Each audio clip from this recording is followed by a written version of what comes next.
What's up, everybody? Welcome to the Shake Up. Man, I am late, but I want to get this set up.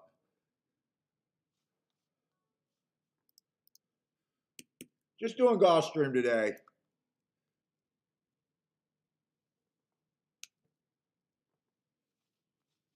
Get this set up real quick. What is that, a fucking 8? What's up, Des?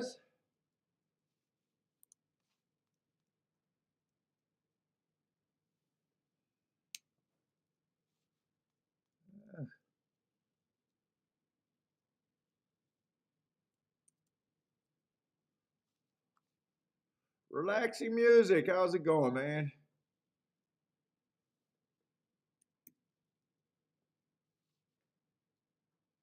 Let's get this. Oh, setup shouldn't take too long.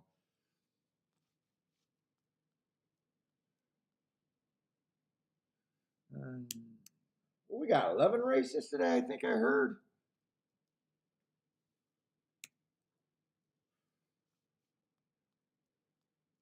10 races, maybe. Pretty big card, or at least a long card. I'm glad they don't have also eligibles and shit for me to worry about. Make it nice and easy to. Oh, we do got 11 races. All right, sweet. Just get this set up, then I can get my screen set up.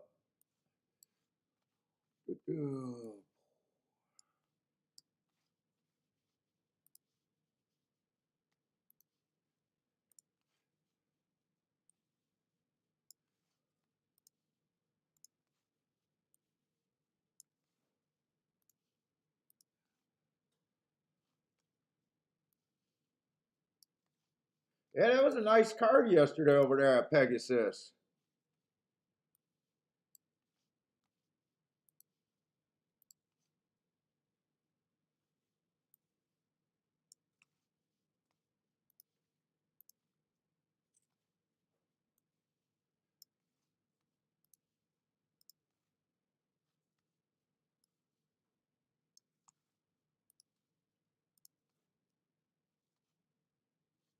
And I think that was hasn't the Pegasus been super chalky ever since it started?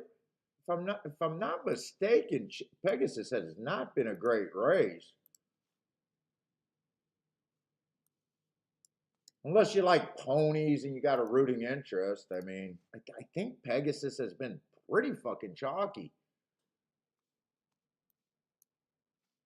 All right, I should be all set up. Let me just get rid of this one more thing. What's up, Jay? Good morning to you, man. Yeah, my wife goes, yeah, you need to set an alarm and get up earlier to do what you need to do. And I was like, what the fuck are you talking about? I shoveled the snow. Well, snowblowed the snow. Took Bentley out for a shit. Filled the, we got a leaking on the F-150. We got a leaky fucking tire. Filled that up with air. Had to get some races covered before the show. I was like, what the fuck are you talking about? You moved from the couch to the bed. What do you mean? I got to get up earlier. All right, Bentley did miss his walk this morning. I thought I was killing it this morning. What's up, Joshua? Yeah, Jay says, what is alarm? Right? Fuck, I don't want alarm. Let's send this out. Tweet it out. Let's go.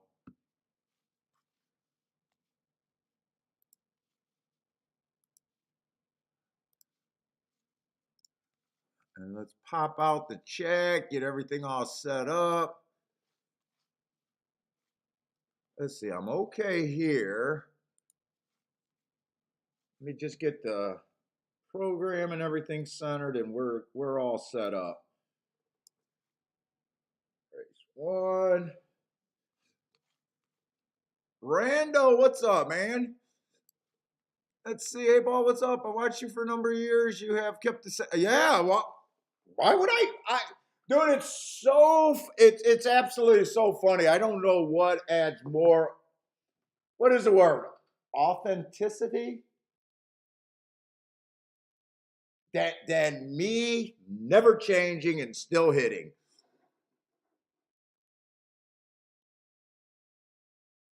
You just missed the double. Yeah, the doubles. Trust me, I want to play the doubles. The thing that happened with the doubles is, honestly, my ROI has been kind of going up. I think it's so much more important with the math. Dude, I am sitting here going, how many bad plays do I think I made, or how many long shots that I could have got to that were even stronger? If I've been doing the math 100% of the time for all these years instead of trying to do it in my head like everyone else, if they're even trying to do it. I'm giving something that's good for me up for something that I think is better. Plus, I think it's make the show better. But I hear you. Today we only got one track, Randall, so I'll try to get with the doubles.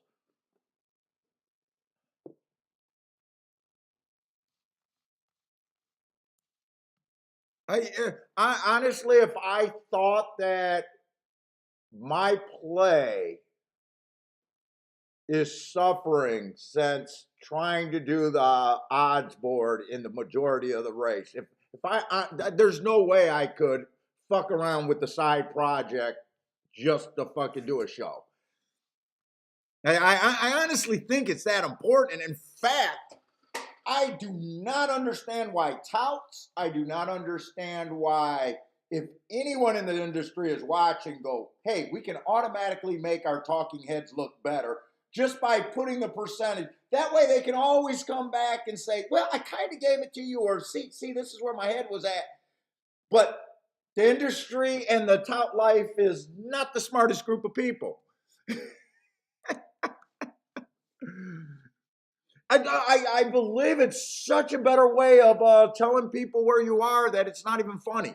It explaining why you don't do something, why you do something. I think it's everything. But yeah, I know we're suffering on the double side of things. The big problem is you just can't do if I do I kept saying my goal is to adjust and do get up earlier and do the tout sheet soon, or not the tout sheet. I'm sorry. Wow, why did I say that? The betting board earlier as soon as they get the scratches. But the problem is, like yesterday, we started off the day thinking that the track was going to favor the inside. And then after getting beat twice, I was like, fuck. My opinion completely changed in the Pegasus. And I had to make it a bit of an audible adjustment. Don't actually, the only thing I did bad about the Pegasus is I thought I could have went as high as $200, and I ended up only betting 105 in the race. Because part of it was I still didn't trust my eyesight if the outside was good or bad. If I would have really was stronger on that, I could have bet more. But the other part of it, I hit early, and I did feel like I was giving too much back. And I was kind of squirreling up like, I even thought, do I really even want to play the Pegasus? Like, but the math was good. The math was good, and I only bet 100 and what I do, $60 on the win bet, and I was going to do $90 in the exact, and I decided just to cut that in half. So I saved money on the exacta. So the total I think I put in was 105, and only a $20 win bet on the winner is all I had.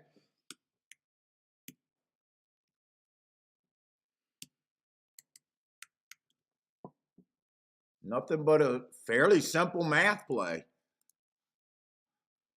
What's up, Steve? Bluekin, how's it going? Mofo Joe, what's up?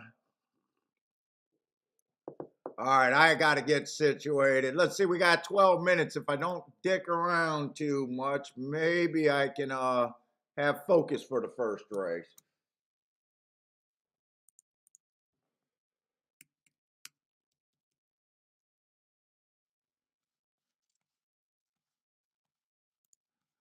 Let's see, Damien knew Stiletto Boy would hit the board. But Burner told me to hope he finished last. I don't get that comment. Are you talking about Matt Burner?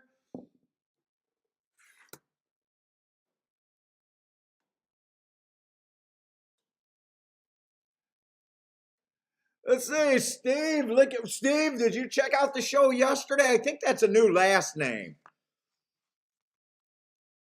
Yeah, we had it. Should have had the exacta, but like I said a minute ago, I hit early, really big.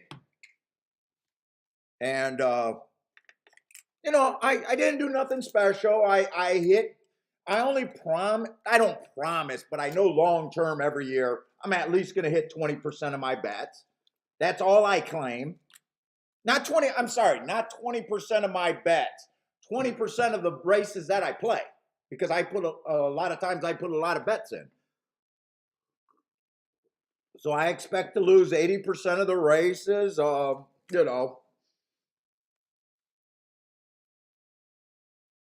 And yesterday, I think, what was that? I think I played 11 races and hit 2 of them.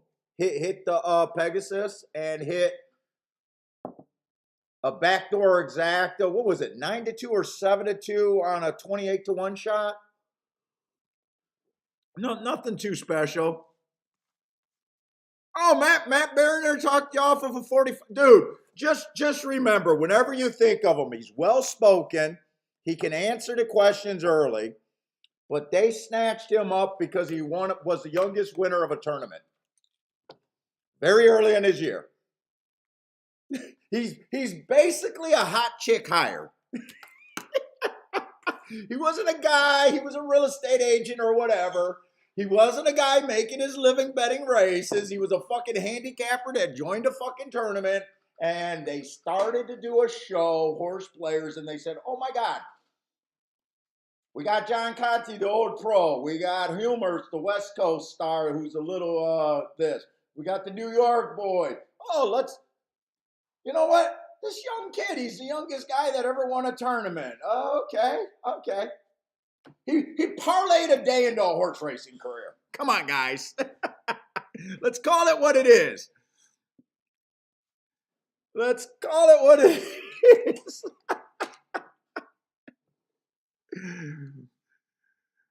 Yeah, that's where he got picked up from horse players. He was the youngest kid at that time. And, so if horse players came on a year or two later, they probably would have picked him. They had Boychek who won a tournament. They had John Conti. Boychek was a $1 million man. John Conti won it. Established pros, especially Conti. And the whole tournament, Matt Bariner was going, well, I don't have the bankroll to play with these guys. He's a fucking hot chick hire.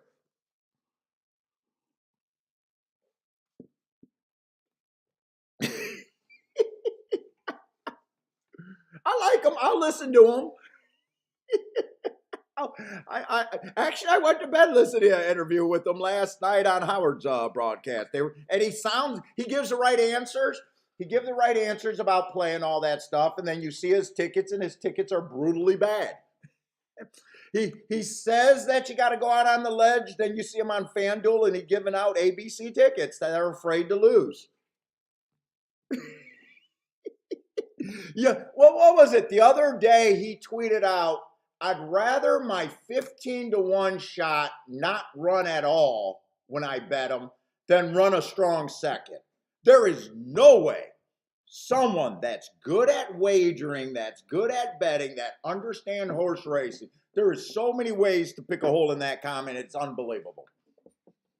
It is absolutely unbelievable. What, you can't make a major score in any other pool but the top? Are you high? I don't know. I basically live on backdoor exactas.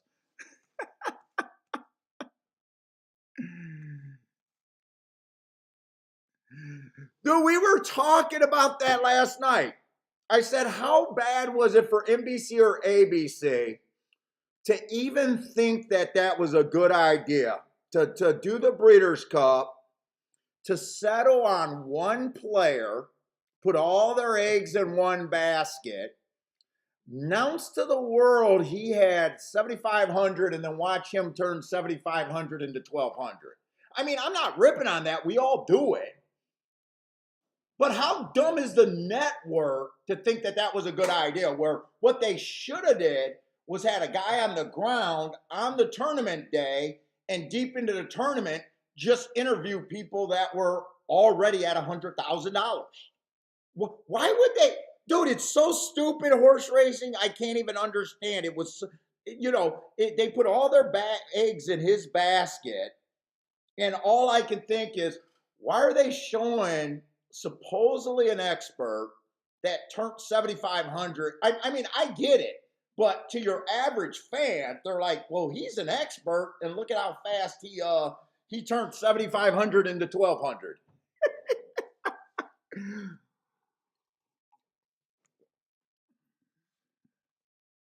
Yeah, well, they all become touts. They all become touts selling shit.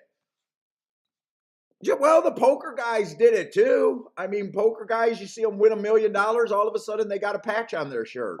All right, let's go. We're looking for speed and I'm still looking for speed and stalkers on the turf. Let's see. We got a first-time starter. Usually the first race is not the most appealing, but this one is not bad. We only got 2 first-time starters, so that's not too bad. Let's see. We still got 10 horses in the race. They all start at 12% until I start doing my betting line. Let's see where we can get to, or I can get to. I don't know where you guys can get to. Let's see, 4 races go on this 2 horse. I got bad rail early, or bad rail, average, slow. I'm fine with that race. Ran against the bias, comes back, goes too fast to win on a stalking closing day. I absolutely love that race. But did lay him off a bit, comes back, average, slow. That looks like the slowest pace of the day because he's only 2 ticks behind it. And last race, Vandolph, there's something, well, not at 9 to 5. I was going to say there's some things I could get behind, some things that are danger. You know, the pulled up, even though I know I had a guy that loved that angle. But what makes it wrong for me on this horse? 9 to 5. 9 to 5 is absolutely wrong for me there. And I think he can win, but 9 to 5 is wrong for me.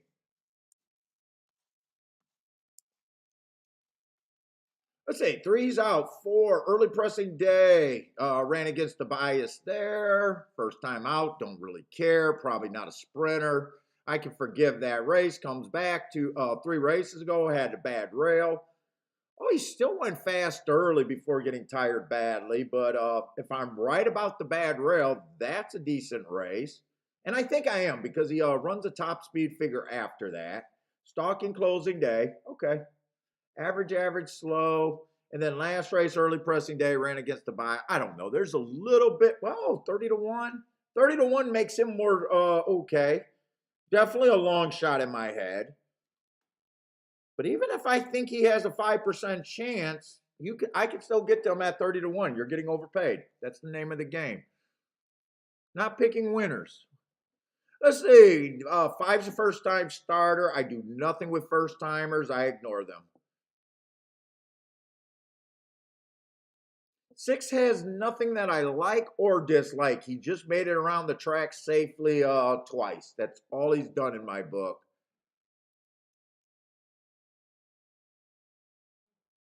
The running lines on the 7 just screams, I am not a racehorse.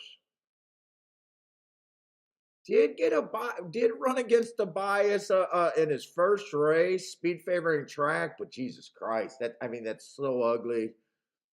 and he ran against the inside bias 2 races ago. I would have to really, really be right about those biases. And even I don't think I can reach that far. I can reach far. I don't think I can reach that far. But you know what? He's lightly raced. If he doesn't turn around and win today, I won't bitch and moan. I'll say, you know what? I had marks that made sense. You know, a lot of things is just, can I get to the horse at this particular race? And my answer is no. I think he deserves to be every bit of 20 to 1 or higher. What's up, Wooter?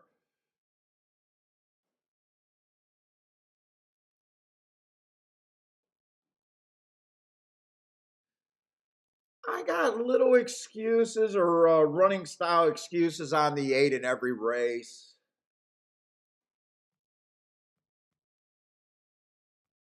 I can't get to them. In fact, this is kind of a unformful race. Weak field. I don't mind weak field and bad horses. I actually prefer it. But I got 2 first timers and then a field of either super lightly raced horses that there's almost nothing to grab on for me. Be very hard to price this race. You know, the 11 looks fine, but in a weak field. But, you know, the question on him, do you want 4 to 1 stretching out and trying to turf? I'd probably say 4 to 1 is, you know, probably sounds about fair in my head. I could see the 10 at 6 to 1, but in a way, I don't see any, I don't see that really overpaying. I'd say 9 at 30 to 1. He feels like a long shot that has a little bit of upside, but not a super strong case. But he does feel like he's at least overpaying to where he should be.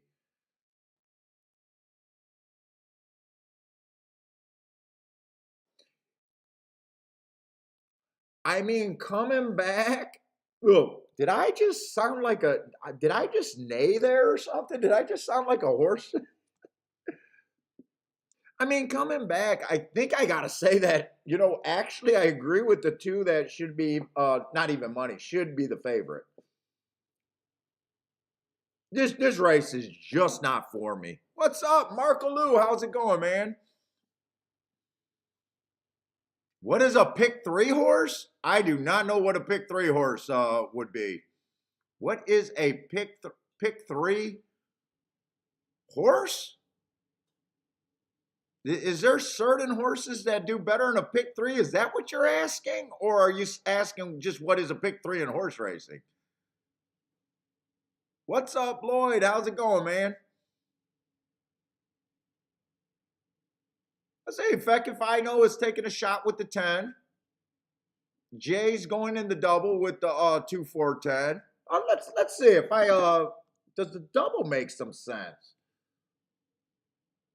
Now, yesterday I made that adjustment. I really do believe that the track was favoring the outside the dirt yesterday. And I do have a feeling that the track's going to go back to normal today. I honestly don't know. The next race is going to be a dirt sprint. I'm going to have to see how the odds are. If part of me want to watch it and see if I think it's inside or outside.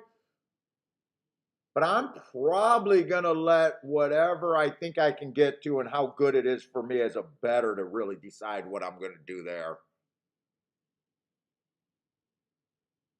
4 got some eye-catching marks, I will say that. If the outside's good, the 6 and the 7 do look fine, but if it's the inside, I'm usually against that. Let's say Marco Lou got a pick 6 going. Wooter, you just said yes. Let me know which direction because I gave you 2 choices. You mean what's a pick 3 horse? Okay, I'll just answer the two things I think you're asking. A pick three means you got to pick before the race 3 consecutive races in a row. That's all a pick three means. Now, pick three horse, I have no fucking clue what that means. I have no fucking clue what that means.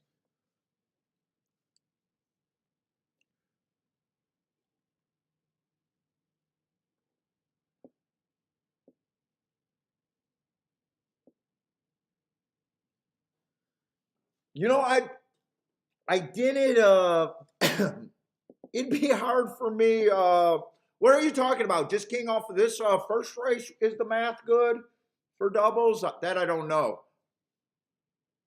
Because I would have to have a real opinion in the second race to see.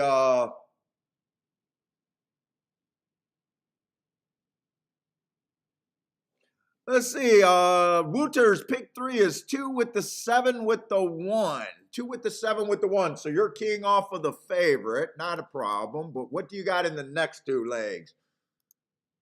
Really my deal with okay, you got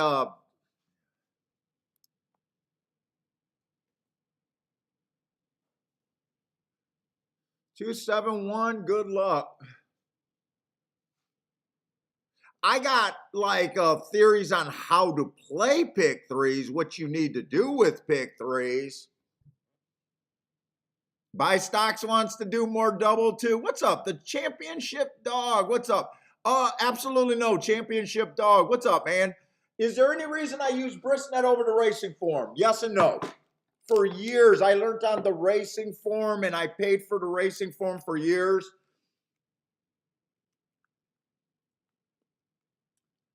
And then I realized that I roughly pay about $1,500 to $2,000 for racing forms a year. That money goes so much better in your bankroll. There is no difference in any of the forms unless you're okay. Here's my spiel on racing form. And you know what? Maybe Brisnet should pay me so I stop saying this, but the facts should be the facts, the conditions, the workouts, the times of the races, the running line, the everything that are supposed, the class of the race, the date of the race. Those should not vary from form to form. So if you care about the different racing publication, what you are buying are the speed figures, pace numbers, Brisnet Ultimate PPs, they got some bias information. You are paying for the extras. The extras are garbage. Soon as they're available widely, they weaken their power. So there is no difference. For a while when I was going to the track, I used to like the newspaper of the racing form in the larger format. That's not worth $2,000 a year.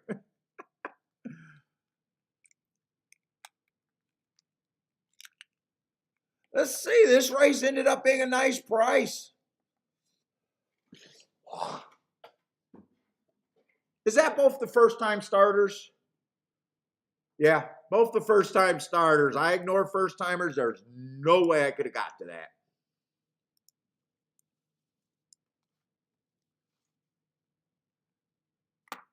I hope I'm going to say this name right. Is that Rishu? Rishu? Welcome to the show. First time I seen your name, too. Frankie Tubbs, what's up? Kaboom with Frankie Tubbs. Kaboom with Hawk Rivers.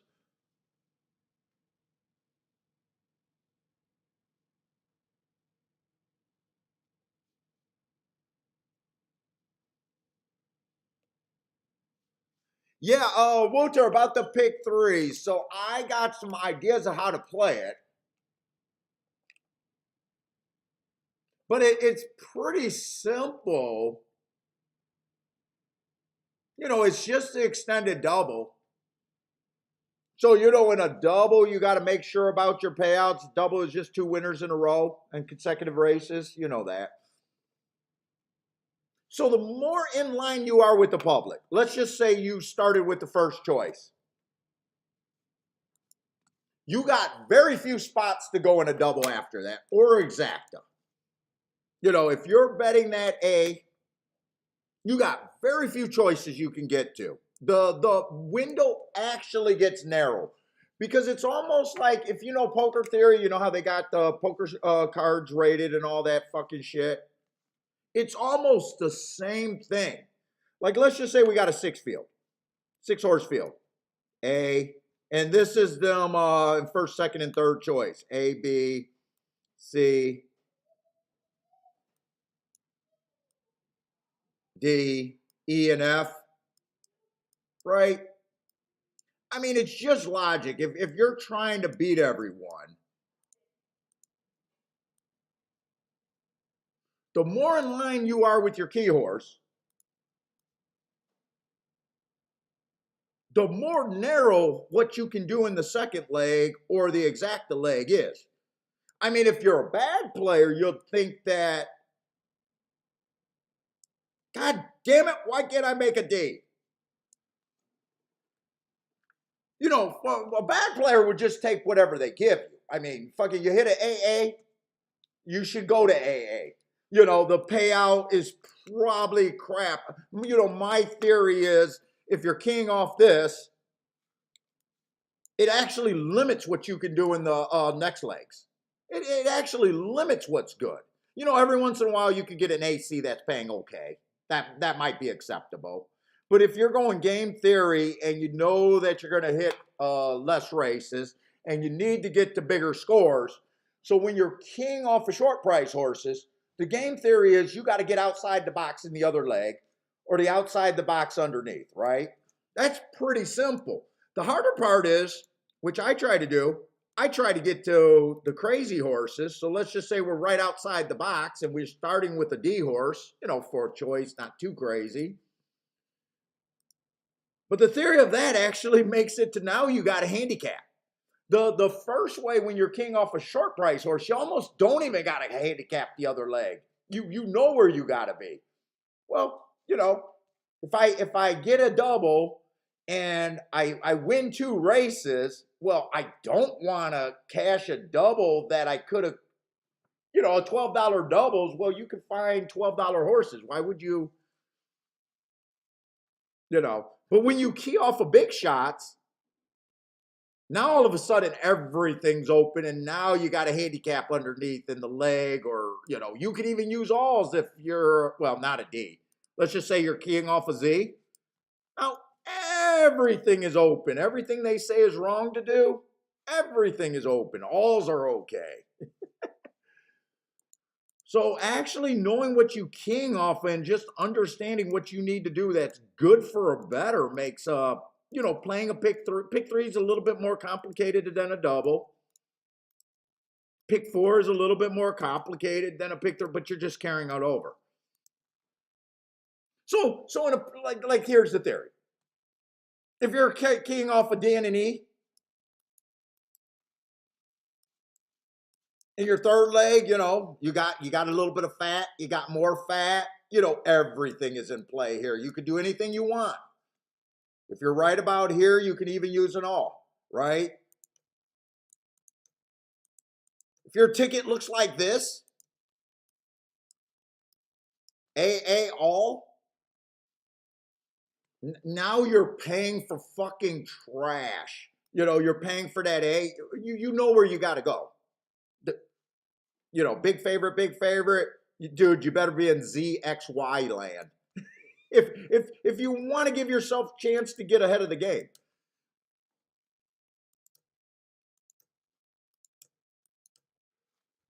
What's up, Marie? Sean? Yeah, chat. Okay, so you use buyers mainly. Yeah, so when you buy the daily racing form, that is what you're paying for. You're paying for the buyers.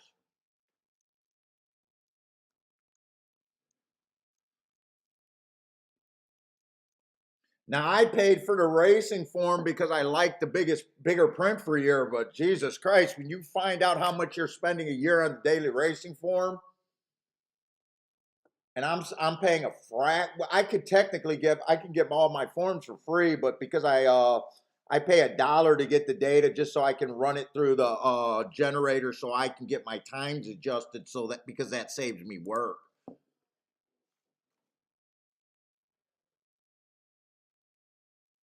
Oh no, Wooter, I honestly don't play enough pick threes. I play doubles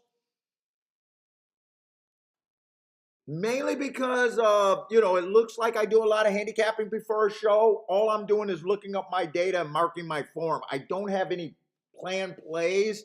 You guys are watching me make my decisions as we go. So you can see that, fuck, half the time I'm waiting for 5 minutes. I don't even like giving myself more than 5 minutes. The decision making is very simple once you got your data and information. It's, is the math good and what am I going to do with it? Bill, the farther out you go in structuring tickets, it's almost like the more thought. It almost like the game, you're making the game more complicated. Not that that's wrong.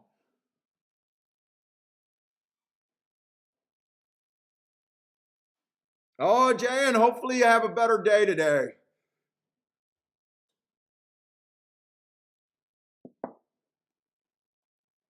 Hopefully your day gets to be a lot better today.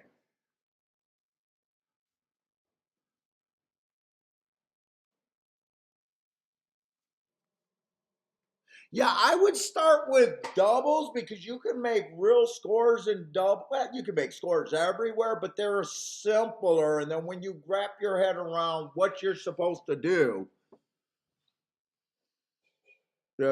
you can stretch it out farther and farther if that's your direction you want to go. I honestly like seeing the math in front of me. I like making my decision with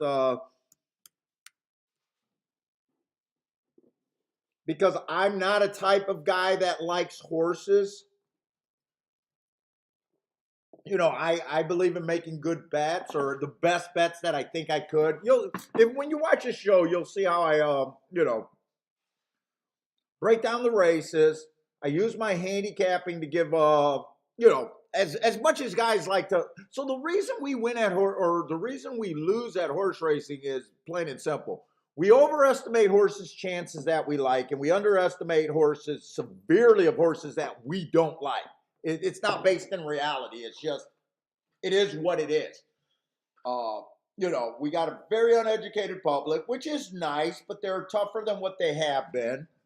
Uh, it is a par mutual game. We're playing against each other. So a lot of handicappers, they learn from the same books or they learn from their losers' buddies. They haven't really watched a good person play. They got a lot of bad ideas, but really, when you think about it, if we're playing against each other and you're playing against the par mutual system, you got to find a way to get out the box. If you're handicapping like everyone else, it has to be bad, just the fact that it's par mutual. So if you use the most popular product, you're at a disadvantage. You're starting inside of the box, trying to figure out a way to get. I always say, guys that just come and open up their racing form,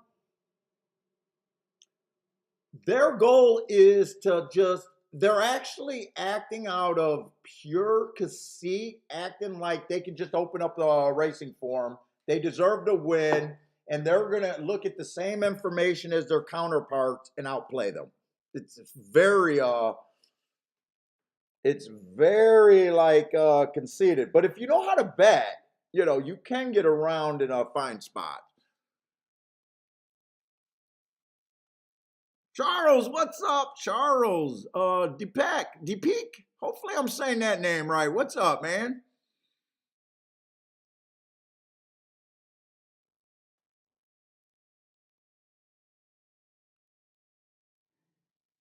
All right, let's go. Let's just handicap here. So I got 6 horses. I do a 120-point betting line. They all start at 20% before doing any handicapping. And all you're doing is taking points from horses you can't get to and giving them the horses that you can. And then you're hoping that you got a reasonable horses that you can get to and their overlays. It's simple as that. And I did say yesterday, I thought that the track was a rare day favoring the outside of the track at Gulfstream on the dirt. My guess is it's going to go back to normal. For some reason, it always seems to bounce back, but I won't know until after this race. Let's see. I'm looking for speed and stalkers, and normally towards the inside. I'm going to leave that inside out, but I'm or not worry so much about the inside here. But I'm definitely going to still be looking for speed and stalkers.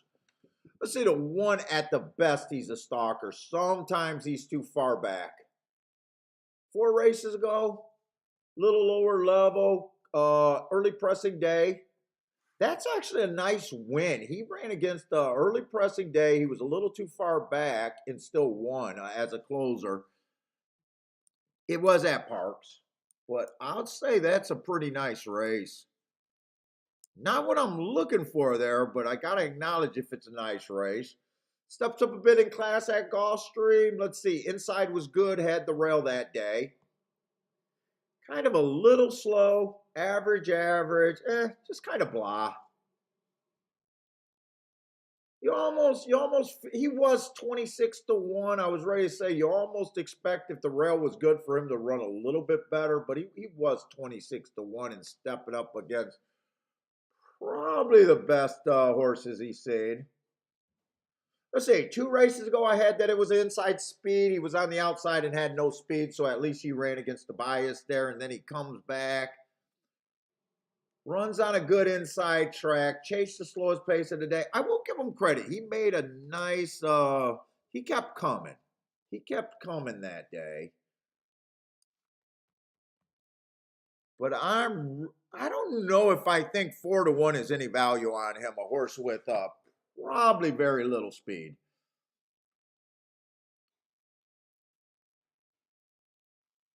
Let's see. This 2 races ago was a year ago, right? January 22nd.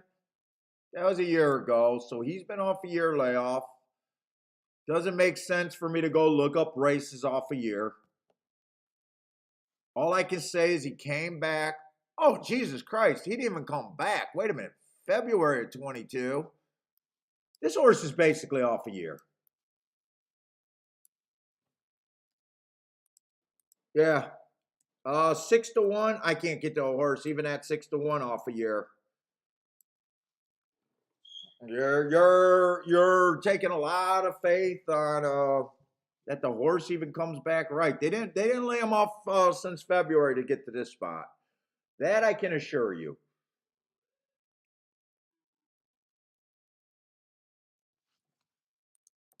In fact, I'm probably like 5%. I just can't get there.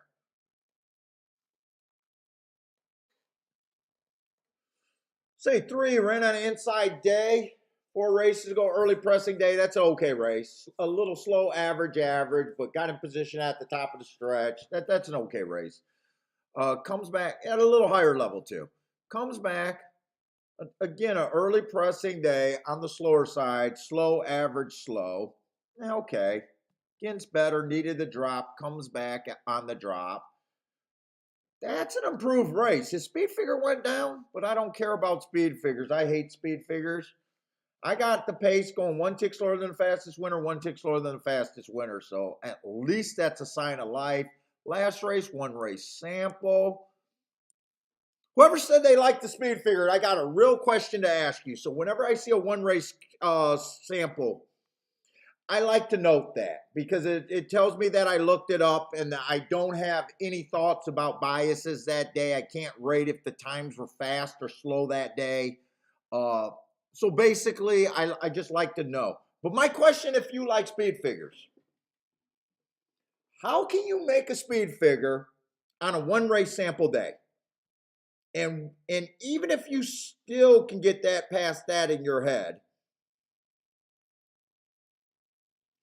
wouldn't you at least want to know if that speed figure was made on a 1 race sample day? If you know how they make speed figures and they got to decide if the track is playing fast or slow for a particular day and they only got 1 race sample, how is it even possible?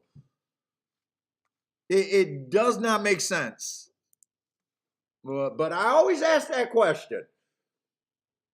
It's really something I would want to know if I was using any speed figure. Wait a minute, that's a 1 race sample. Can I trust that speed figure? Are they just saying, you know what?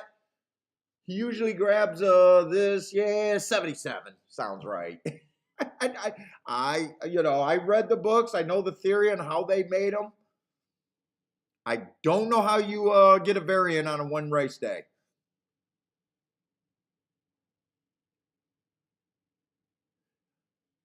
Well, Jay, I don't know because put it this way, Jay, look at the race before on December 1 on this three horse, right? Does 22 and 346 ever sound fast? No, not really. Not at Gulfstream. It sounds okay. It's about average. It's okay. But if you do what I do, you actually know that, wait a minute, it was one tick slower than the fastest winner at both calls. So looking at times by itself tells me nothing. Maybe 45 and 1 was fast, and maybe it wasn't.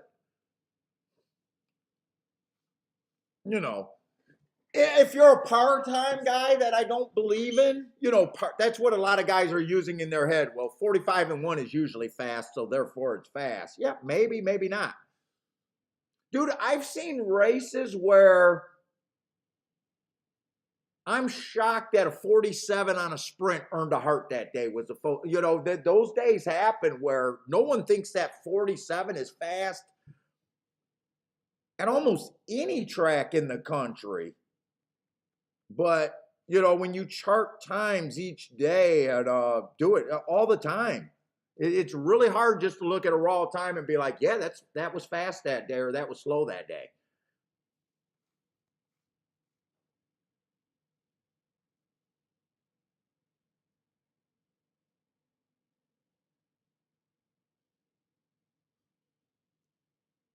You might not be asking about the three horse because I just seen that 45 and 1 and thought you were talking about that three horse. But then I remembered, wait a minute, that's probably not the horse you're talking about because I have adjusted forms where my times are adjusted for the horse. So the pace that day for that race would have been 44 and 2. So I don't know if that's the horse you were talking about or what, but yeah, that was probably faster. But Kathy, what's up, Kathy? Let's say four definitely got a pretty good sign of life. 4 races ago went too fast to win. I like that race. Did not win since doing that. Tried a stakes 3 races ago, was average, comes back, goes too fast to win, and starter allowance 32,000. This is the horse that I think probably going to be the horse that I think should be the favorite.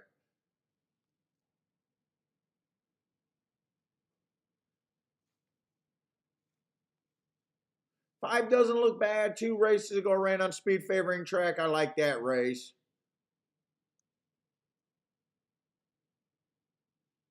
Let's see. 6 is out. I got to get on this. We got to get to forming an opinion. 8 looks, or no, 7 looks okay. 7 looks like a strong contender. My problem with this, I'm gonna just build this betting line right now like I think this track is fair, not favoring the inside like I normally do.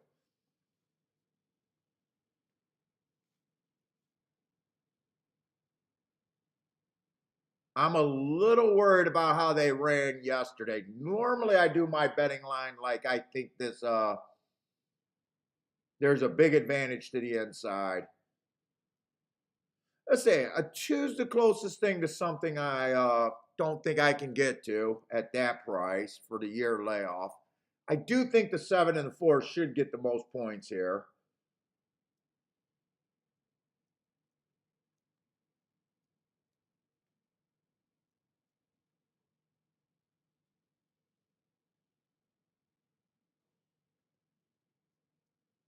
I honestly don't think there's much between them.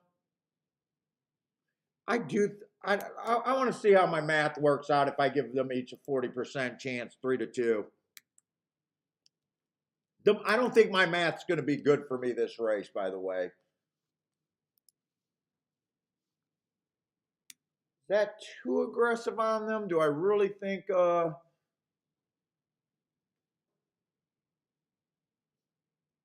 don't really think one should let's see. 12% is what? 7-1? Whoop, whoop, whoop. What did I have him at? 5. I think he should probably be a little closer to 15.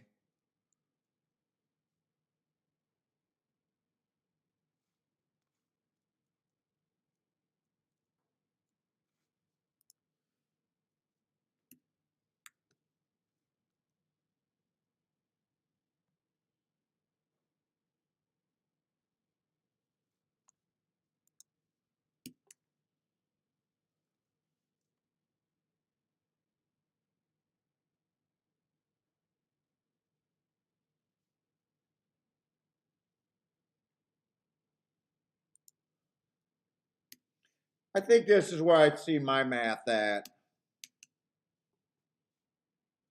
Good enough. So I think one basically has about a 15% chance to win. I need better than 5-1. He's right at that point. Actually, I need closer to 6-1 and higher. I always want to get overpaid. Not interested in him in a win bet. I don't like the 2. I can't get to the 2. Well, if they give me 100-1, I think he's 5% chance to win. 19-1 is what I would need, or higher than 19-1. Yeah, if someone wanted to say, hey, I'll give you 1,000-1, I would definitely take it, knowing I think I have a 5% chance, but that's a great bet. Someone give me 1,000-1, I'll take it. The 3 horse. 3 horse is actually a bit of an overlay. 4 horse, I don't know what 1.6-1 adds, but it just, he sounds like he's rightly priced. 5 horse is a little over bet. I think he has about a 10% chance. And 7 horse probably priced right. The only overlay I have is a 3. I can force the 3 first and second, or I can just, I'm leaning towards not even playing this race.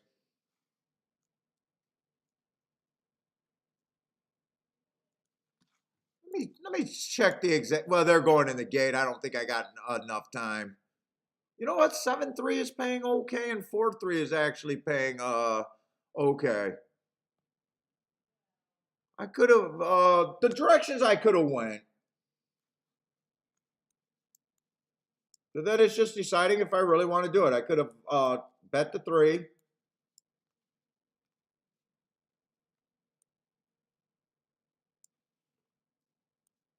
Forced the 3 first and second with those. Those were both paying over 25-1.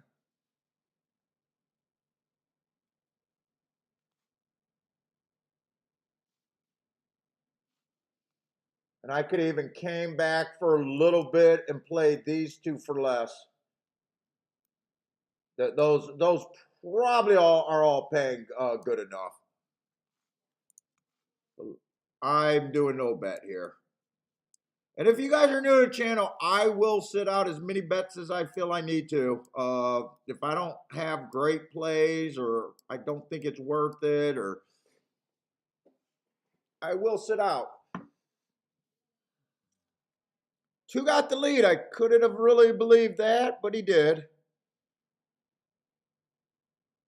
I would have had to trust that he was every bit.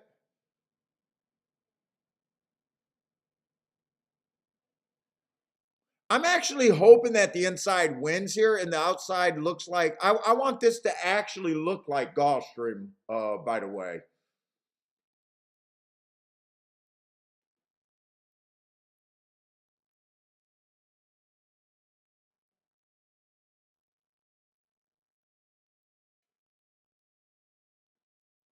This looks like Gulfstream.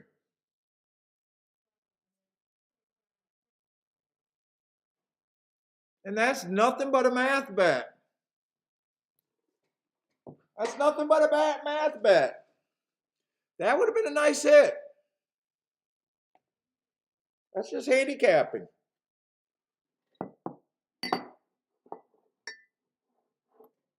JJ, what's up, man?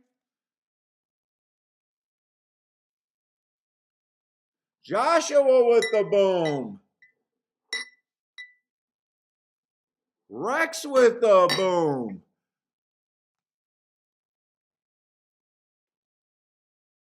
Dude, if you guys are brand new, you're going to hear me say this a lot. But that's all you want to do. You want to put in bets where you think you have a math edge, not what the fuck you like. Who gives a fuck what you like? Play good bets with math edges. That's the secret to beating the game.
Maurice, want to keep talking that math, huh?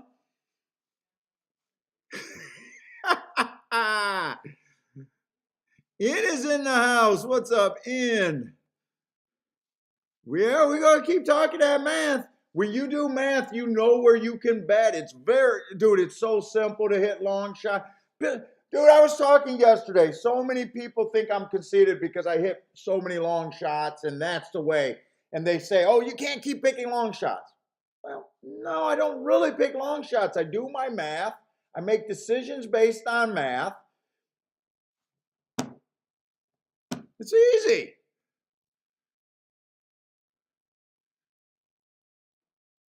I didn't like the three. If you would have asked me, hey, who's going to win this race? Who do you think has the best chance? It's 4 and 7. It's obvious. Knowing how to bet, there's one horse that's an overlay there. There's one horse with a relatively decent chance, 15%. You're getting paid twice. Oh, no. He went down a bit, but he was closer to 10 to 1. There's nothing there decision making. Play these bigger. Play this less. This or any variation, or decide to sit out like I did. Maybe you didn't think your edge was that big. It's fine, because when you keep finding these spots, you know after 20 plus years of finding spots like this, you know they're never going to run out. They're never going to run out. What's up, Rex?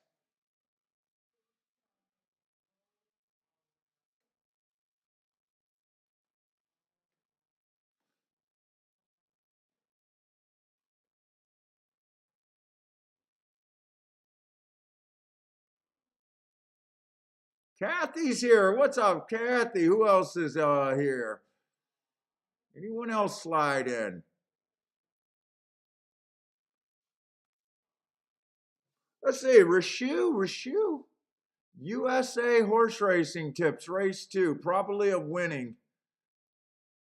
Let's see, you're doing the name. 7% on the 7? I looking at the names make it so much harder for me to look at.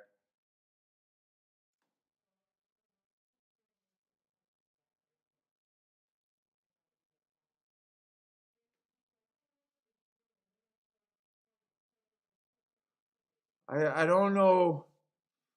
I don't know what he knows with his probabilities.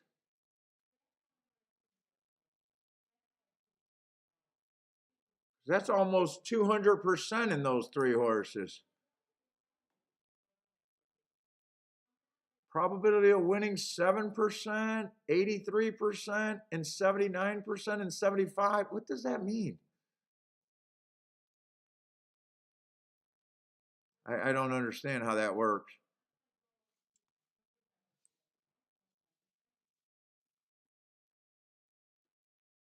By the way, what did this exacta pay? Probably 30 to 1, 35 to 1 if they were paying about 24 to 1 the other way.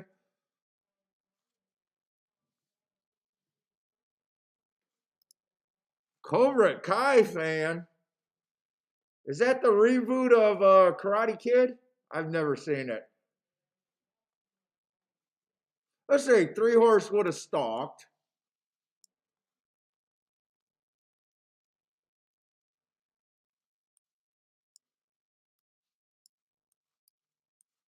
Three Horse would have stalked. Let's see. Inside, so dude, I was almost willing to just say it's gonna be inside after yesterday.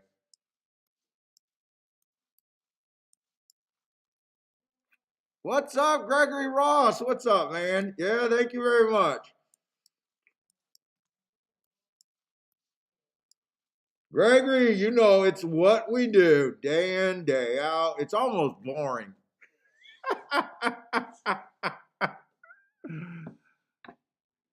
Come on, not every day is great. Just most of them.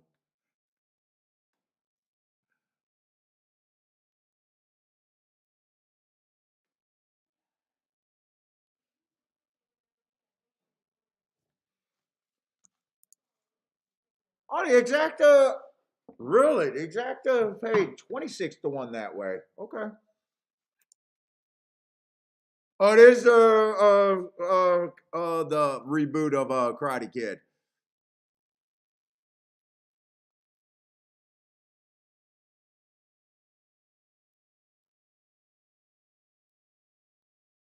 Jay had the 3 there as a heart with a question mark.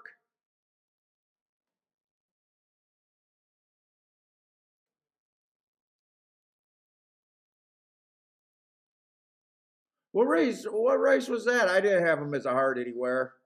Although I do make errors. Probably that race 2 back where he was 1 tick slower than the fastest winner, 1 tick slower than the fastest winner, maybe.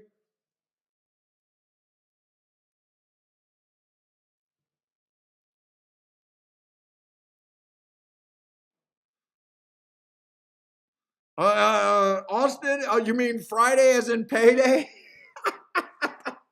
I'm taking it that's what you mean. It's your Friday as in payday.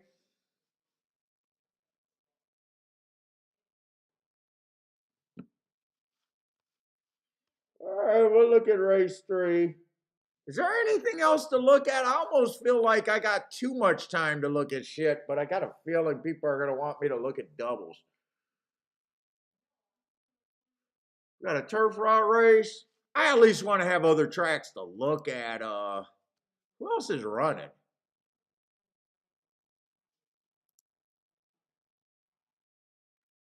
It's gonna feel slow today after doing 2 races most of the week.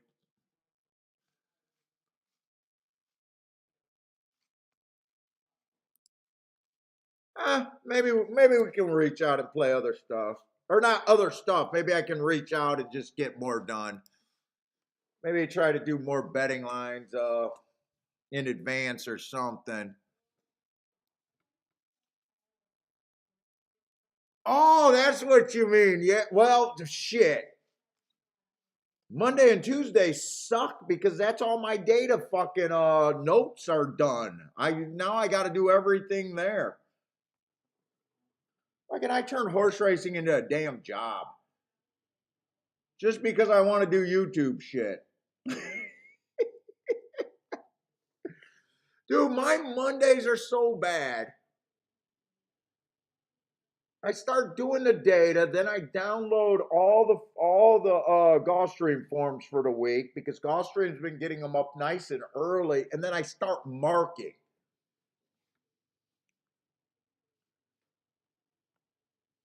And then Tuesday, all I'm doing is marking forms all day and completing my data. Wednesday, I'm streaming freaking 5 hours again. And then the week just goes. All right, we got 35,000 claimers on the turf. First race, by the way, how did that first, let's see, a first time starter won the first race? I have no clue how he won. I have no clue. Was he wide? What was the running style? Just nothing. Nothing in that race. I don't even know if I ever even watched that race live. Let's see if they got the chart made. They do got the chart made. Whoop, whoop, whoop, whoop. I don't need to open that.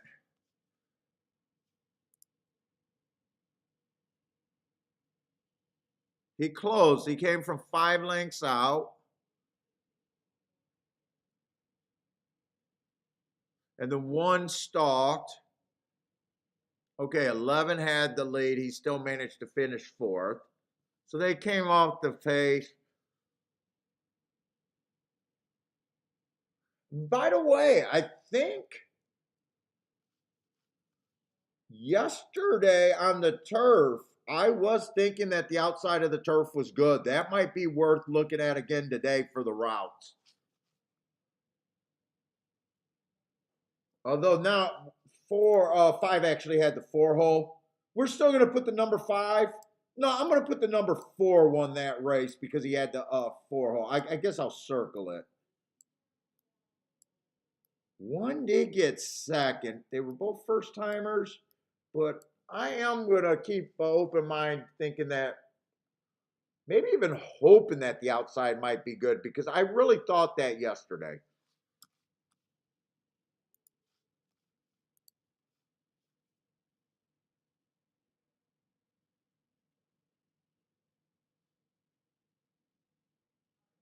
Let's see, no scratches. We got 8 horses, so they all start at 15% if you're doing a 120-point betting line.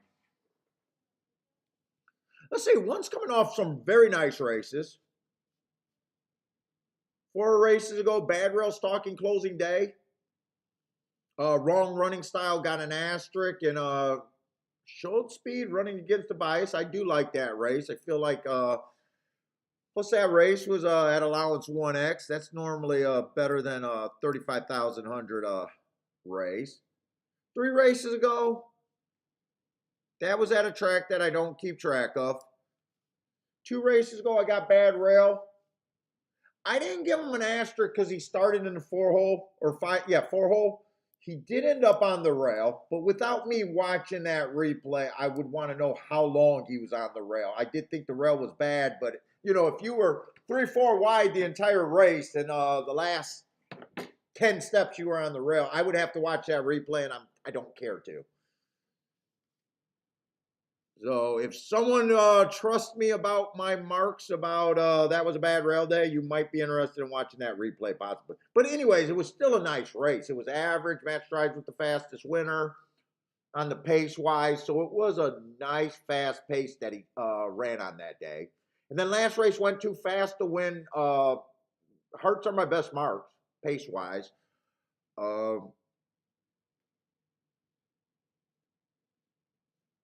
I'm probably going to build my betting line like I think the track. I think the last 2 days, the track was favoring the outside. I thought there was an outside bias, so I might still be hard on him. I do like the running style. I love the marks, but we'll see how it ends up. Let's see. 2's going to be on the inside. 40-1. That makes 2 okay already.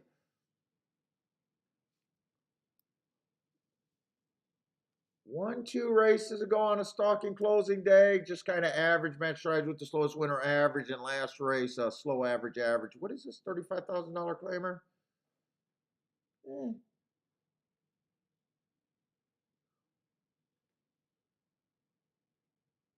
He shouldn't be 40-1. Even if you think he got a 5% chance, he should not be 40-1. But at the same time, he's on the inside and he's overall blob, but there's no way I think he should be 40-1. Doesn't mean I like him. I just know that that's the wrong price on him. 3 horse ran out of bad rail 2 races ago, stalking closing day. That's a nice race. Last race, stalking closing day. Nice run. I got no problem with him. 4, I got no problem with. 3 races go fastest winner of the day, breaking his maiden, comes right back off of that allowance 1X. At Hawthorne, fastest winner of the day, and last race went too fast to win. This horse is in really good form. Wow, 7-1. Okay.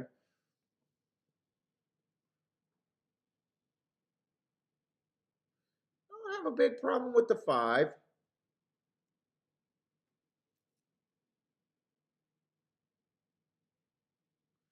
6 got some very nice races. 4 races ago ran on a bad rail. That's a nice race. Comes back, goes too fast to win. Just a average race. 2 races going. Last race tried to go wire to wire on a stalking closing day. This race is shaping up. There's quite a few directions I could go. I feel like this race is fairly competitive.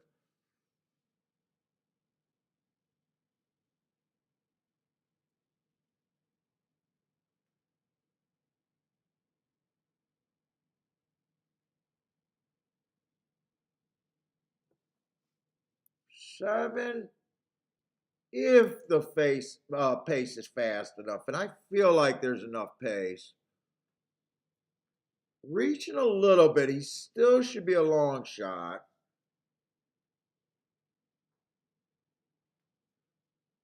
But I don't think outside the possibilities of winning.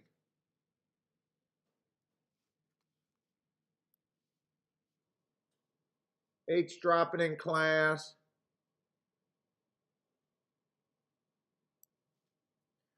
Probably going to be too far back. But he does have the outside. I'm going to do my betting line here. I don't have a real good opinion here or someone that I love. I see a lot of spots that are interesting. I just don't know really where I think this race is going to go. Let's see. If I stop there, that'd all be 17%. I think I could do a little better than that.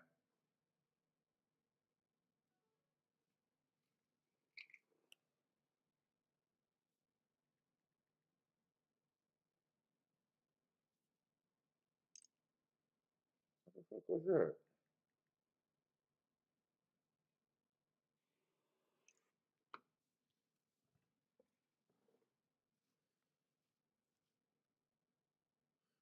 The one, the one was on the outside, I think I want to do make this line like I think the outside is the better place to be.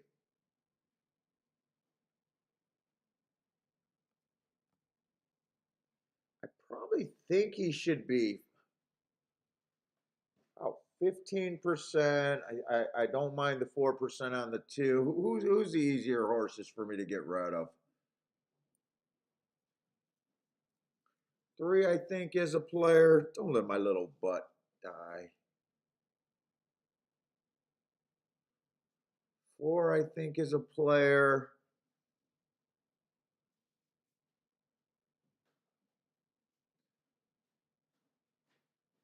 5 got a real shot because I think this pace is gonna.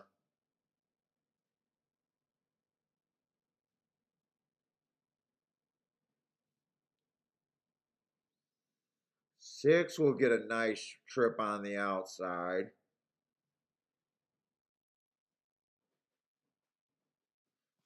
7, I think, should be a bit longer. I don't think he's 15%. Moves everyone else up to 18.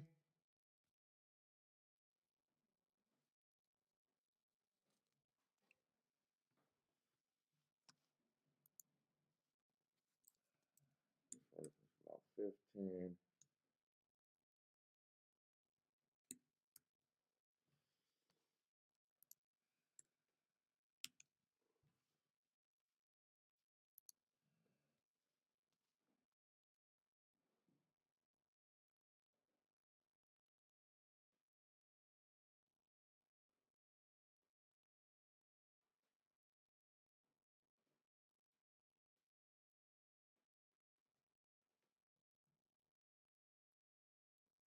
These other 3 horses are all interchangeable to me. I think that's where I'm at. I don't think I really waste time trying to break that down anymore.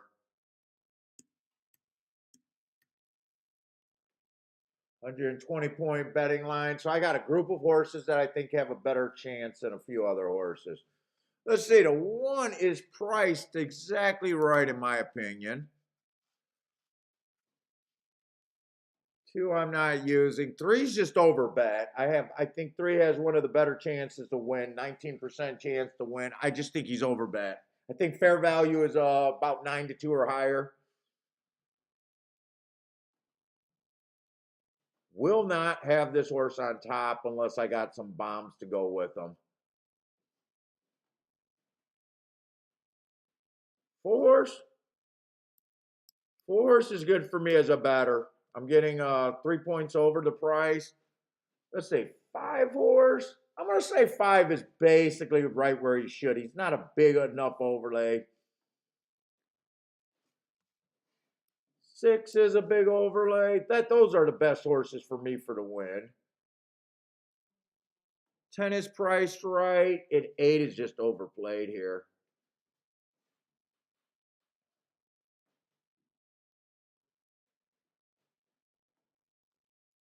Do I want to do anything here? I probably do want to play a bit.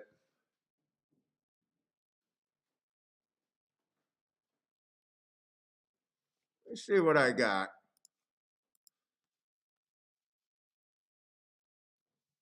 3 to 4 is 26-1. 3 to 6 is 27-1. Those aren't actually bad with the 3 winning.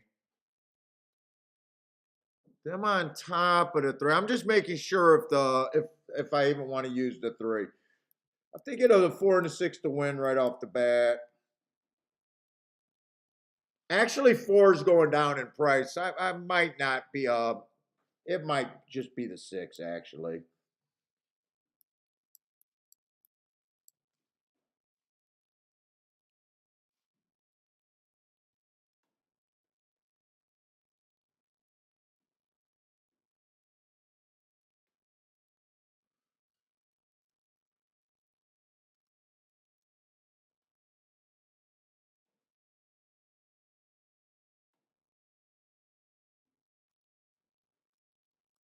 You know, I think I know what I'm going to do there. Where am I writing this shit down at? I think I won't do a win bet on the 4, but I think I still use the 4 in the exact as I do like them.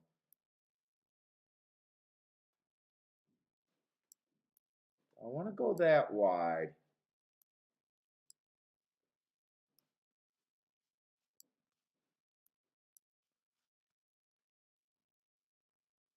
Oh, that's 4. Felt like more. That's a $16 base ticket, first and second. $16 base ticket.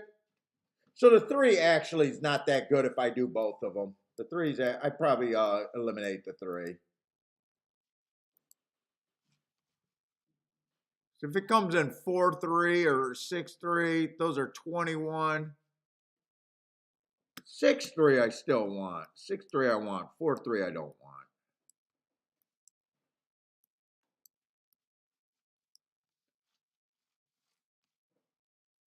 Definitely want the 4-6-6-4. 4-8-6-8 are good.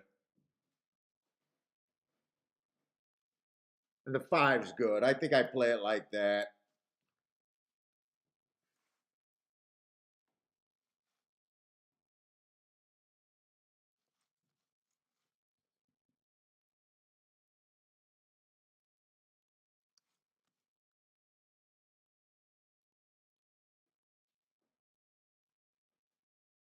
Could include the 1, but I don't think I will.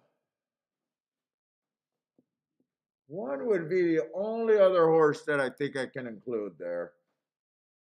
In that exacta. I'm going to take a stand against that rail. If the rail beats me, I'm taking a stand there.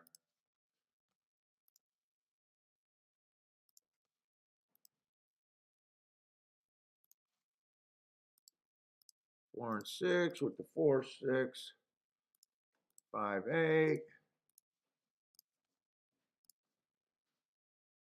Then I wanted a 6, 3 in a box.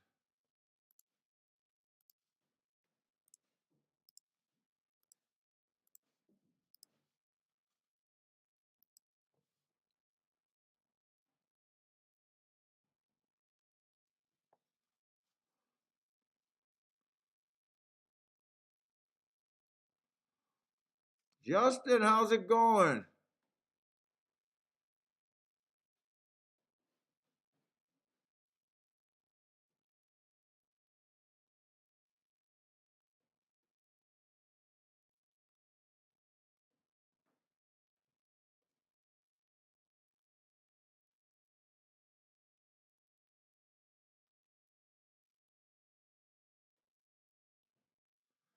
Oh, Jan, you used to be a Michigan guy?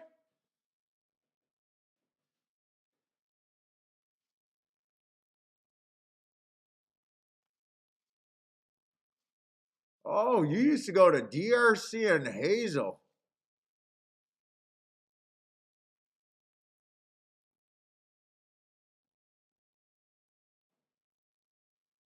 Oh, Jan, you had to see me at those tracks.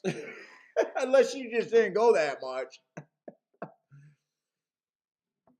From 1990 to the close, I never missed a day at DRC unless I was out of town. And pretty much the same with Hazel, or not Hazel, Northville until up until what, the last 5 years whenever I started playing online.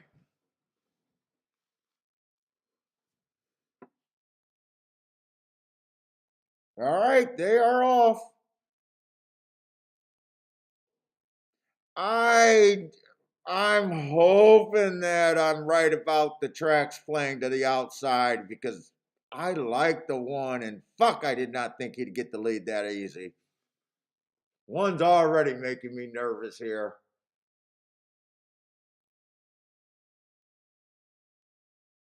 He got the lead on the inside. I was just being hard on the inside.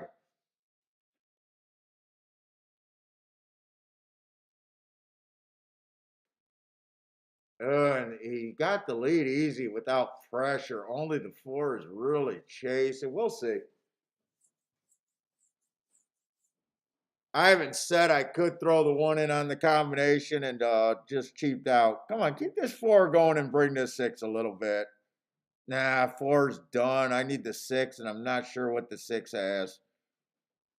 8's flying. 6, I think you need to be outside angling here. No bad decisions. Come on, 4, keep running. 4 first or second. 4, I don't think got any. Come on, 4, re-rally. Nope. All right, it was the well, 3 angled wide. The inside horses did run well.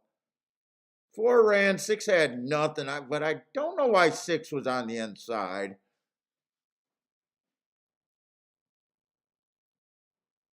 3 won the race. I just thought the 3 was over bet. Was hoping that it'd stick to the inside. 8 I just thought was a little over bet.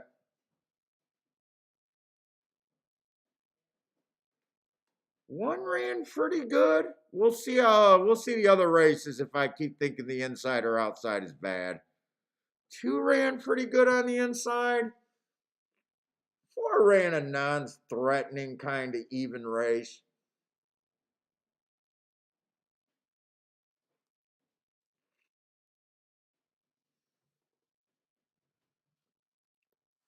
8 made a wide sweeping move.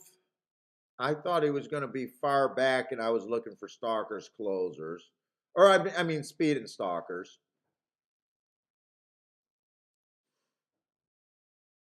And 3 came from, I think 3 came from farther back than the 8. 2 ran really good at 40 to 1.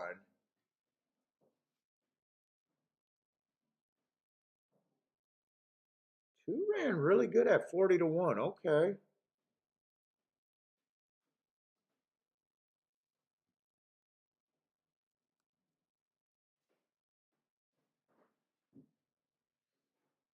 He was an overlay. All right, but I am going to lose that race. Could not have played the 3-8. I don't think there's any room in that exacta. Let's see. 3-8 is paying. No, fuck. Could not have played the 3-8-8-3. That's paying 11 to 1.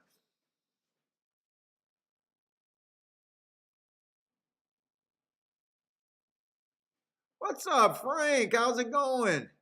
First time starter. Yeah, it did turn into be a terrible betting race. I'm not so sure about what I think about inside outside. I'm noticing, other than the 8, everything ran. Now the 3 did circle the field, but fuck, the 2 I thought ran pretty good. The 1 I thought ran fine.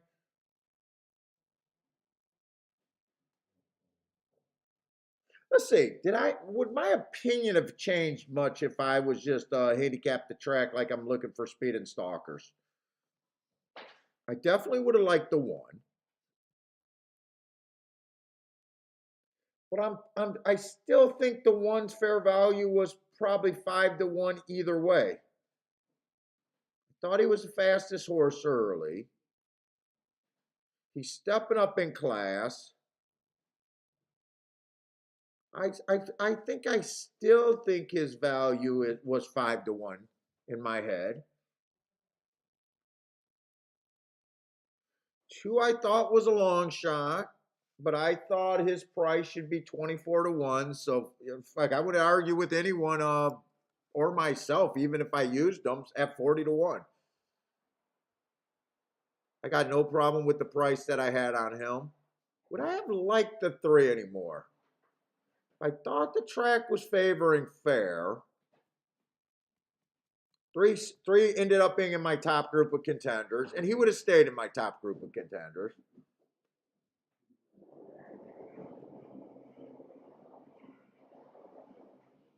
What is she vacuuming right above my head?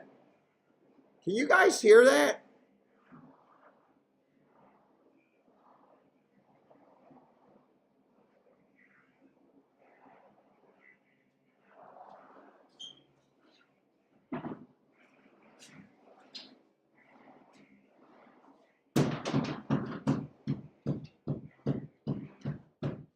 What you doing?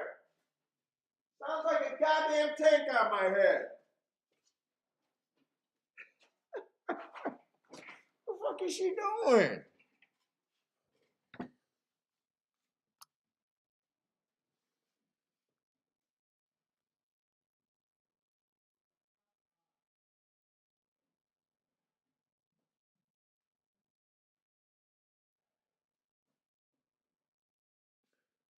Still would have liked the. I don't think my odds board would have changed all that much different, to be honest.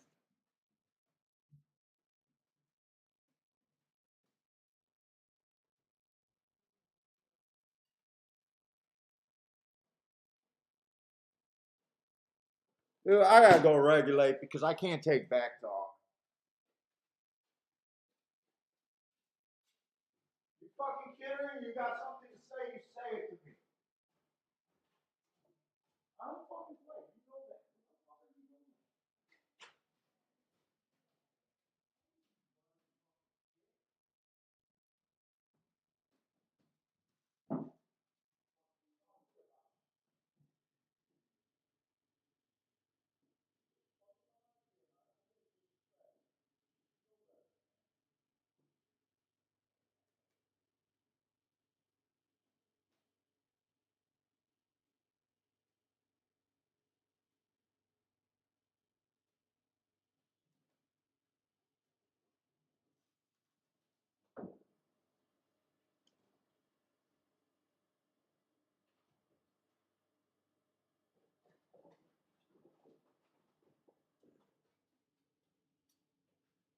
Jesus Christ.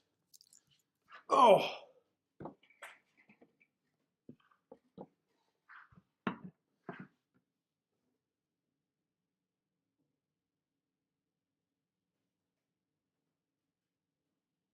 On a fair track, I probably would have downgraded the 6 a bit, though. I probably would have downgraded the 6. I definitely would have downgraded a 7 a little bit because the 8's another outside closer who was way better with better class. All right.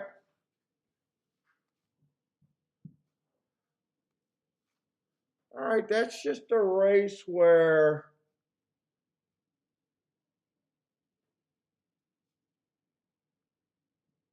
I honestly don't know how wrong I was there. I couldn't have played that exacta. I had to key off of what good. That was my opinion, and that's where I could have went with that opinion for the most part. Yeah, or I could have set out that race. I'm supposed to take a loss there.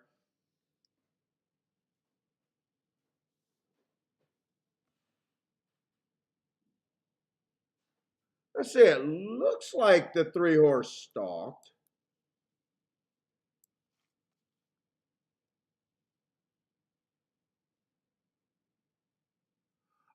Mike. Part of it, I don't know. I read a book or something early. I think they said you could do it to represent takeout.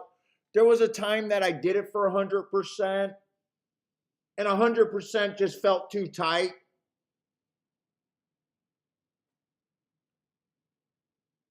You know what I'm saying? Like,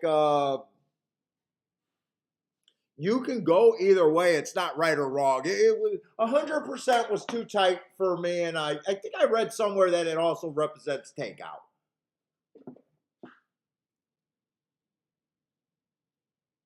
So they give you a few more plays and stuff. It's a little bit, like when you're doing odds board, it's like you're handicapping. Your opinion's not based in fact. Nothing. Honestly, you're hoping to see enough to where you think you could get to a horse. It's almost like you're hoping whatever handicapping knowledge you got just happens to work on a particular day. We're educated guessing kind of deal. Your odds. I put odds up there. That's why you want to demand them to be longer because you understand what you're doing. I understand. Well, by the book. Anything over what you think the odds should be is a good play. Then there's reality. Like, do you really want to play a horse that you think 2-1 that's 5-2? And when the odds boards can change at the last second during the race, when that's a really tight gap to say. It's basically like a grocery store. They got to price their items over a certain price to stay ahead because they know they got thieves. They know they got, bullshit going on. They know they got spoilage, that kind of shit. Like you gotta have better margins kind of deal. So, the 120 point works for me. I think I even heard someone say that you fucking take the odds line, add 20%, which would be 120, and then you count how many horses are in the race, and then you add even more. But that's too much for me. So I have very few rules with my odds line. So I like the 120%. It gives me more plays. But I do have rules with every horse gets at least 1%. And no one on my odds line gets more than 50%. Once a horse looks good enough to be the favorite, or you're like, yeah, that's the fucking favorite, dude, I don't want to. First of all, I believe it's bad for betting. Just fucking playing in such a low price. It's almost like I don't see the benefits of some. Some guys would be like, yeah, this horse got a 70%, this one got an 80%, this one got a 90%. That's the part of making odds line. So once I see a chalk, it's 50%. Coin flip. Or wait a minute, I said that wrong. Once I believe a horse is a coin flip. I don't go farther than that. I said it a little wrong, just saying, well, once I believe a horse is a chalk. But yeah, no problem, dude. Feel free to ask whatever questions you want, man. I definitely, we're a handicapping channel, but this is trying to get, if you're new, this is trying to get horse players to get over that learning curve, at least get people in the right direction. If you're old, hopefully I just add value to whatever you're doing. All we ask is for most players just to be honest with where they're at. That's all you can do. If you're losing year after year, got 20 years, 30 years in the game, fuck it, it's time to stop acting like and start looking at things different. If you're already winning, I always say I'm just background noise, or you want to hang out in the chat. You don't need anybody when you're already winning.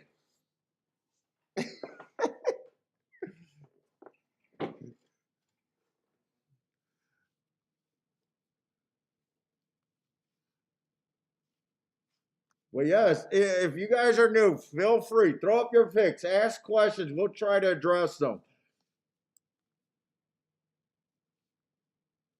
People in the chat room are following all sorts of people's picks. This race probably just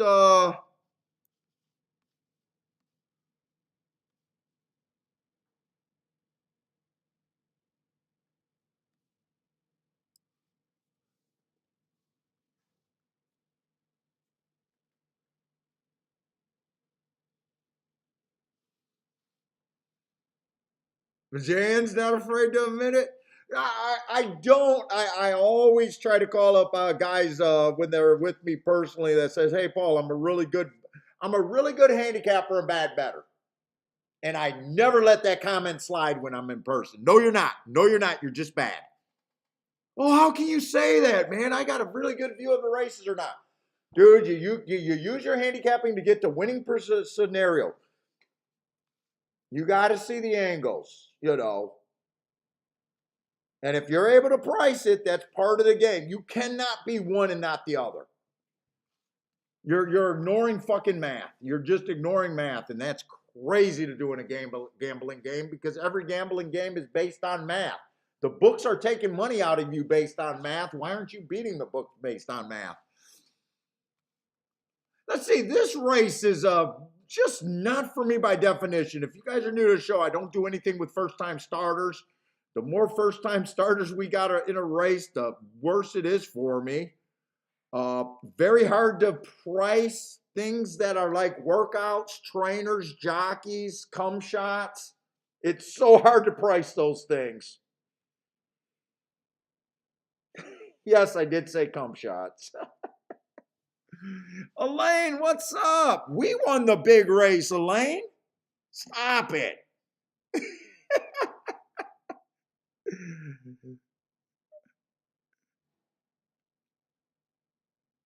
Elaine, even if you're missed, you're supposed to say, "Hey, I watched the shake-up. I'm interested to see what Paul did in the Pegasus." Yeah, we hit the Pegasus.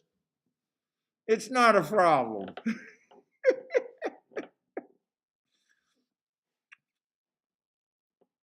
Yes, no one will win day in and day out. That's for sure.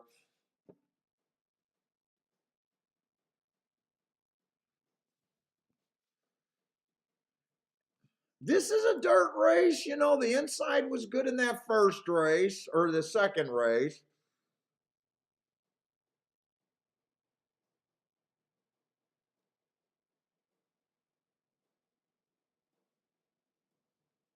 Let's see, first-time starters. One is out of $1 million.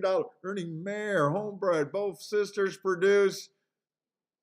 Tearing it up in the morning, full symbols. So I take it first-timer. Well, you got a nice price on the one.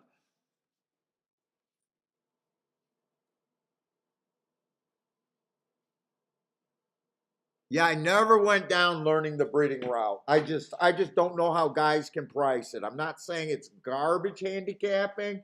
I just have no interest in it. I need running lines, and a lot of times I need more than one running line.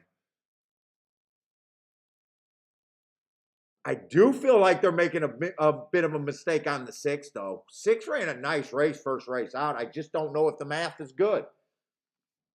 I got that he had the rail on a day that I thought the rail was bad. He definitely ran a useful race around the track, even without thinking that.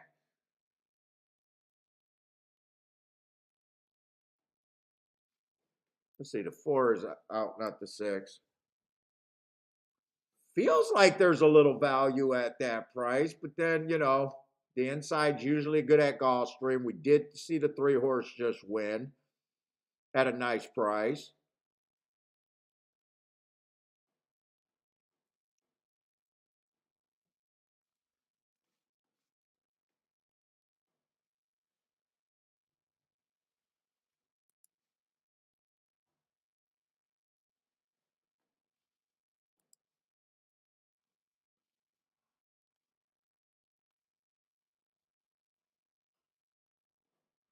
All right, I'm just going to try to follow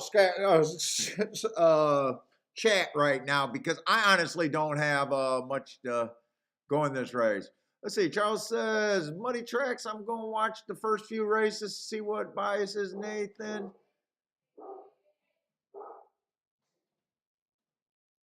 Justin says, only believe, Boomsy believe is, dude, you don't got to believe, like I said, man, I'd be skeptical of anyone on the internet.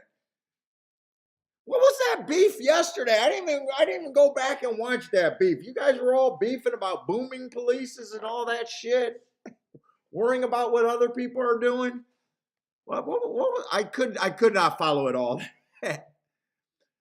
Okay, none of my posts before the races are real. If I chose to play for more and go for a race where you're wrong, I posted the winning tickets and take your money at least.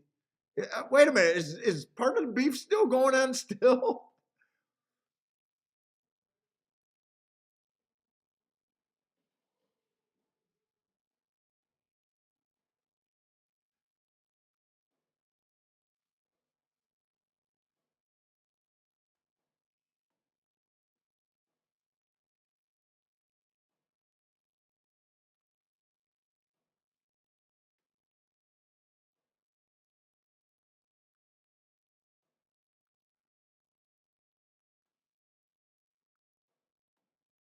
I can't follow up where you guys are going. I cannot follow these chat rooms. It's called handicapping. Took me 30 years to try to figure it out, Charles says.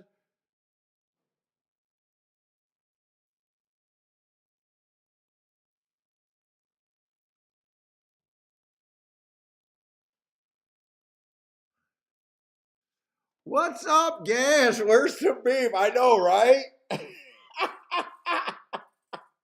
Now, I know poker players get beef. They hate people in their poker rooms and stuff. I ain't playing at that table with that, guys. I wonder if jackpot, or not jackpot, I wonder if slot machine, people that go to a casino all today, I wonder if your grandma's slot machine player is having beef with the guy next to her. What's up, Steven?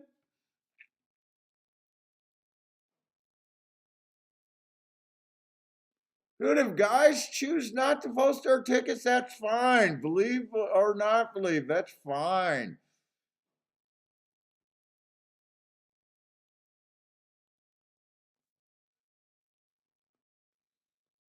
Daryl, what's up? Yeah, I wish I had something to say about this race. I really don't. Tampa's getting ready to go off. If you guys want to throw up some Tampa picks or want to watch something.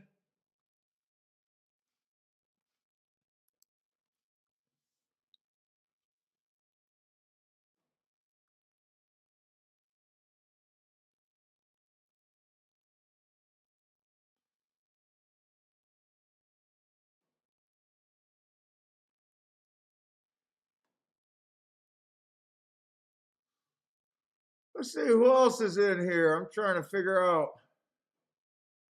Kia Rex says Kiki. I don't know what she was doing. Installing a new water heater up there. She's actually taking down the Christmas tree, I think. I think that's what she was doing.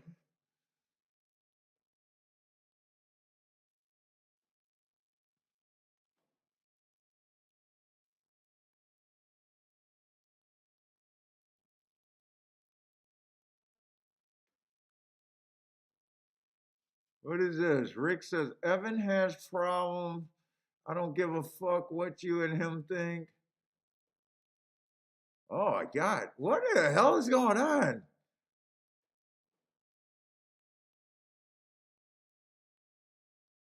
Dude, we went years without too many beefs in the chat room. Years and years and years, almost nothing. Kathy is here. Kathy, set these guys straight. Kathy, you need to set these guys straight. We gotta. What's up, Ryan? How's it going, man? We got Rafa room today.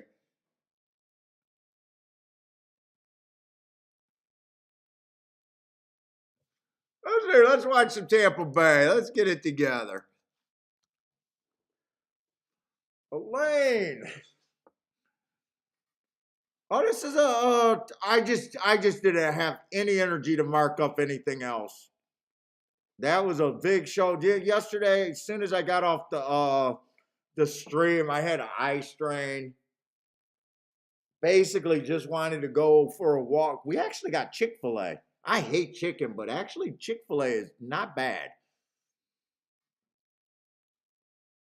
As far as chicken go.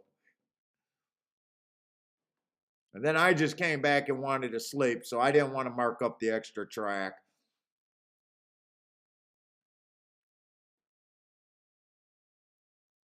Let's see, Ryan likes the 6 and the 7 over there at Gulfstream. Good luck, Ryan.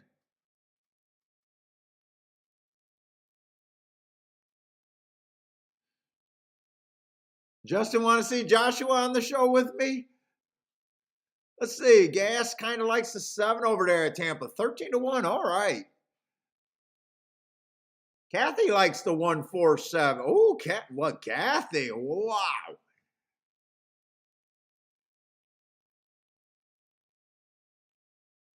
The only beef is with me and Joshua. Yeah, that fucking border wall is not getting up fast enough to stop those Canadian handicappers from just ripping us off. Yeah, I ate chicken last. Well, I will eat chicken nuggets. Now, here's the thing. Did I like Chick-fil-A's chicken nuggets? Now, even I know those were way better quality than my McDonald's chicken nuggets. I was like, yeah, this is real chicken, but I think I like McDonald's.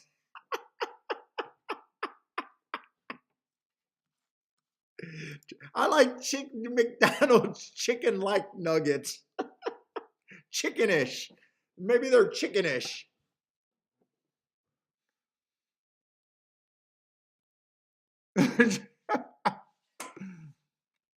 Rex says, "Fall, show me your tickets."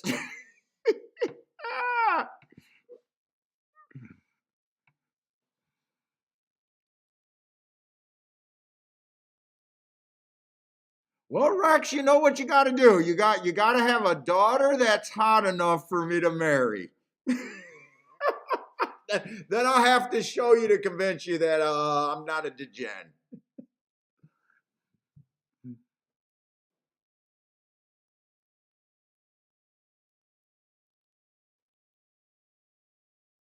Oh, I think I used to see that dude on YouTube that was doing that forever. The dude that the really skinny kid that dresses up in a suit and he does fast food reviews. I used to watch his videos. I don't know why he fell out of my feed. I haven't seen him for years, actually. Well, I hate chicken. You still got to eat it. I would well, I guess I paid for chicken last night. I guess I was in a good mood. But no, I don't like chicken. Oh, I don't like chicken. I'll eat chicken nugget. Like I'll eat chicken nuggets as a side.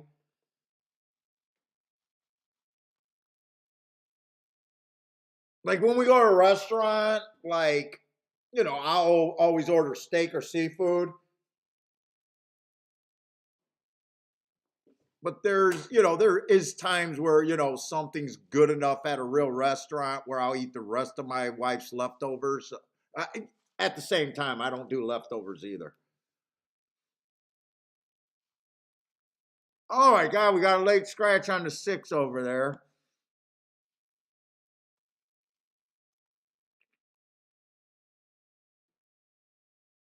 What's up, John?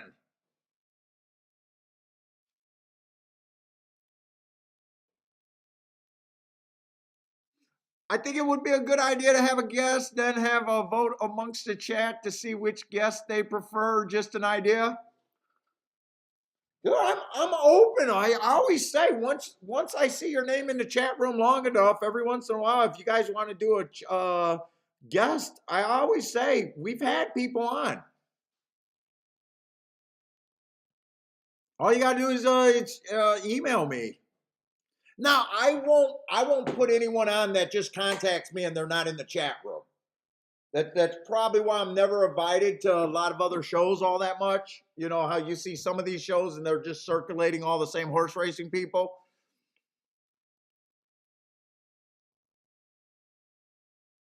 We've had Disco on, we've had Mac and Company on, Parsons on, Jared on, Bender on. Is that it?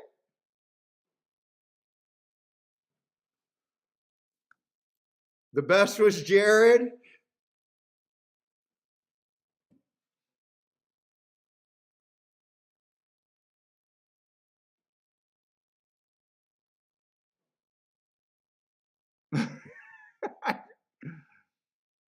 Oh, do we want another tournament?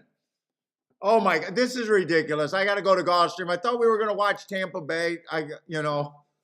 Let's see. They're off at Gulfstream. The four got the lead over there.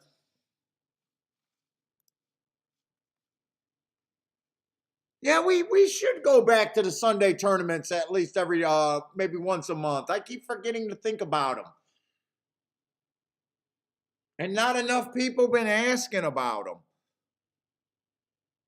Frankie would like to do another tournament. It kind of sucks. American does not have the border wall, but Twin Spires does have the border wall to keep the Canadians out of the tournaments. But that kind of sucked. We wanted Joshua and a few other guys to be in the tournament.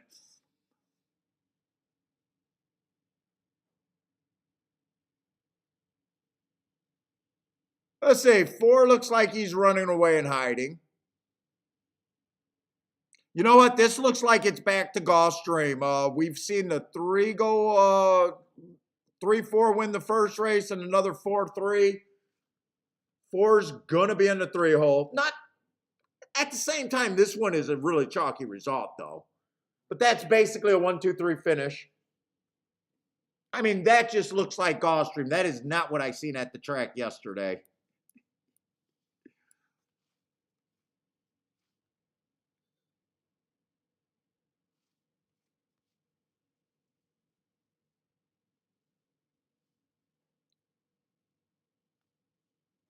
Let's see, Justin and still no super track. If you really had 100, Lee Paul. You know what? I'm honestly not. You know, buy stocks. I said before, I'm not trying to make money off of you guys. I appreciate the extra, but it's not mandatory. You know, I don't. Whether they had it or not, or crushed it or not, you know, I can't say how many times I buried them with when they followed me. So I never am looking for that.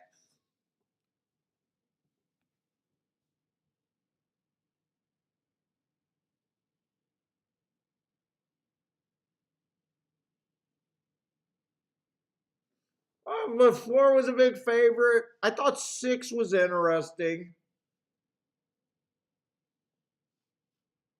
but just too dangerous to play in a race full of first timers and lightly raced horses. Let's 4-1 wire to wire, but from the three hole.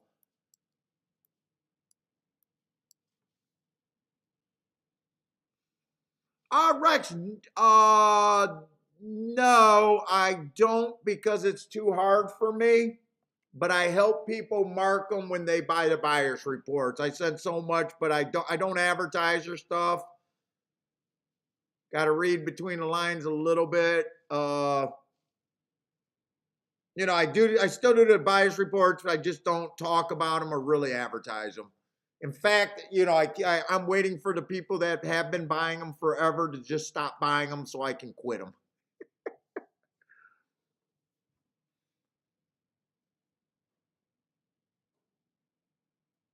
Not quit doing them. Not quit doing them.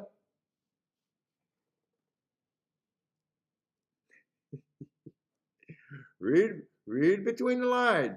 My wife didn't want me to sell them from day one, and she was right.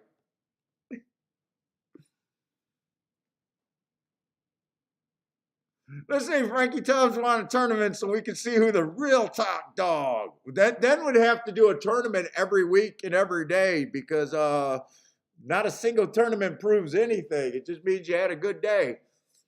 I want to go. I wouldn't mind doing the tournaments again. I don't mind them. I just honestly forget about them.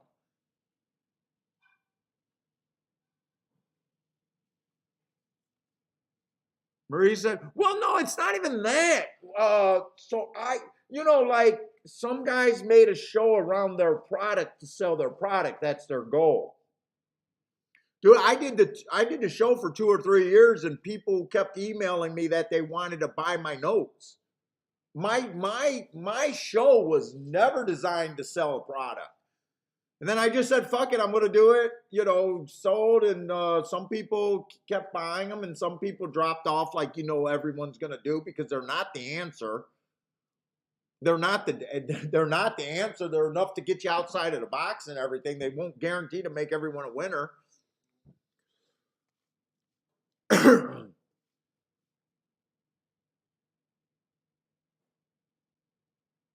Elaine wants to do a tournament too. Oh, guys, remind me that like during the next week's show, and we'll try to set Sunday aside for the show if we keep getting enough interest.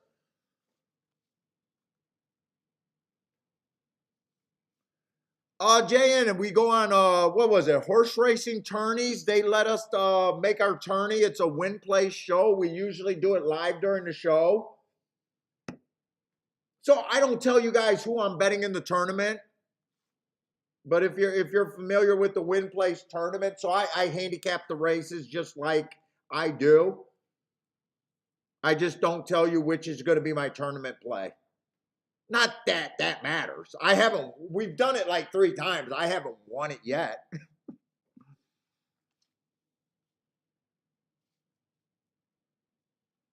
So I don't take any of the money. We do it at what is it? The $10 tournament, I think it is. Let me see. So you got to just be able to sign up at this. Let's see.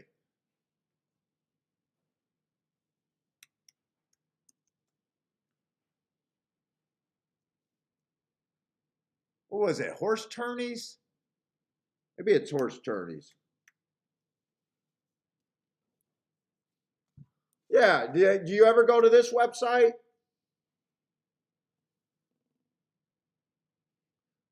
So they used to. I haven't been here in such a long time.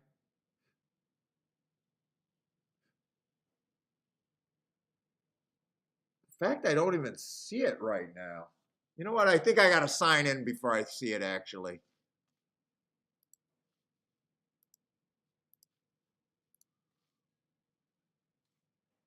Yes, we can go. So we go to this website. I can create a private tournament, but we got to do it. They don't let us do it from too far in advance. I think we can only generate like a day or two. So like if we wanted to do Monday, you know, which I'm not airing Monday. So we just set up Parks full card, go to the next race.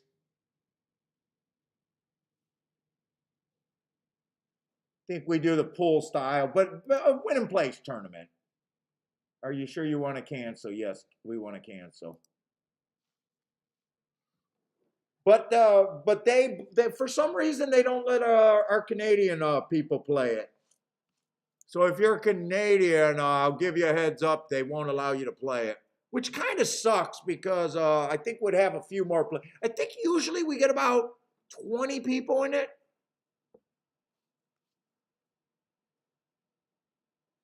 Oh, that's seven. Kathy had the seven, and Gas liked the seven over there at Tampa. That horse won, huh? Did he stay at 13-1?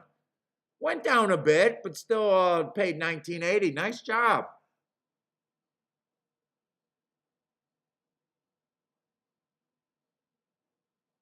Oh, I'm sorry, Jay. And I thought, so yeah, it is kind of like poker.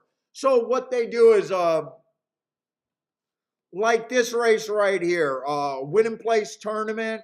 It's a $2 mythical wager. So, you play, say you got 10 races. You play a $10 entry fee. You got to play every race on a card. Just $2 win and place, but that money is mythical. It's not coming out of your wallet or anything.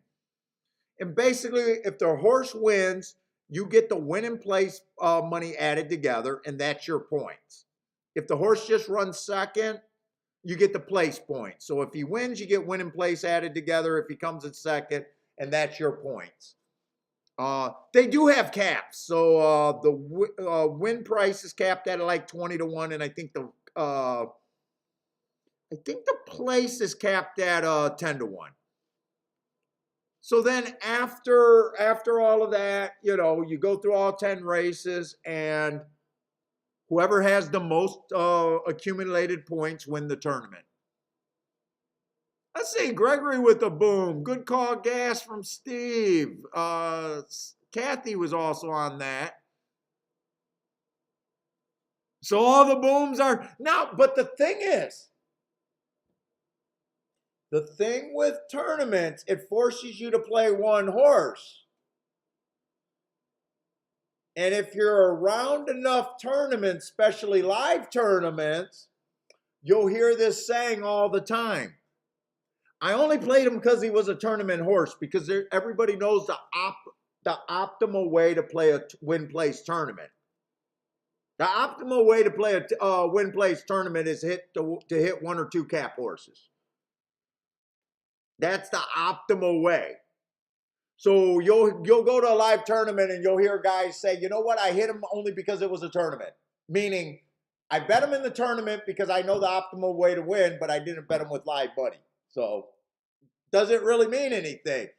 Basically, in a tournament, most people, and the farther you get behind later in the tournament, let's just say 5 races go by and you're at 0 points. Well, there's only one spot for you if you're going to have a chance to win. I don't like anything, but I know I got to take every horse 10-1 or higher.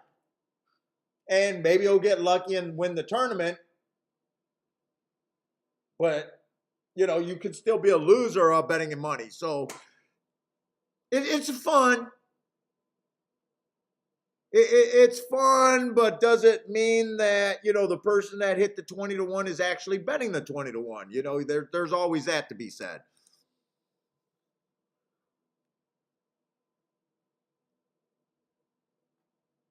My stock said he's not dropping his fix anymore.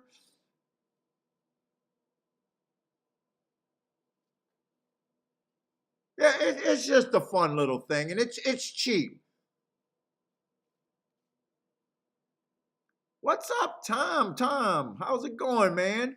All right, let's look at the next race. Hopefully, Gulfstream. That last race was unplayable for me, and the results bear that out. Let's see. We do got a decent size field here, and I was just prepared for a lazy kind of show today.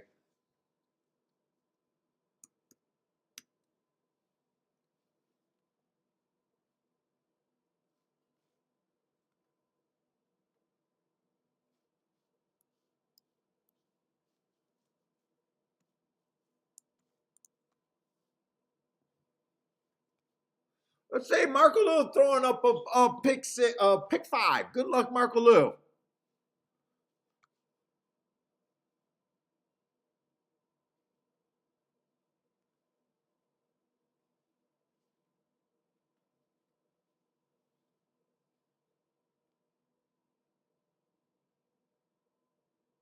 Oh yeah, yeah. I'd say it's equivalent to online poker tournament.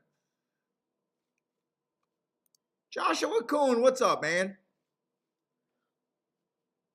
All right, we got a Topeka route race, claiming 8,000. Generally off the pace, generally stalkers. I keep calling it a stalking closing track. It's been faring out. Stalkers been starting to dominate. They can go wire to wire when they get that 25-50. But I handicap these races like I believe they're going to come off the pace for the most part.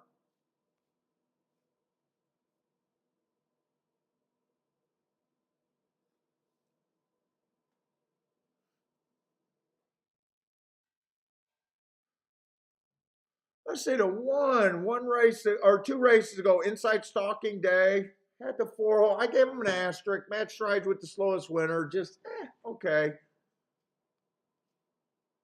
I will say that that's a huge drop, basically from allowance 1x to the basement. That was a one race sample. I do point out a lot of times it's not the first drop. It's the second race they run. A lot of times they'll win after a drop. I'm not sure what I really think. There's enough to me to say maybe. There's a little bit there for me to say I don't want to forgive them. 2-1 feels like I'd be shocked if I think this horse is a coin flip.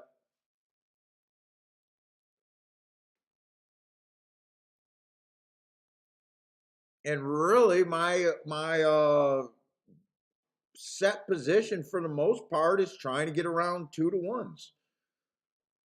Let's see what the rest of the field, but I don't know. I see him winning, and I see enough warning signs where I want no part of them. I'm not really sure. Let's just see what the rest of the horses are.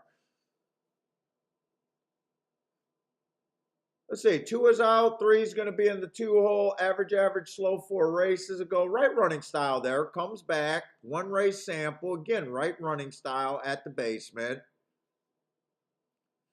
2 races ago, stalking closing day, right running style just wasn't good enough there. And the last race on a stalking day, right running style, he actually got a bad rail bias too, and he was off the inside. Finally wins, slowest winner of the day. I'm not blown away either way. He just has the right running style. He gets in position at the top of the stretch more often than not. He's stepping up a little bit in class, but if you break your maiden at the basement, I mean, this is where you're supposed to go. Okay. I mean, I got to see the rest of the horses.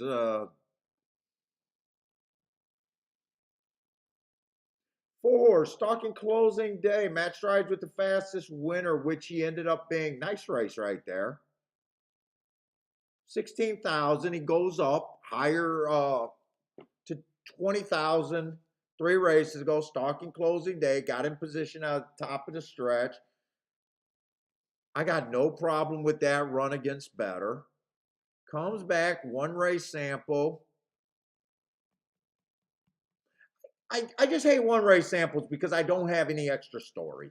It's just a 1 race sample and it just looks like an even race. And then last race ran on a bad rail stalking day at this level. I think there's actually value on him at 12-1. It's not anything like I love him, but definitely seen some scenarios. He got the right running style. He's ran a couple races or at least 1 race at a higher level. I could see it. Got an excuse last race. I could see it at the right price. Let's say 5. At least I know he's belonged at this level because the last 3 races were at this level. Right running style. Not gonna shouldn't be on the lead. Ran on a bad rail stalking day. Was a little far back last race. Just another. So far this race is just blah. I don't see any real advantages. 25-1 actually sounds like a way too high of a price on him. Still trying to figure out what this field's made of. 6 got the right running style.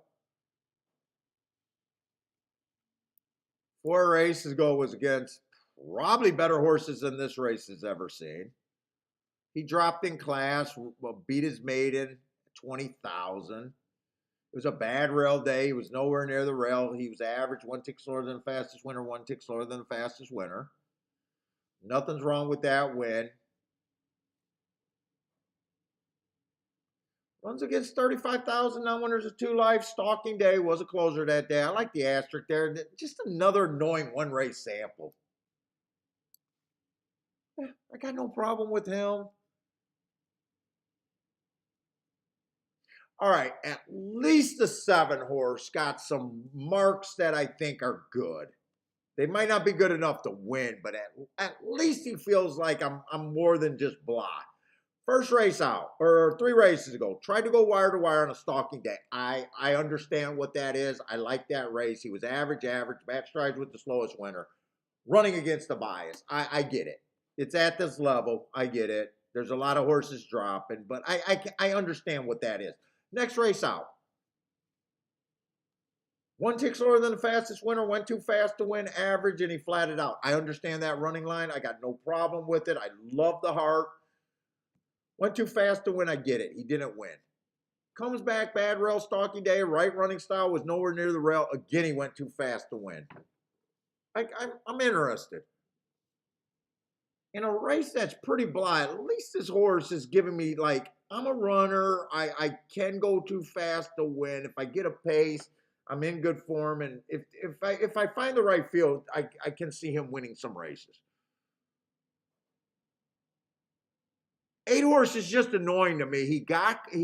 Looks like he got class, or at least class enough to run a couple $20,000 races.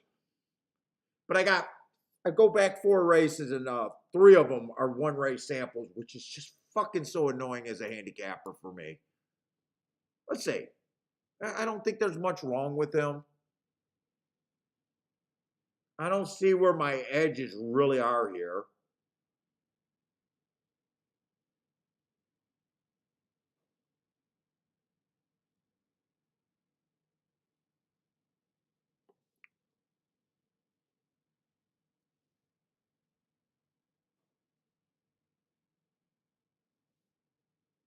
Ten, I get that race 2 back. He went too fast to win. But I'm anti-speed here. I think the 10 goes to the lead here. If he doesn't get a slow enough pace, let's see. 9 horse fits this race. Just been at this level for a while. Got the right running style. Wow, this race is just blah. I'm just let's see. 11 is the horse that has is the class horse.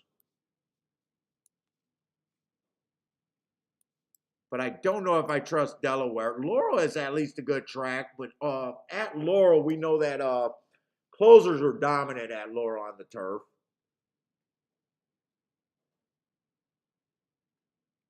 Wow, 11-6 to 1.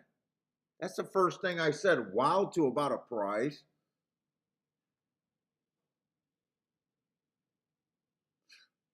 All right, I'm gonna try to do a betting line. I'm gonna try to, let's see, the 12 I'm against because I think he's a sprinter. Stretch it out, it might be on the lead. I'm anti-speed for the most part over there.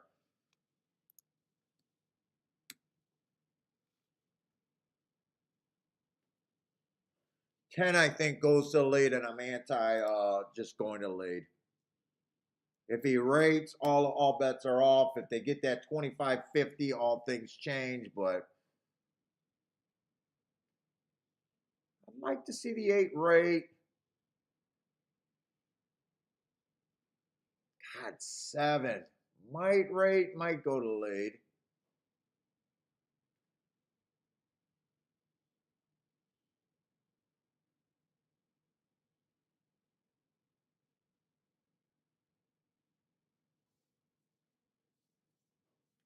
Still don't know.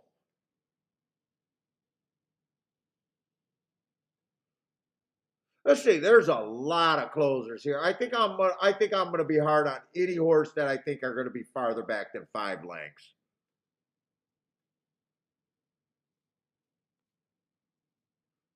11 sits farther back than 5 lengths, but I don't think he'll be that far back today. 9 still a player. 8. I'm going to lean towards, I think this horse is going to be off on the pace too. I just think he's going to the pace. I don't think he's going to do the right thing.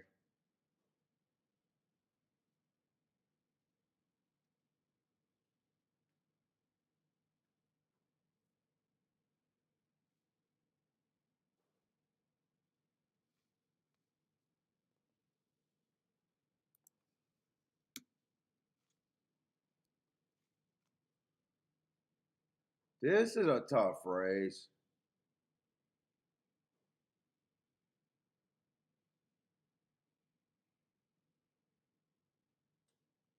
I don't really hate anyone. I wish I hated someone.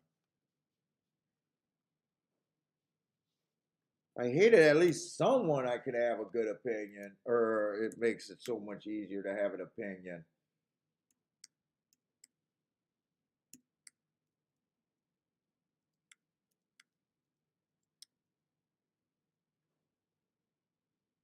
That means I wouldn't take anyone less than 6-1. One, I can't even tell you if I hate them or like them. I wouldn't take anyone less than 6-1.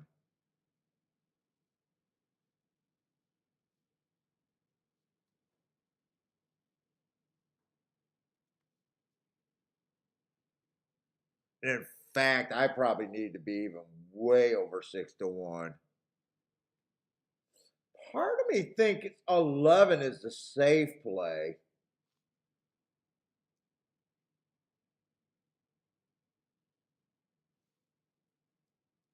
What if one wins? I don't got a problem with it. I just can't get to him.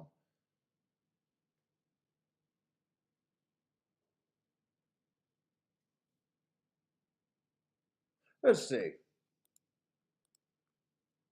think I can be a little bit harder on the 3. I want to see if I can try to change, but I'm having a lot of problems with this race. The harder it is for you to make a betting line, the more it just screams, should I really be in a fucking race? Do I really even have an opinion?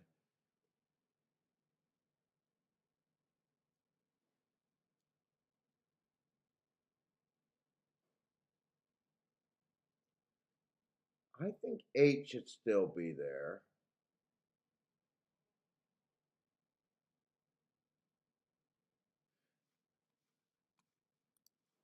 I think I come back and be a bit harder on the 9.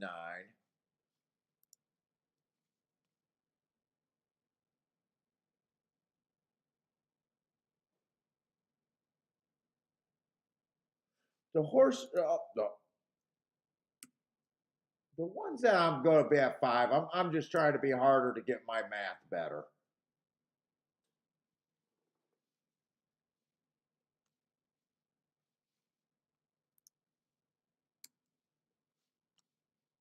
Let's see. Does this make it any better? Can I find plays with this?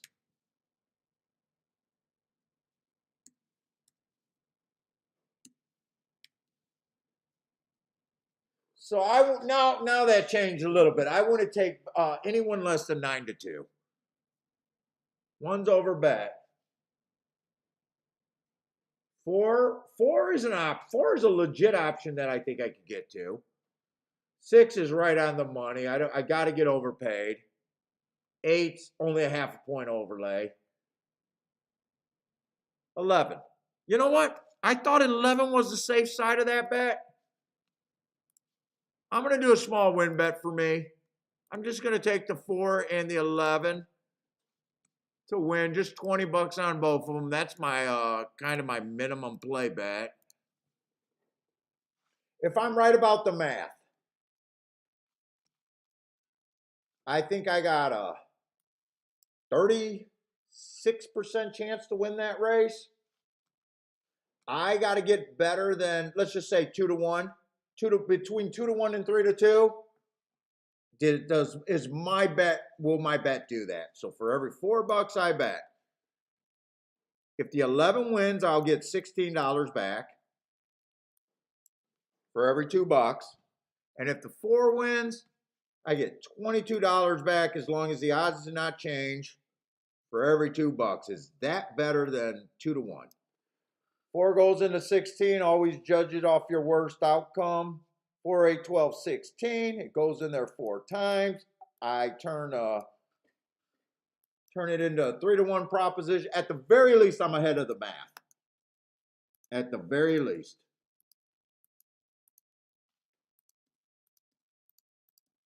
Now, after the gate opens up, if they go down lower, I can't take account. But when I bet this race, I'm ahead of the math.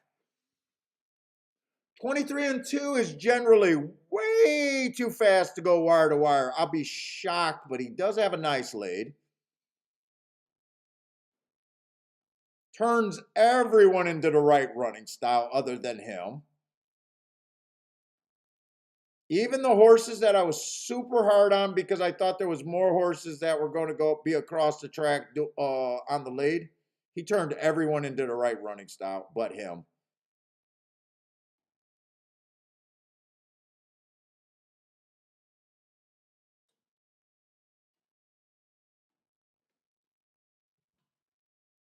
$46-4 is ridiculous.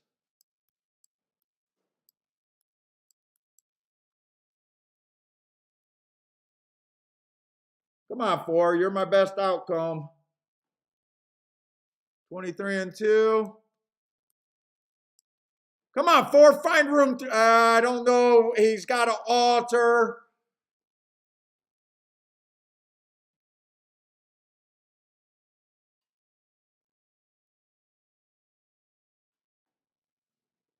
Okay. 11 had nothing. 4 tried to ran, had to alter. 3 was an 3 was an overlay. 3 was an overlay. And 3 I knocked down late. 1 didn't run a lick. What did that come in? 3?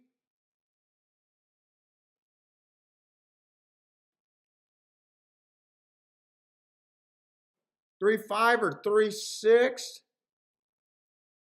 That might have been 3-6.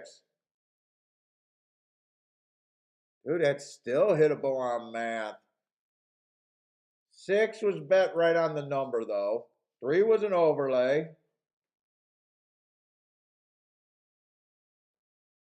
4 ran good enough. I don't mind that. I thought I had about a 38 or 36% chance to win that race. I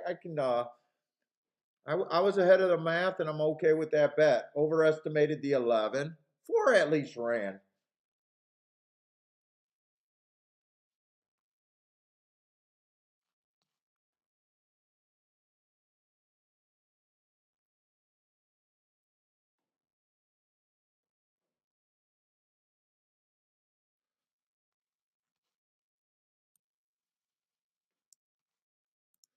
Let's see what's up, Douglas. Douglas comes in $10 to win on the 3. Nice job.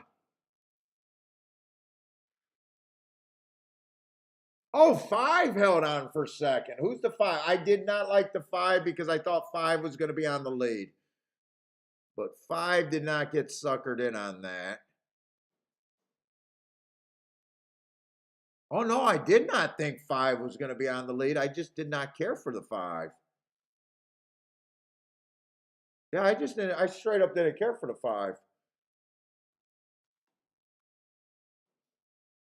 I think I ended up being hard on the 5. He had the right running style. But he was an $8,000 horse, and a lot of these horses were dropping. And I was hard on the 3 for the exact same reason. 3 was stepping up from running, just breaking his maiden. I thought the 1 was dropping. I thought the 6 was recently dropping. I thought the 7 was dropping. No, I didn't think the 7 was dropping. I thought the 8 was dropping. I definitely thought the 11 was dropping. So I thought there was a lot, and I thought the 12 was dropping.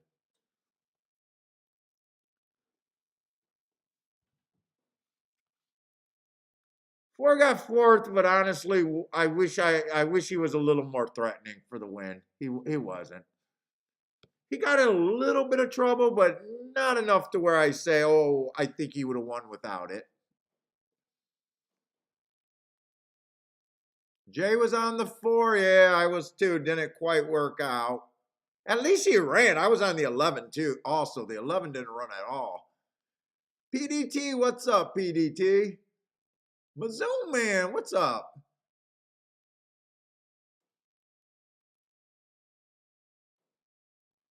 See, Tom was on the four. A four suckered a lot of us.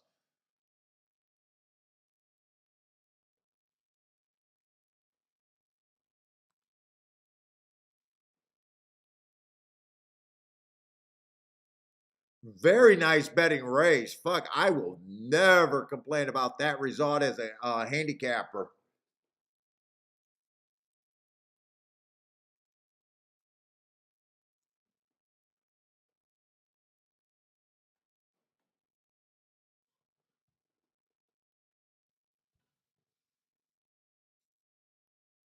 $347 to 1.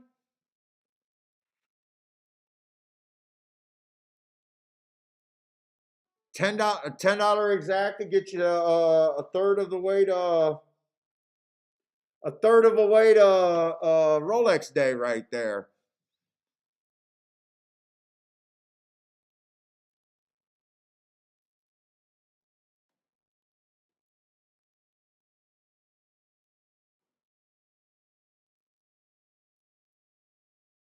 Yeah, four had some horse. I still don't know. You never know. I seen the trouble, so I can accept the four horse losing there. He had to wait. He did an angle out. That's not good. I feel like I got a good enough run on the four, and I don't. And even if he didn't, I put in a bet that I thought had a 38% chance to win, which I'm also saying I know. Turn it around. I'm saying I got a 62% or whatever it is to lose. Can't get that worked up.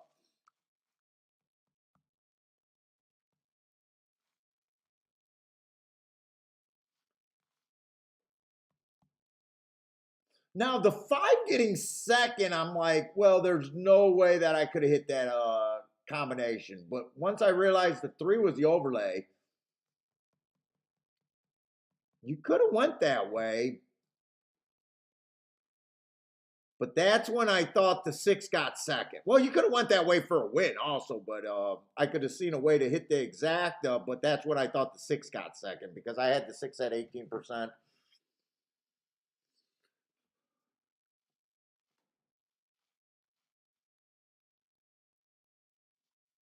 Tom needed the five there.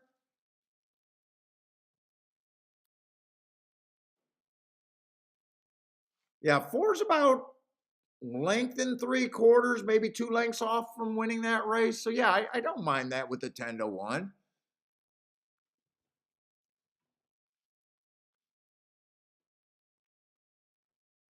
We bet the race. The odds set, the betting odds line right here. This looks like a chaos race where you could expect crazy. These are the races like this that I get excited about. And it's so deflating when it comes in chalk. You're like, what the fuck? Why did I like right here? This result correlates to this betting board. Whether I could have got there or not is indifferent. That the betting board right here says, look, no one really has too big of a chance, according to my opinion.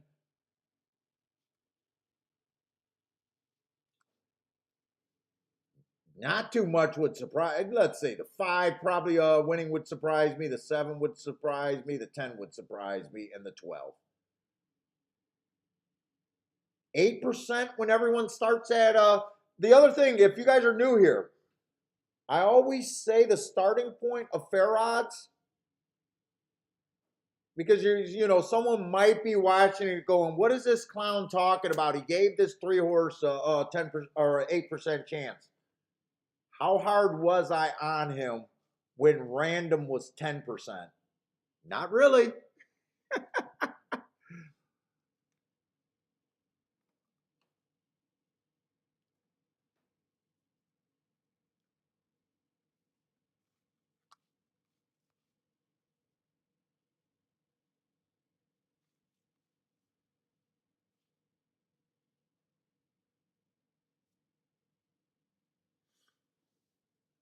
Oh, 23-2. Yeah, when we seen this pace, there was no doubt they were coming back. I'm not even sure 3 is in the screen right now with the, oh, there he is with the checklist. Okay, so 3 closed and 5 closed. But that's what we expect from in that pace. So 11 had no excuse because 11's right next to the 3 and the 5 there. So 11 had nothing. So that's what I wanted to see. 4 got first run, just wasn't good enough.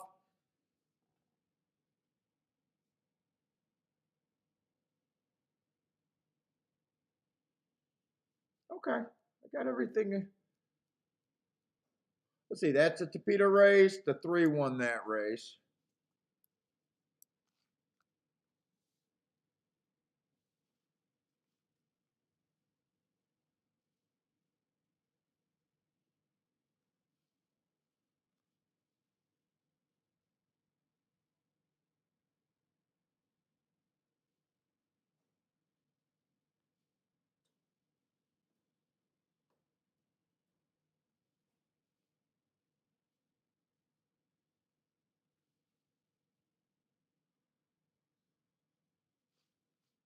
I'll be right back.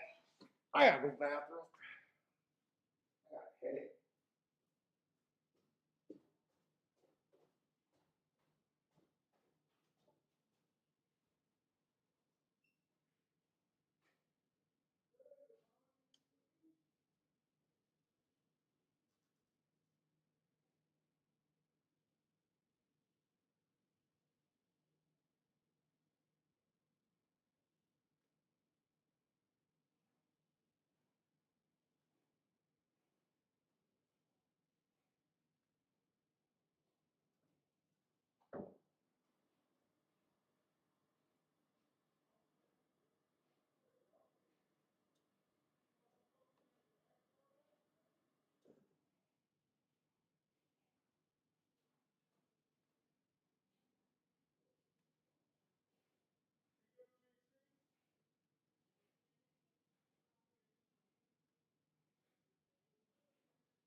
All right.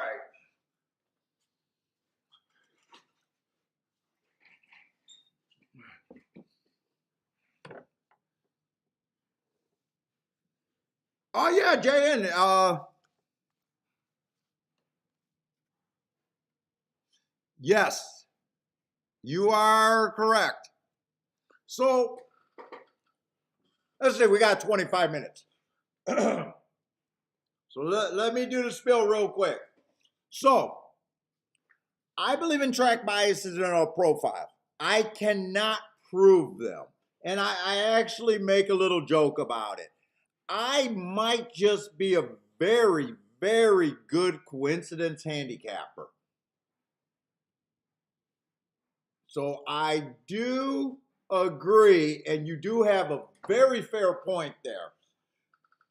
All I can say is after all these years of experience, I 100% know what created all my huge hits. So I am willing to see biases or track profile between any corner because by definition of my belief, it gets me outside of the box, which I know as a bettor is extremely good. And my knowing that I accept a reasonable hit rate of 20% of the races that I like, not the bets that I make, I know how important it is to get outside the box. So whether it's a bias or coincidence, who cares? I always make the joke. Let's just say right now, you think that there's a golden rail bias right now on whatever. Let's just say the next race is a dirt sprint, right? I believe there's a golden rail. So let's just say by coincidence, a rail horse wins at 14-1. And I cashed a horse that I normally wouldn't have. I honestly don't care if it's coincidence. Let's just say after I cashed that ticket, I got the choice to stop playing or keep playing or whatever. Right then, the money's made because I don't believe in cashing tickets that aren't paychecks for the most part. You know, sometimes I make mistakes and something's not a paycheck. But my goal is to always to get to somewhere where when I cash, I make my day, if not better, right?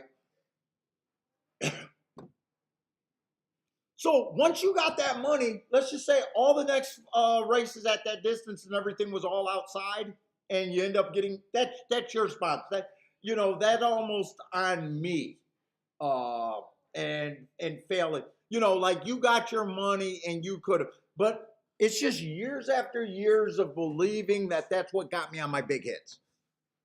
You know, I'm willing to give up being wrong that costs me small money to every once in a while to be right that gives me real money kind of deal. Like,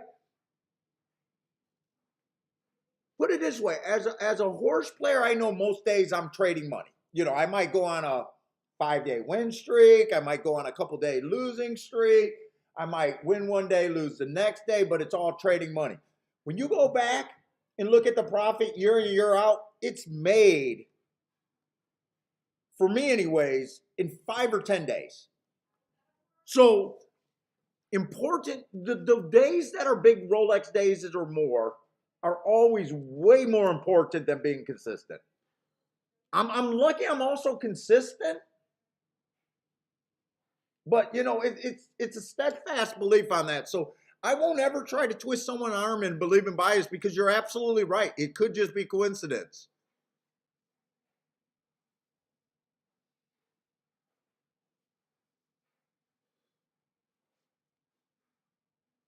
But put it this way.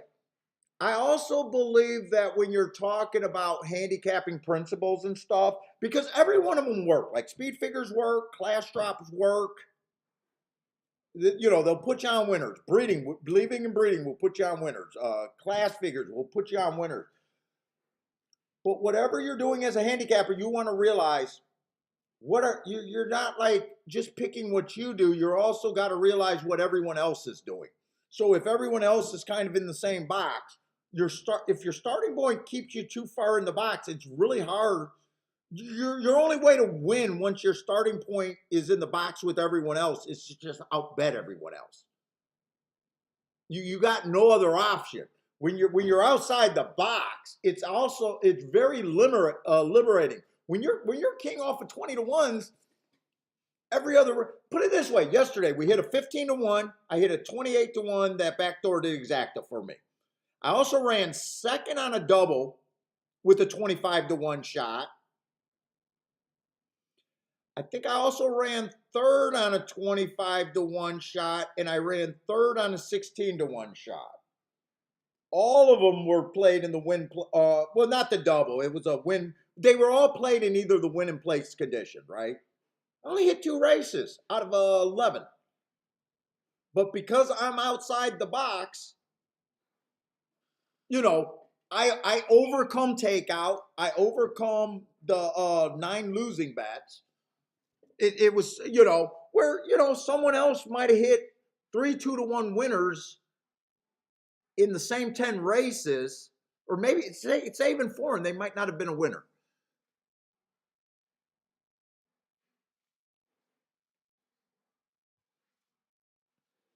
But you know, a lot of handicapping is not only what you're trying to do; it's like knowing what your opponents, because we are playing against each other, are trying to do.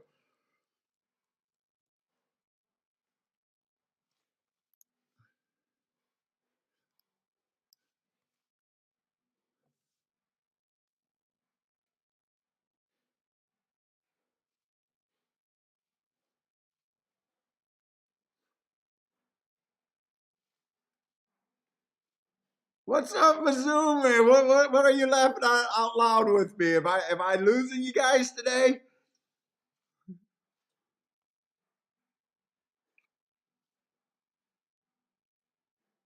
Yeah, Joshua Coon. I always use well to be a good bias handicapper, right? You got to be a good regular handicapper, right? You also got to know. Too many people just try to call a daily bias with no baseline of what the track. Put it this way: if we got some new people and they're asking questions.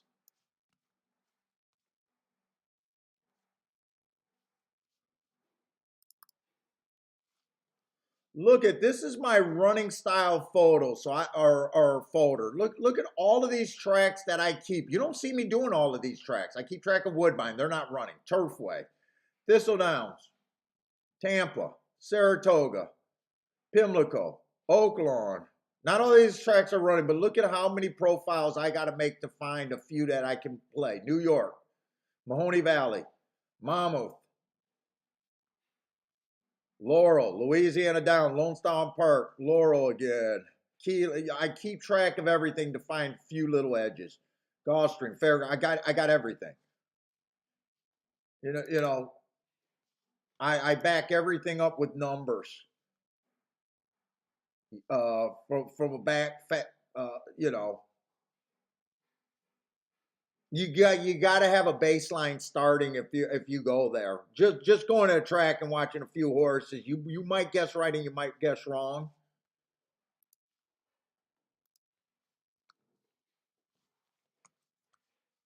Dude, that's just to be right 2 out of 10 times. That's just to be right at 2 out of 10 times. All that work.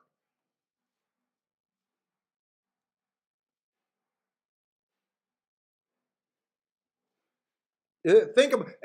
By the way, that's not even the record keeping.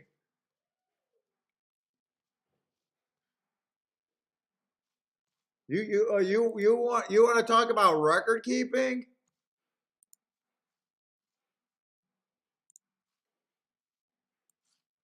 Boom.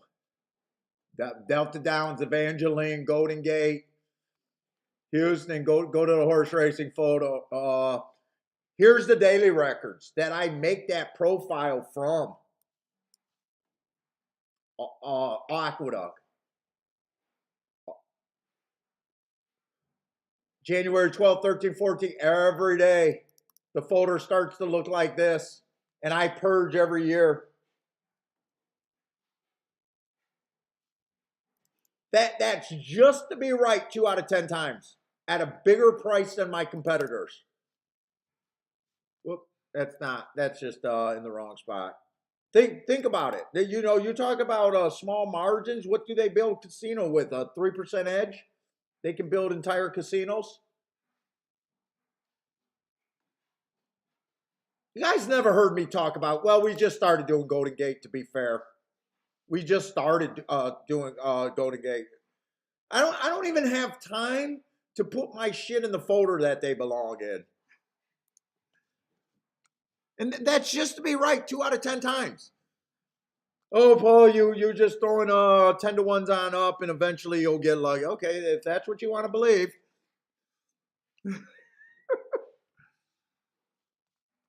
It's a lot of work to get ahead of the gambling crowd because everyone wants money for nothing. Who doesn't want money for nothing?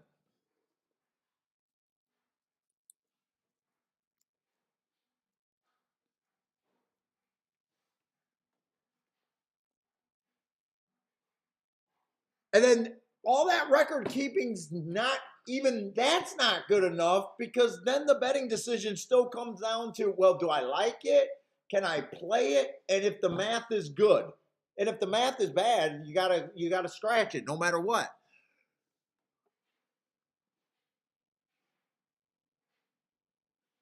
Okay, we got starter allowance 50,000. And here's another thing.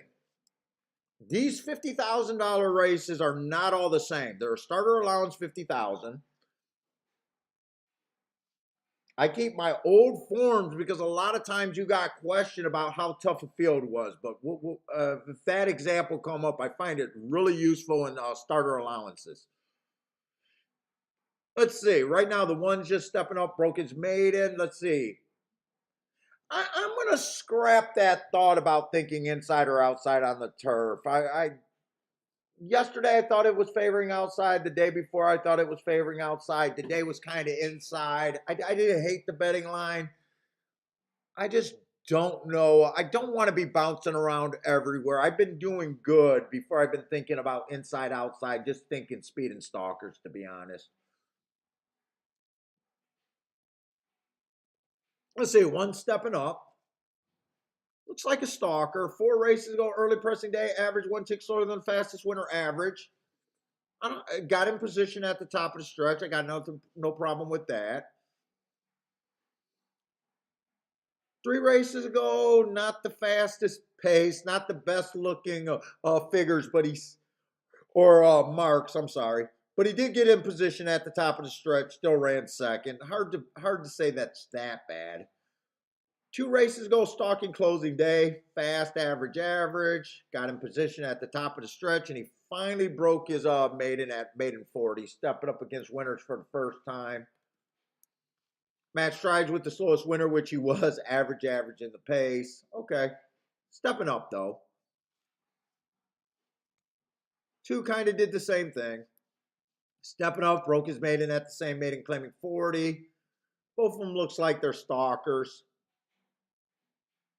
Not blown away. Not blown away by either of them, just kind of blah.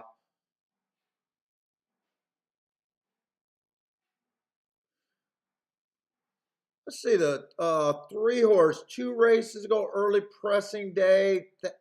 A little slow early, average. I'll say that's a decent second. Comes back, average match strides with the fastest winner of the day.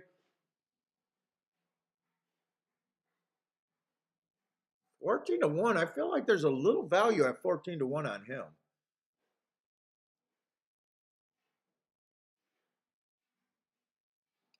Four's the favorite, really. 8 to 5 on the favorite. What is his advantage?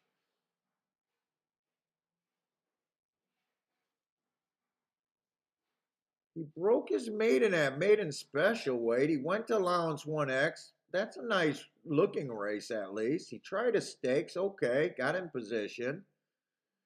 Tried another allowance 1X race. Okay, that should be tougher. That was a 1 race sample. They dropped him down to 25,000. He had the 7 hole on a bad rail day where the timer malfunctioned. Kind of hard to judge a race. I don't like that he went to 25,000. He ran in a $35,000 race. Okay, but this is a step up. Timer or something malfunctioned because it's not in my notes properly. And then last race, 1 average match strides with the fastest winner, which he ended up being on an early pressing day.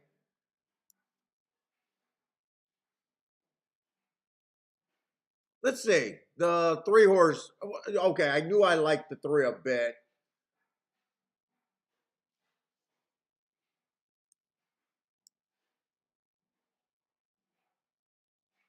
The 4 horse won that race by 5 lengths. The 3 was right there. I don't think there should be that big of a odds difference between those two. What's up, CR Reed?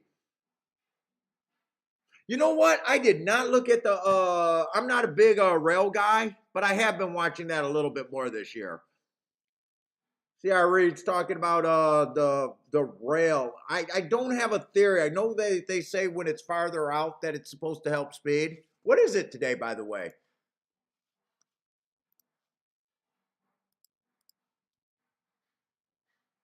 Rail is at 56 feet. That's pretty far out there.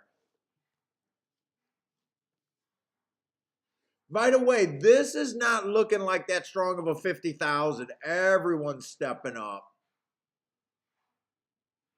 The only horse that's been at this level a couple times is the 5 horse.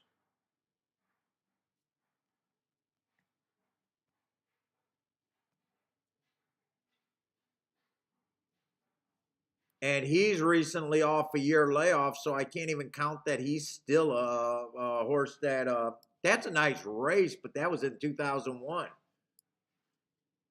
He come back in October of 2022.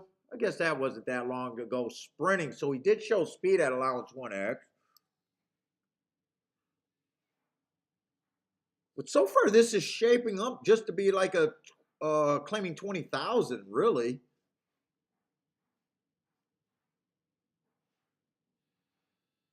Six, I don't like or dislike. I'm still looking for someone with a hidden class or good marks or something.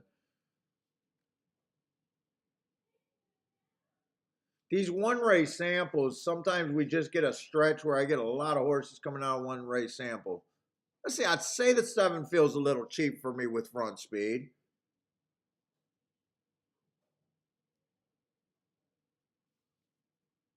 This is a class drop right here.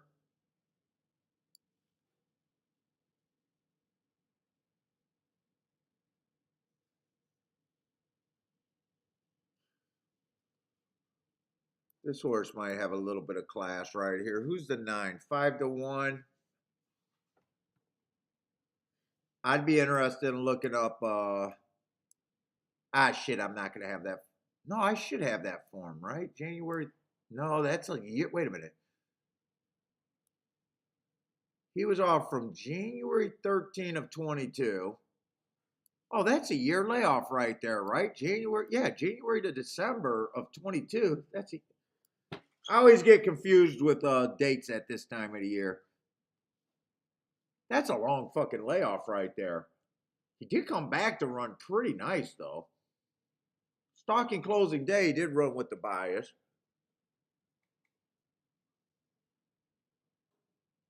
I got to go back to that 4. I don't even remember. Wait a minute. I don't. The chalk is a 4, and I do not even remember him.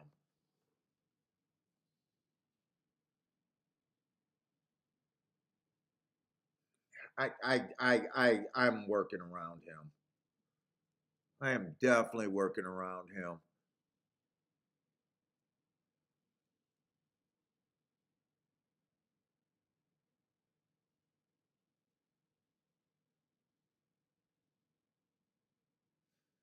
Let's see, 11, 4 races ago, went too fast to win. I like that race. Comes back, improves, stalking closing day. Nice little run there. 1 within 3, stalking closing day, stalked.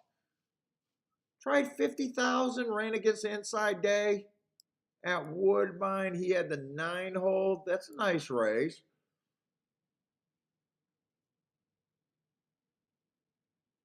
There is no scratch. Wow, this is a nice field.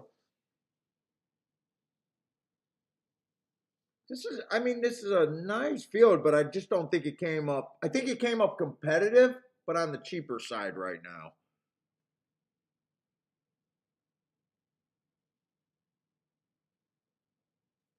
Nine's a real question because I thought I really liked the 9, and now I don't like that big gap right there, and I'm making sure I'm not interpreting that wrong.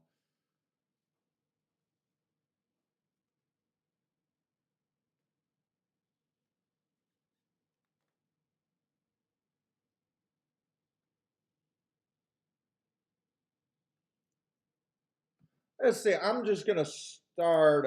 Let's see. We got 11 horses. They all start at 11%. Let me just see the horses that I feel like I can't get to. Definitely gonna have to be brutally hard on some of these horses. That's okay.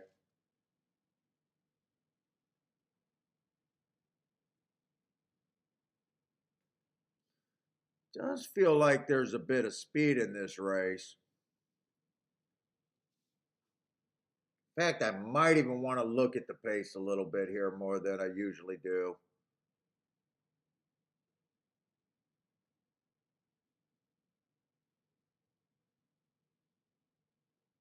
The inside ran pretty good that earlier race, but I said I didn't want to mess too much with that thought.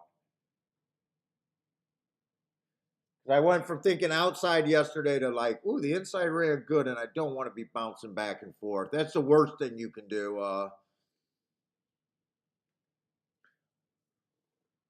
I don't think this 4 should be this low.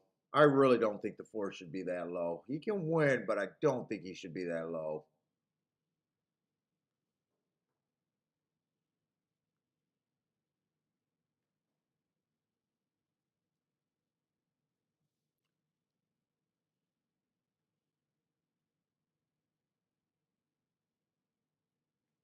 I want to see. There feels like there's a lot of speed here. I actually want to see how many horses I think going to lead here.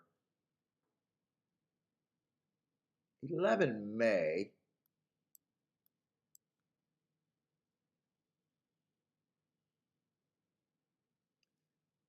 Jesus Christ. Why does 10 got to be confusing? 10 May.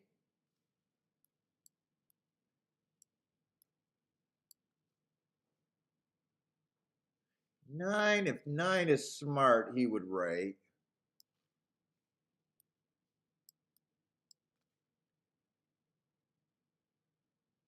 8's going to be nowhere near the pace. 7 smart, he'll rate, but I still think he's going to have a hard time. He feels a little cheap. 6 is probably going to rate.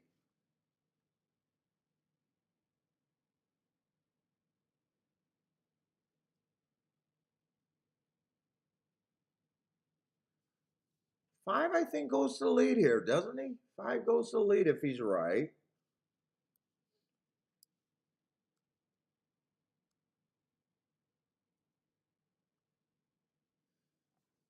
Hmm. Let's see. 4 only went to the lead once. 4's probably going to stalk. I think 4 stalks here.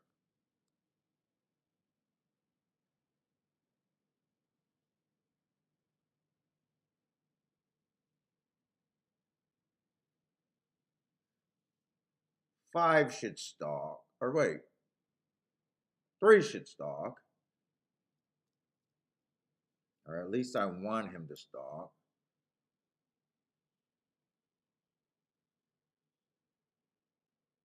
Oh, I thought there was more. I thought I seen more pace in this race.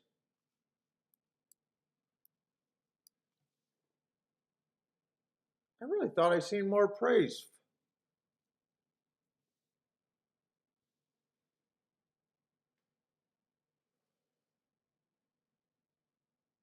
Wait, this is the second race in a row where I'm having a hard time.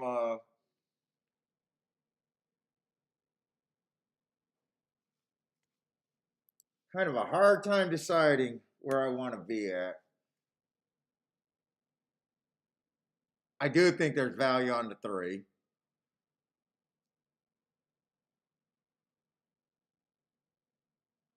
think there's value on the 5 now. I thought there was more speed. 6 is probably priced right. 7 horse I don't like.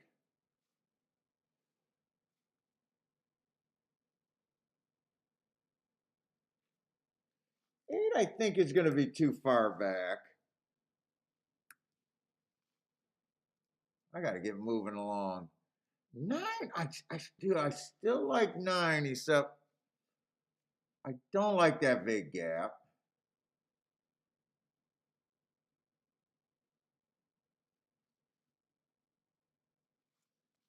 Let me just see what I got. 1, 2, 3, 4, 5, 6, 7, 8. 14%.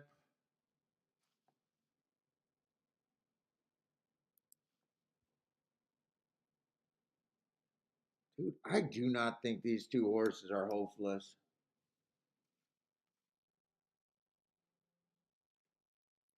I do probably like the 10 less though. I still think I give 9 some points.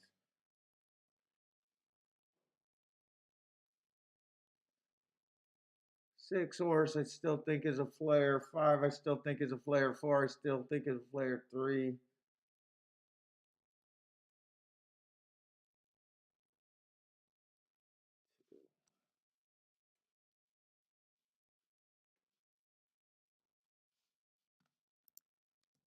Where does that break it? 16%. I think 2's a little bit below that.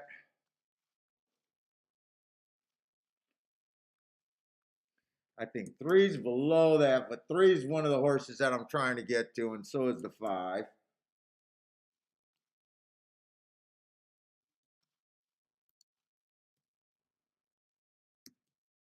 I think that's where I'm going.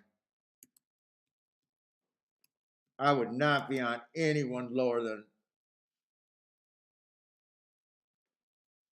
I would not be on anyone lower than 4-1. That's for sure. Here, if it, the harder you have a race, harder you freaking have a hard time making your betting line, or the harder you can't throw out horses. I don't know why people have a problem with this, but you should be demanding more each time you had come up with that. I don't know why people would ever take a fucking all button when you're saying I'm having a hard time with this race. Your opinion is telling you that fucking anyone can win. Why the fuck would you be ABC?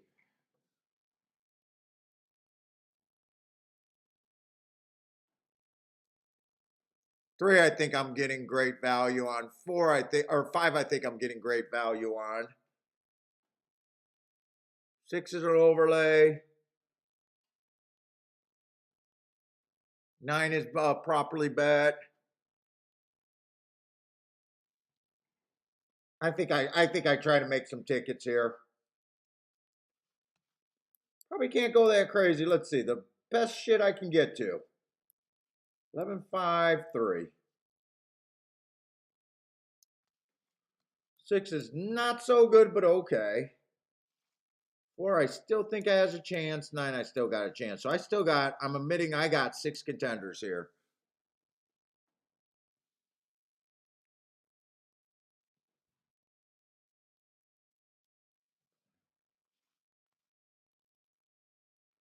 All of these combined are way better than 2-1. If they do, I think I can just do that for a win ticket just to start out. For every $6, let's see, 3 would be 30. That sounds way better than 2-1.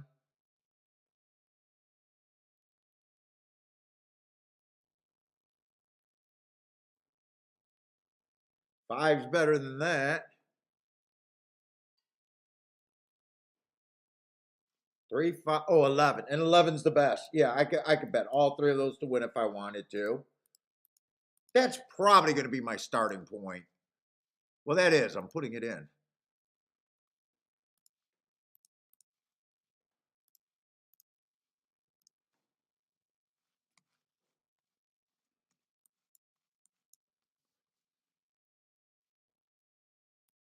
I normally don't want to key off of this many horse. Wait a minute. I don't think I want to do it that way.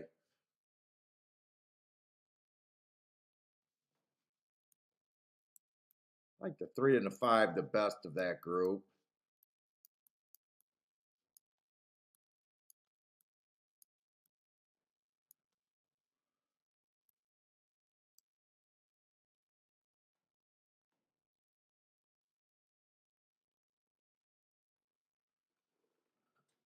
You know what? I don't think I want to do a $20 base bet.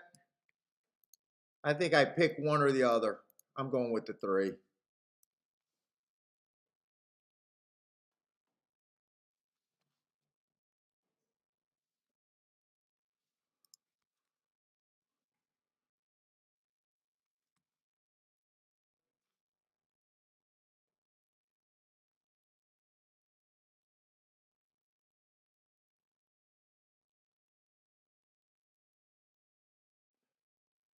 Yeah, I am going with the 3 on that bet.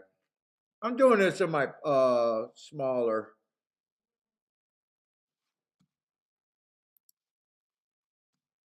Let's see, win.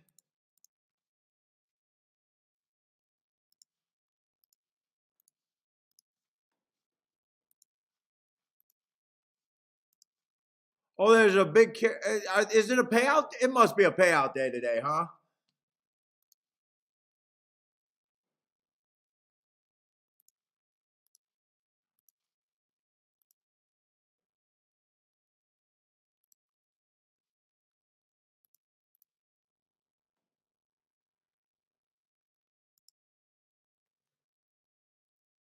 I'm missing a 9. 1, 2, 3, 4, 5. Yeah.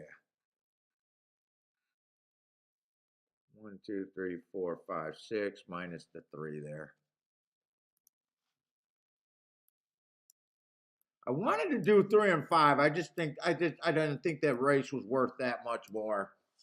That would have added up quite a bit.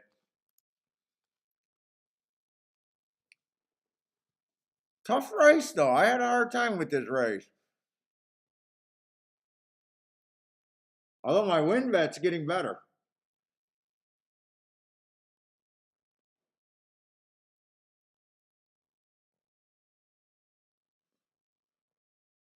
Let's see. Gulfstream, yes, separate different rail vetting. Furthest out.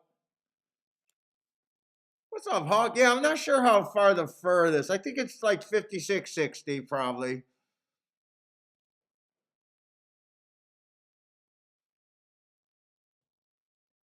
Who do you guys got here? Let's see. Mizzou Man. He needs the 3, the 4, or the 9 to start out the pick 6 at Gulfstream.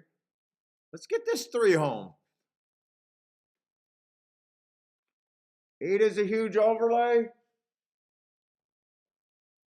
Who is the 8? I got 8 price fair, but we're supposed to see value different. 8, I just ended up being hard on the 8 because I had to be hard on someone, and I have been doing well thinking the track's been favoring speed and stalkers, and I thought he had a fair chance just to be too far back. Wouldn't it shock me? I honestly, there's probably only the 7 would shock me in this race. 7 in the 1.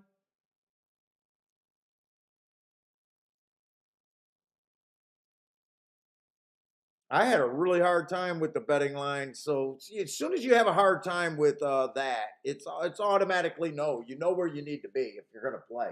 Now I could have just said I don't got that great of an opinion here and sit out, but we hit a lot. I hit a lot of races without that big of an opinion. Sometimes my biggest, the biggest, nicest hits of the day doesn't have that much of an opinion other than the math is great. I can get there, and I don't like something else. So.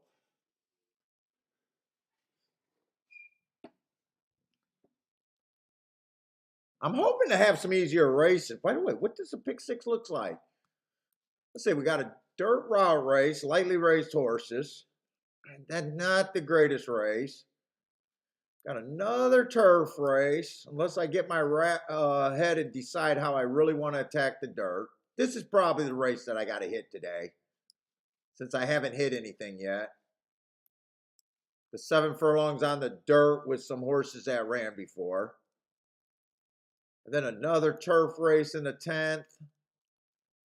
I'll have to wrap my head around the turf because we got quite a bit of turf. Yeah, we got quite a bit of turf. I got to decide where I want to be on the turf, if anywhere.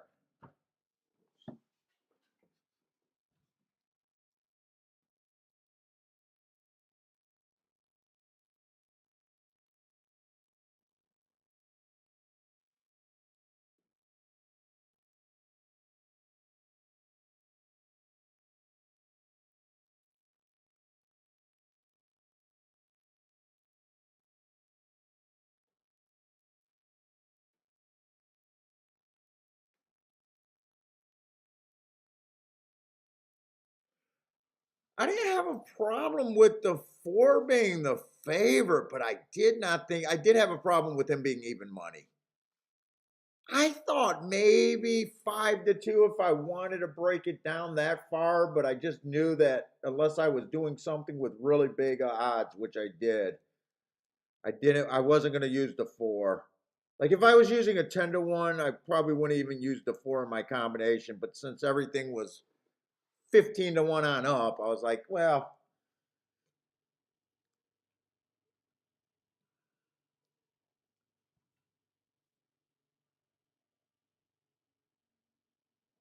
4 looks like did 4. I just caught out of the corner of my eye. It looks like 4 jockey might have had a little trouble or lost his stirrup for a second. I thought I seen something there. Maybe I'm wrong. 5's getting steadied all over the place too. I thought 5 had a chance to be on the lead.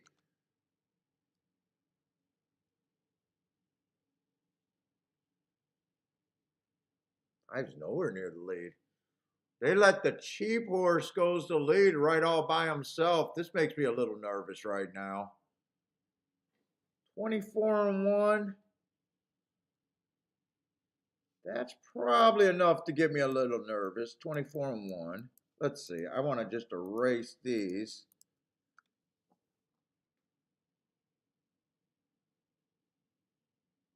God, this was not how I seen the pace. I do like where my three's at least, but I need to get this 7 down because if it comes in 7-3, I got nothing. Come on, 3.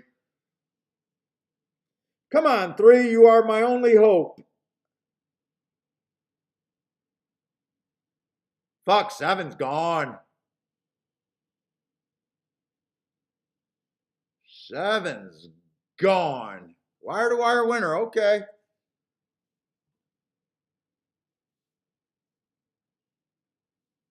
Fuck, I did not like those $20,000 races on under his belt.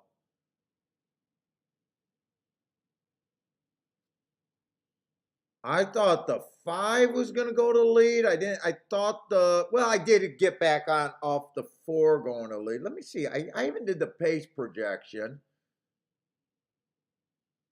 I didn't think the 7 would get the lead. I thought 5, 10, or 11 were the most likely. 22-1. I can't be pissed about these prices that I'm seeing. Elaine dancing around the room. Let's go. Rex with the let's go. Frankie Tubbs, a bag to single. Nice. 20-1. That's how you play a ticket, by the way. Mizzou Man with the boom.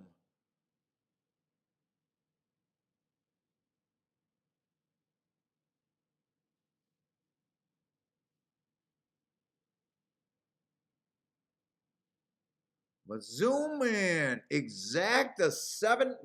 Wait a minute. 9 was up there. Did Mizzou Man get the exacta?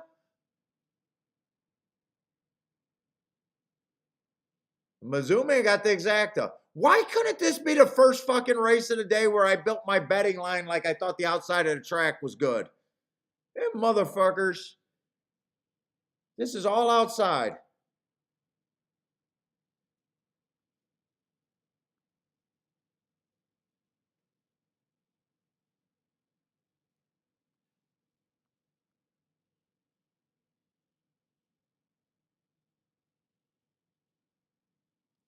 Darryl got to wait for the miss the 7, wait for the late pick 4.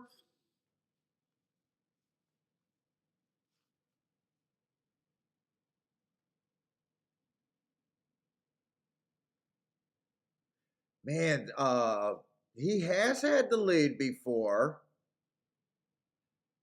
He got the lead against Cheaper. I said this was not the strongest field, but I thought he was the cheapest of the group. No problem with him with form. I got no problem with his form.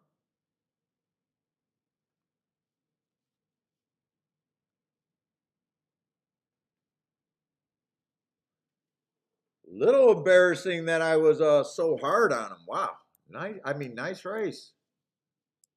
Nice race. 9 was the horse I kept liking, and then I seen that replay. I thought I was going to key off the 9, which wouldn't have made a difference. Which wouldn't have made a difference because I wouldn't have had the 7 with him. 4 I thought was over bet.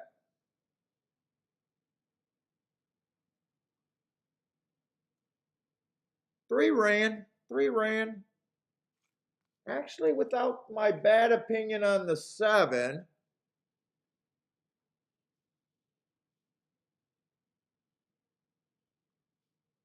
my 20 percenters is a try. Yeah, it's just I can't complain about that.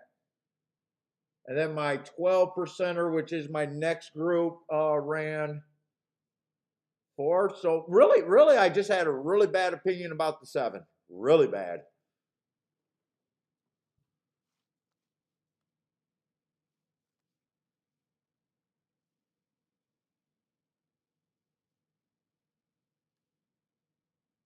Oh man, JN had the 3, 4, 7, 8 in an exacta box.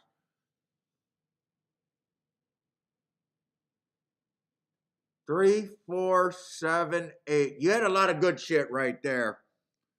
3, 4, 7, 8. Wow, three was actually your second worst. Holy shit. And I'm not saying your worst opinion. I'm saying the worst of the odds that were bet for you at 12-1. 4 would have been your worst odds on that bet, JN.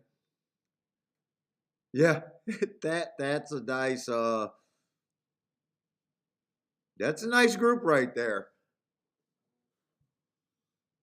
You had an opinion on a 23-1, a 22-1, and a 12-1, and the chalk.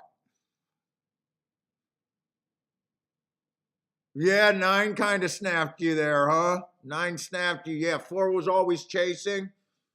3 was kind of up there, and 3 kind of gave up. Three ran his race. He just wasn't as good as the 4, and he wasn't as good as the other horses.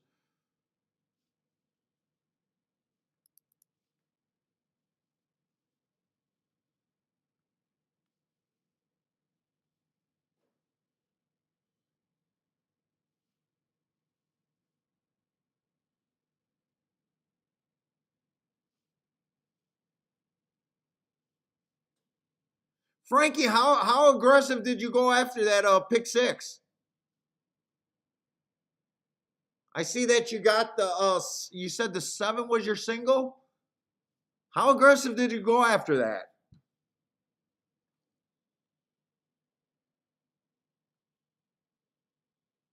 And is it a carryover day? Is it a carryover day? I don't even know that. I mean a payout day, or just it must be a payout day.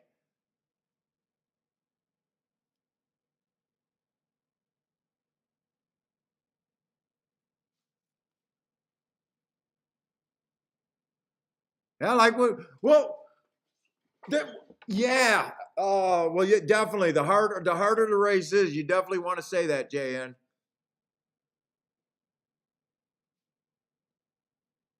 Now you could have took my rule. A lot of times I say when you get down to 4 horses, key off the top 2. Key off the top 2. You would have still missed your exacta. A lot of times when you see me get down to a group, I'll bet the top 2 to win. You could even bet your top 3 to win, and you would have returned nicely. Nah, I don't know if you do a betting board, so depending on if you do a betting board or not, you know exactly if that bet's good.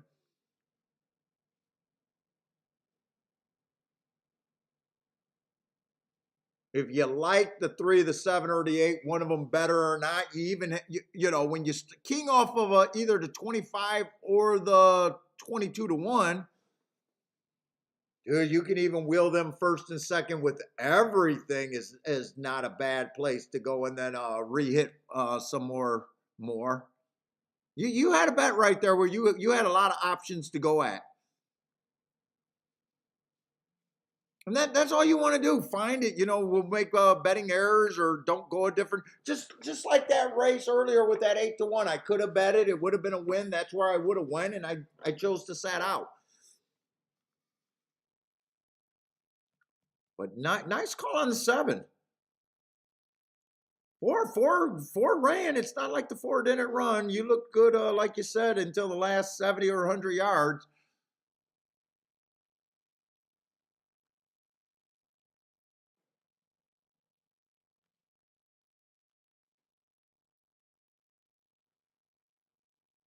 Let's see, Mizzou man hit the exacta for 5.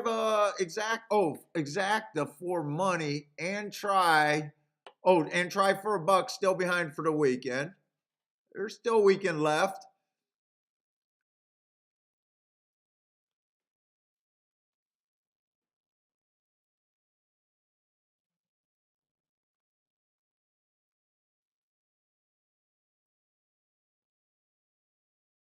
Oh, so it sounds like you didn't go that crazy. You're singled all the way on the pick six?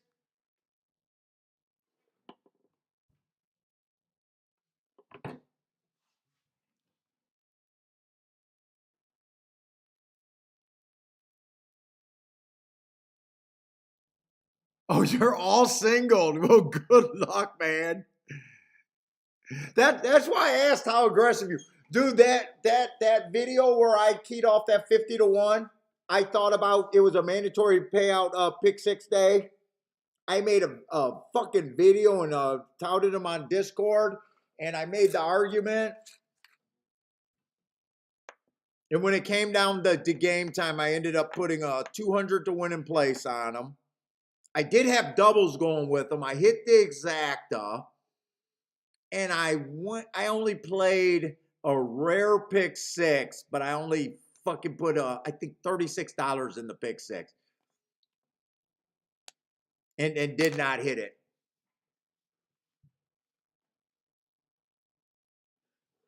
I played doubles going out of it with them, but that's the leg I missed in the pick six, by the way, the double. So I hit the exacta, I hit the win in the place bet. Huge hit. I think the win in the exacta got me 15 grand back.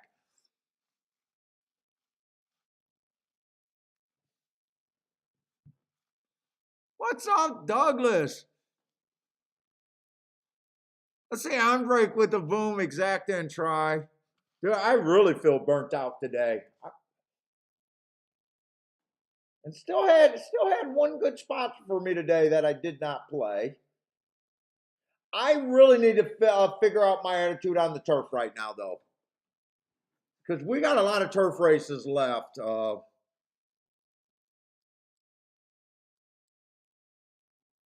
Let's see, 7-1 wire to wire on the turf. Are these all the results that we had on the turf so far?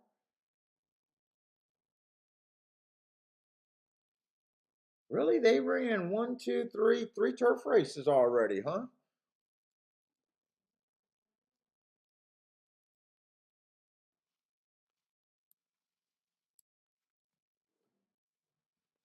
I just want to recap. I got so much time. Let's see, the 5-horse closed.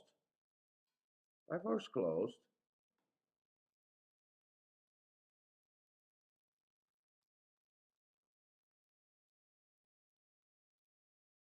Three-horse stalked and 7-horse wired.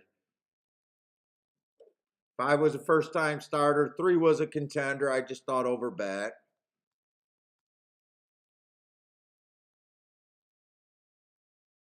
That doesn't tell me one way or another. That doesn't really tell me one way or another. They've done a little bit of everything. Let's see if oh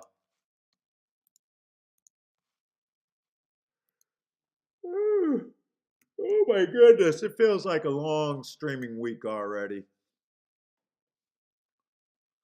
I just want to see the pace of that first race that they closed on. 24 on 1, 48 and 2, not the fastest, but those weren't great horses.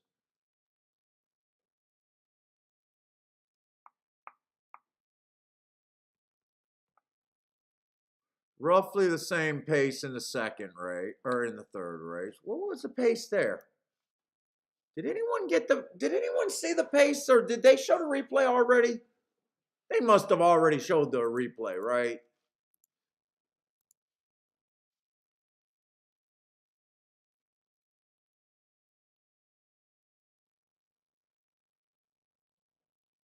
Oh, Gas, are you alive in the pick six? Good luck, Gas.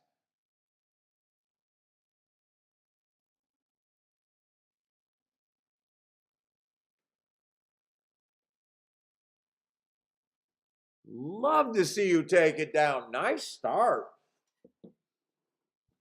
Can you and Frankie hit it? No. No, you guys disagree in the second leg.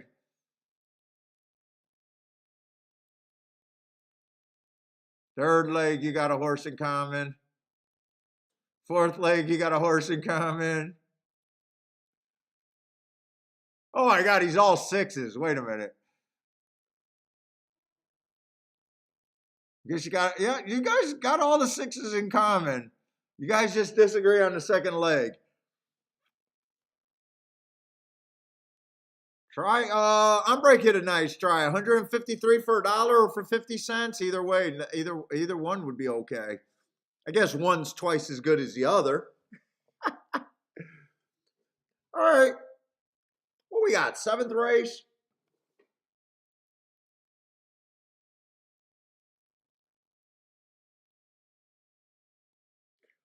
I wish I seen the pace.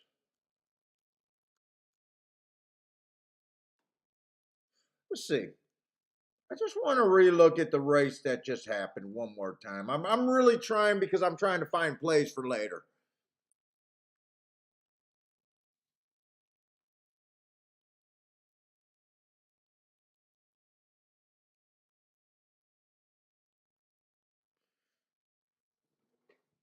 Three horse ran his race stalking, just was nowhere near good enough.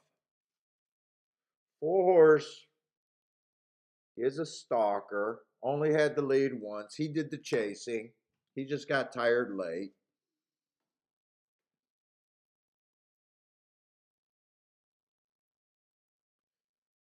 Five horse was the horse that I thought was going to get the lead, and he didn't get the lead.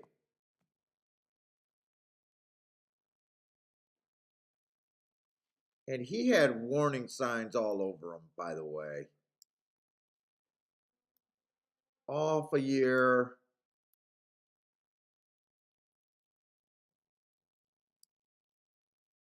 Comes back to October and December, barely stringing races together. Okay, he didn't run. That's who I thought was going to get the lead.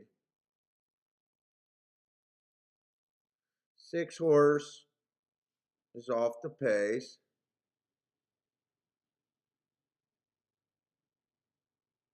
Dude, with the five not getting the lead, seven was just a lone speed front runner that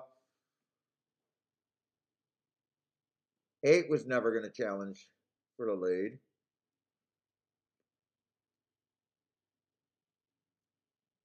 Nine was he played like the only speed. Nine's a stalker. You know what? I was just hard on the seven. You know, if the five doesn't get the lead in the seven, and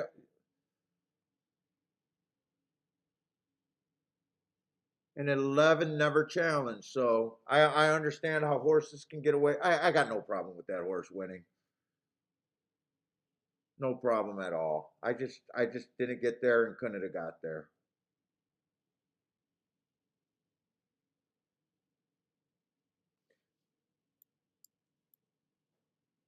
One of my horses ran and the other two weren't shit. Okay. All right, we got a dirt race route.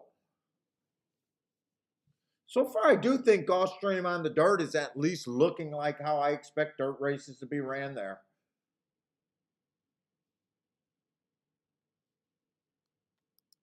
Except we just got a bunch of lightly raced horses.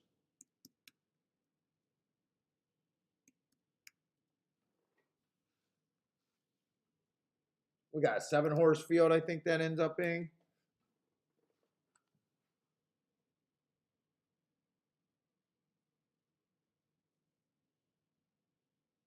All the chalk is on the inside or the 5-hole.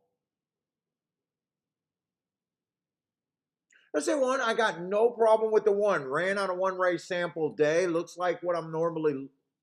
This is dirt, right? Yes, it is dirt. Normally what I'm looking for. But it ran on one. I like horses that I can rate. Fine. I think he's fine.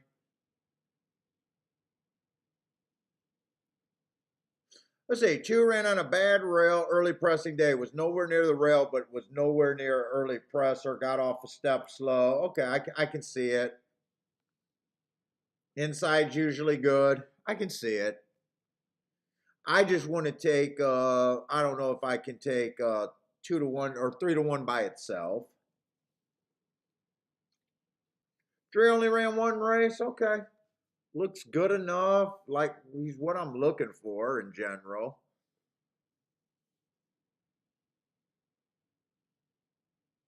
Four horses generally not what I'm looking for. Slow, slow, slow first time out. Early pressing day ran against the bias, who was still slow, slow. Bad rail, slow, slow, slow. One race sample still looks like he's slow. Four I'm not going to be able to get to.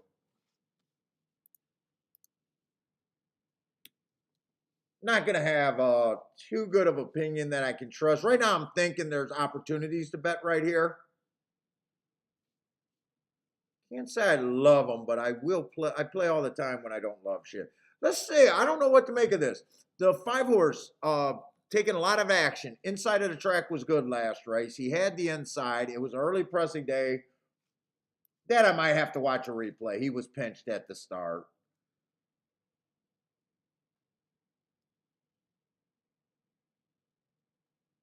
Six is the best marked horse in the race. Oh, wait. 6 is out. Thank you for being out because 6 and 7 is out.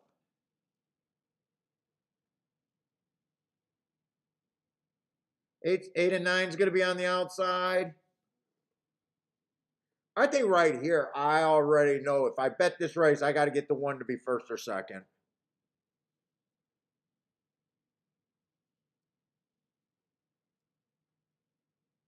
Can't really price this race out.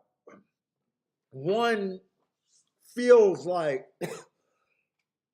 let's see.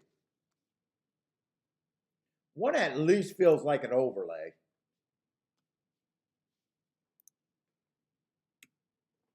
Let's fuck around. Let's see, I would be hard on the 9 from the 7 hole. That's where it gets harder to win at Gulfstream.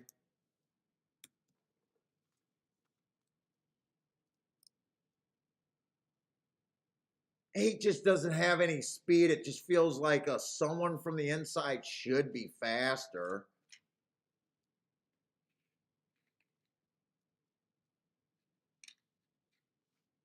I think 8's just priced about right.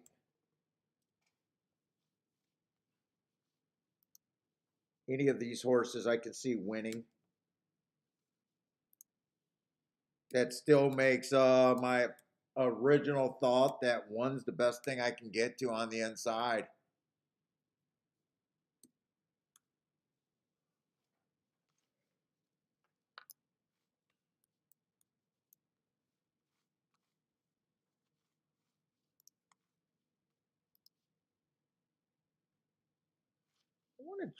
I could try to force 4 to get first or second, but 4 got more problems.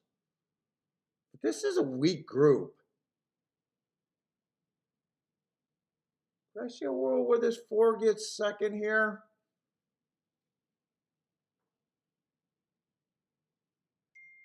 I mean, he don't got great marks, but it's not like anyone else does. Oh, Spencer's in a tournament and he's 4th out of 77. Good luck, Spencer. Let me send him a good luck. He is at Hialeah in that tournament.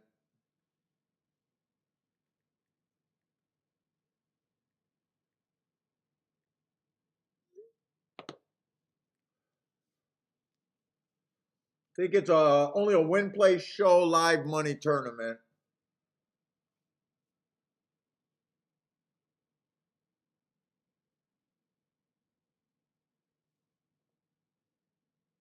Dude, I probably would use the 4. Let's see. If I use the 1, I probably would use the 4. Look at these exactas. I probably weigh these exactas.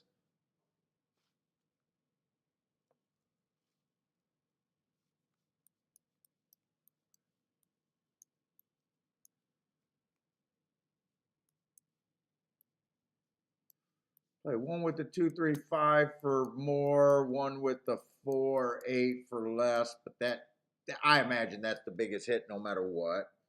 1 to win.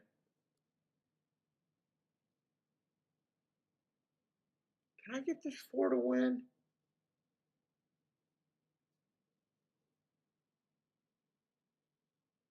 Do I want to? I think I want to see how bad this pinch was on the 5, but I definitely don't want to get shut out. Let's see. He would have been in the 2 hole. I want to see this pinch start. Just go right to the head on.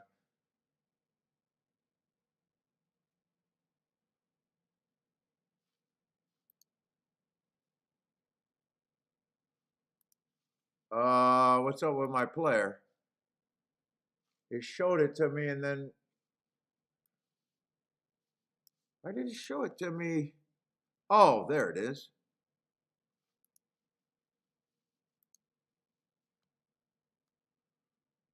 Oh, why is that like that? Holy shit, did he get crushed? Yes, that's a pinch start. He got absolutely crushed. No, no, no. Fucking, I closed out my whole ADW. Fuck, I want to bet this race.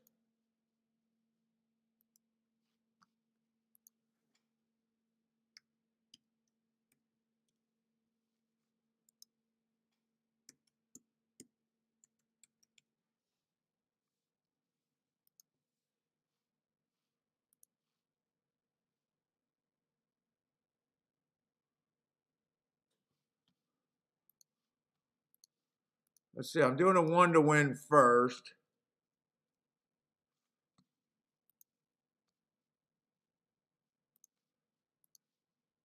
Key box. 2, 3, 5 for more. Come on. 1 with the 4, 8. I want that one for less.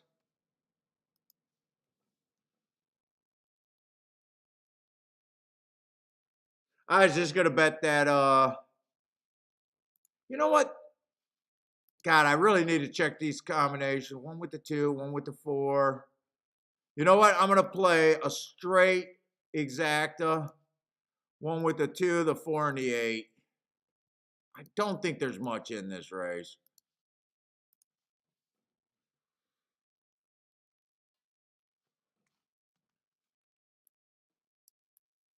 Two with the 1, 4, and 8, but those were played straight.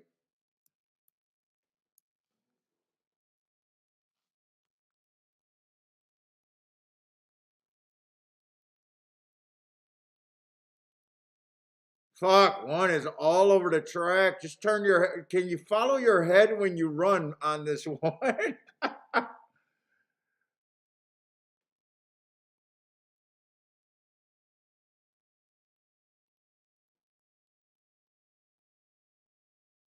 5 is the fastest early.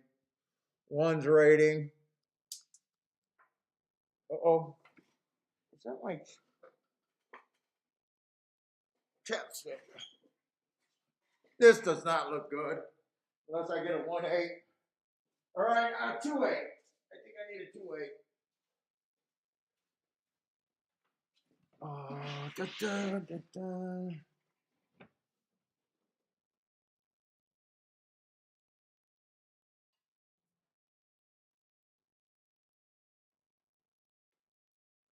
Why was I'm tired. I thought this was a 6 furlong race.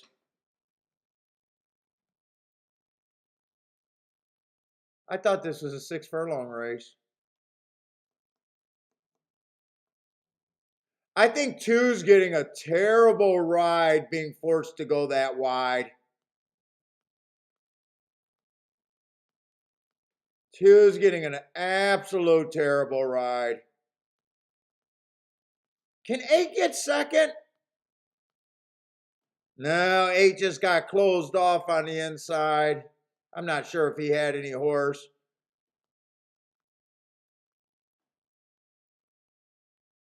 5 looked beat and he came back on. 1 had nothing.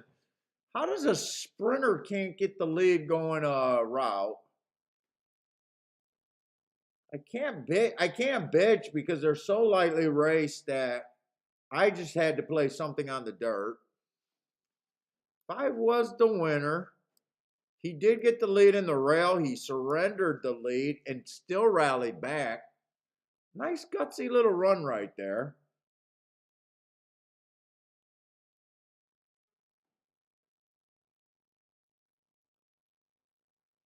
Two, I think, got a terrible trip going wide on the turn. Same with the three. But that ends up being nothing but a chalky that ends up being a chalky exact no matter what. Aren't those the, yeah, those are the three betting choices. Five showed guts, but at the same time, I think two got hurt a little bit going wide, and I definitely think three got hurt going wide.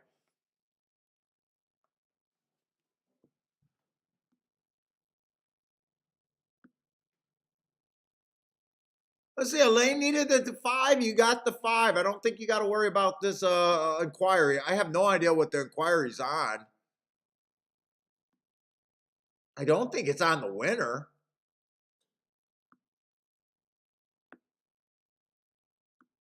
But that looked like a Gulfstream race right there. Whoever gets the lead towards the inside is going to be tough to beat. I was hoping that one could get the lead towards the inside. But at the same time, I can't get pissed because he ran one race. It was a one race sample, and I didn't have any other reason other than price to do it. Five might come down there, really. I thought maybe when the one was couldn't follow his head, that did he do something?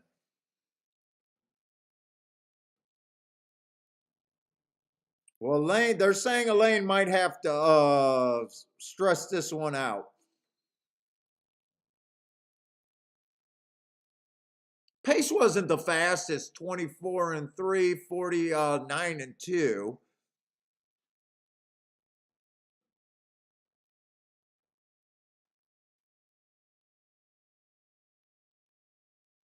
The inquiry is on the 9, CR Reed says. I did think is that when the 8, I think the 8 had to steady. Is that I can't trust my eyes right now. I'm just tired. At the start, 5 cut off the 1.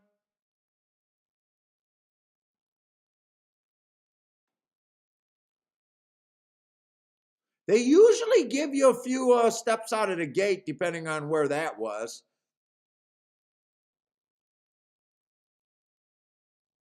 CR Reed is also saying the 8 cut off the 9. We'll see where this one's at. At the start, they usually give you some wiggle room, though. A lot of times. Looks like the 5's taking his picture.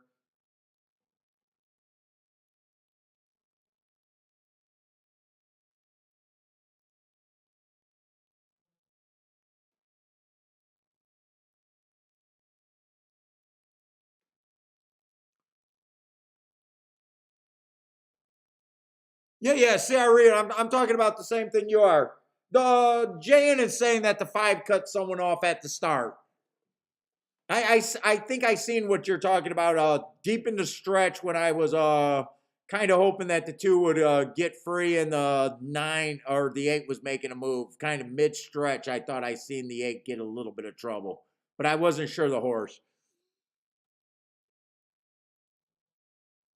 Elaine had the 5-3-2-8, but you're alive in the pick 6 too, right? Is Elaine alive in the pick 5?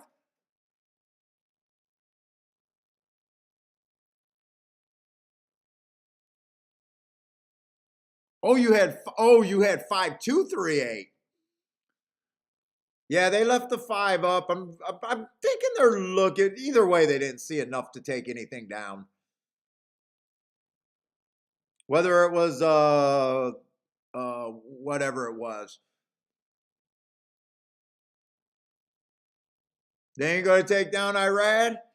Didn't they just take him down? No, they just took Irad down on the show. And Brother Man pointed it out, who's a trip note taker. And I agree with him. Irad gets a lot of questionable calls go his way, but the race that they took him down for within the last month, I couldn't believe that they took him down. It was not Irad's fault, that race. They might have just got sick enough and just said, "Fuck it, we're taking him down."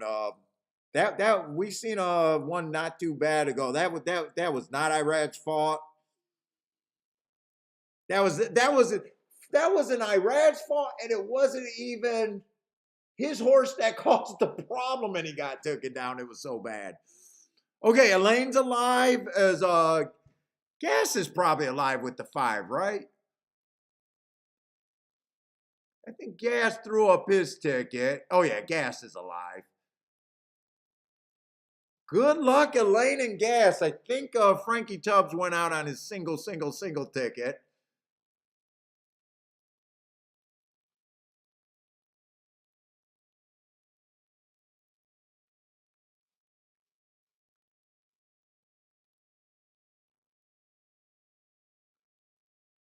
I'd like to see a millionaire. Why don't you two split? Would you two be okay if you guys can just get to the end and split it? I would love to see that. The only two people to have a ticket is you two splitting it. Good luck. I have no idea. Gas got his ticket up there. I don't know if Lane, what Elaine has, but good luck. Maybe you guys got something in common.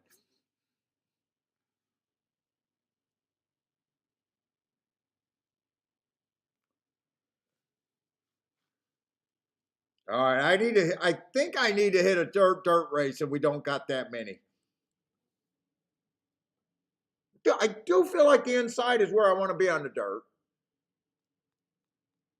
Well, we got a Tapeta. I think the 9th race is my best shot unless I can figure out what I think this turf is doing.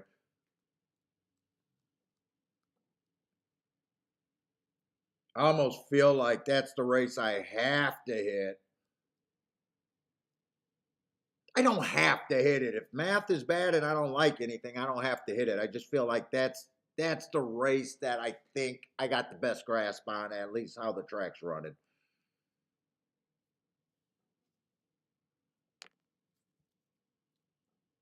Let's see what happened. No, one gets out the gate fine.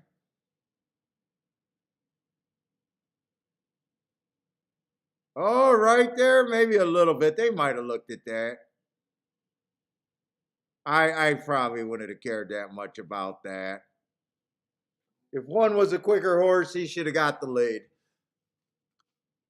I think 3 and 2 got the butcher right here, to be honest. I think right now they're both fine, but I think soon as they went wider in the on the turn, I think 2 is getting butchered right now here. And I don't really care. It's just a couple 2-to-1s anyway, so I'm not like, I don't feel like this is all that bad. My ticket was worse. But right now, the 2's about 4 or 5 wide for a long time down that back stretch. So's the 3. The 3 looks like he's lined up with him. Like the 2 and the 3 should not be outside of the 9 and the 8. Put it that way. And the jockey's really riding the 2. Like the jockey, if you want to look at body language, I mean, fuck. I'm shocked the 2 ran as well as he did, because Jesus Christ, is he riding that 2? I think this is where the ride got bad, but he was in a position where he had no choice. And the jockey did everything he could. I mean, but I just think he put himself where he had to be outside, and that's a bad spot. But as far as giving a vigorous ride, well done. I guess if you bet a horse, you want to feel like the jockey's at least giving him a rigorous ride, which fucking he was body language wise.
piece of cheese, but I want his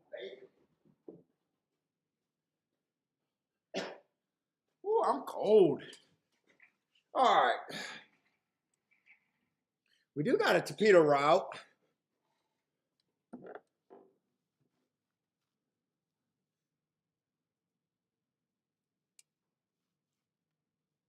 Let's see, Jay, been waiting for this Gulfstream double. Ooh, you are playing into the 6 and the 8 now. You're looking at the outside of the track next race, huh? Ooh, that's bold. That's bold. I think I might even have to look at the doubles here. Optional claiming 75. In fact, I think I want to start with the dirt. The dirt race is the important race for me.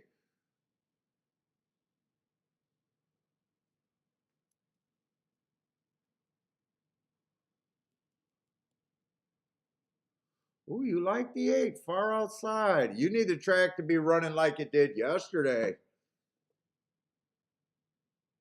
I think I've seen enough to want to be inside. And you like the 6, at least 6.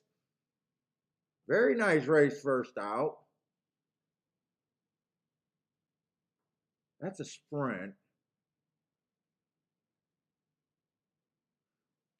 One I'm not going to know where his class is.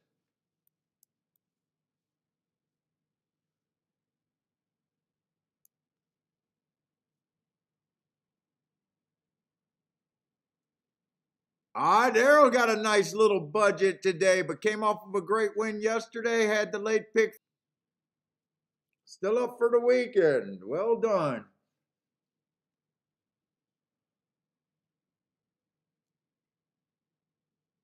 Oh my God. Are they sure the next dirt race is not a route race? Wow, I do not like wow.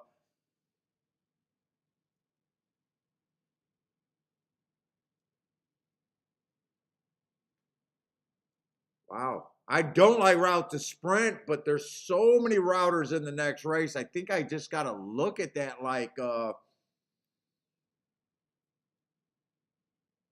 Jesus Christ. I probably mostly want to use 1, 2, 4 in the next race.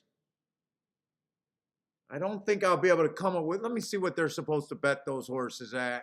I got 10 minutes and I got to do this fast. Oh, 4 got scratched. Call me Iceman. Well, that changes some things.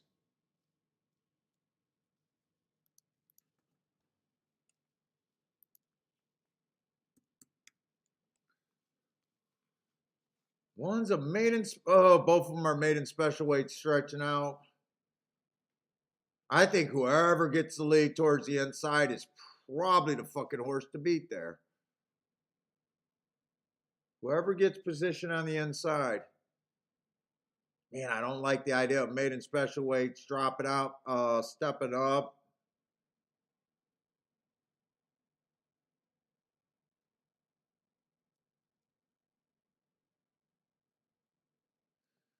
Shit, I might even use your 6 because he's the only horse that won sprinting. 7 did 2, but he's going to be in the 6 hole.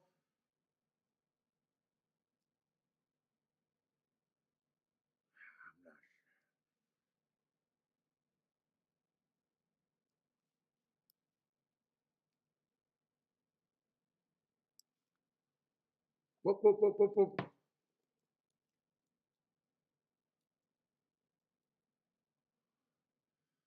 Yeah, I think I'm somewhere like 1, 2. I don't love it either.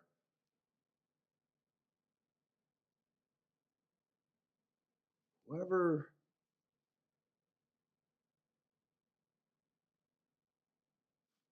Well, at least this horse earned a heart on the Tapeta.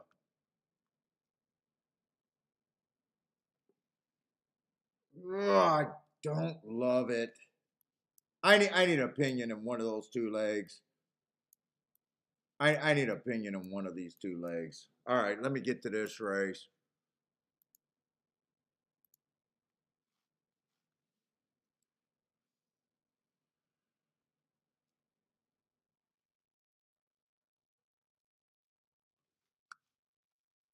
They just got a bunch of races that I haven't been interested in all that much. My best opinion today, I sat out like a dumbass. If I knew how the card was going to go. Let's see, we got handicap 16,000.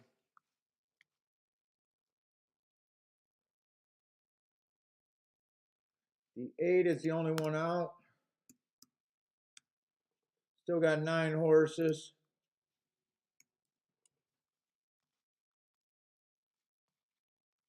What is horses that started for a claiming price of 16,000 or less?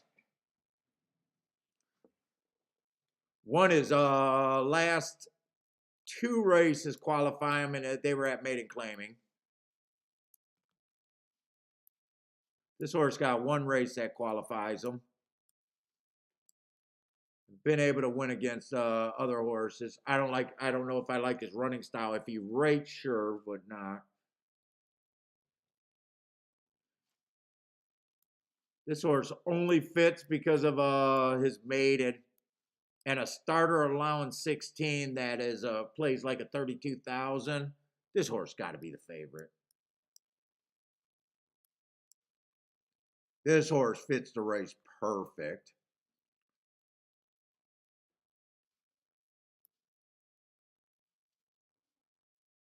Oh, he fits pretty good. Not it, but the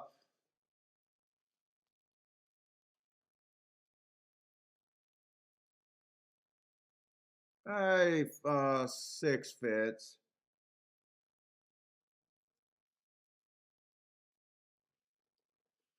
Let's see, 7's probably going to lead. We seen a Tapeta race. I'm pretty sure they came off the pay. Oh, this horse fits. Broke his maiden, but man, does he sit back pretty damn far.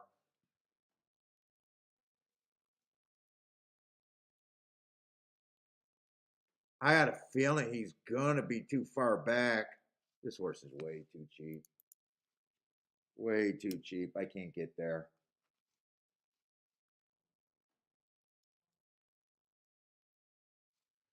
Really nice races on him, but I'm anti-speed unless this horse gets a super soft pace or able to rate. I probably can't get to him.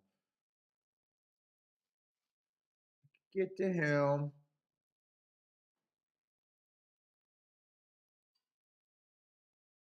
5 feels cheaper. Five's a mix actually. I don't think I want to throw out the 5 yet.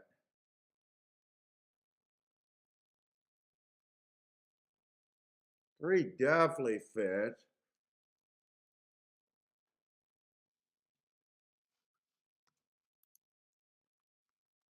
I am going to be hard on the speed.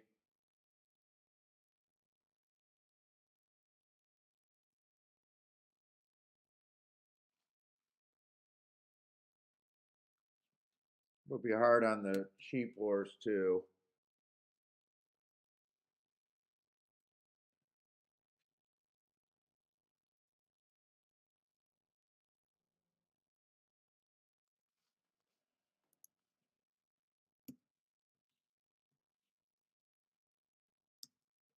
I think 3 fits this race too damn perfect.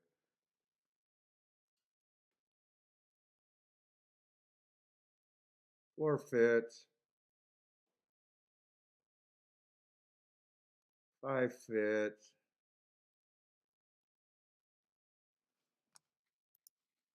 Who's a 9? God, 9 is making a huge class drop. But fuck.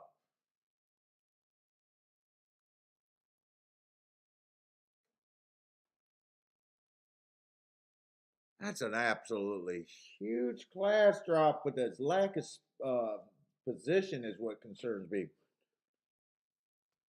Let me just see where I'm at. Probably about 18%, 19%. Oh, fuck. I do think 3 should be the favorite.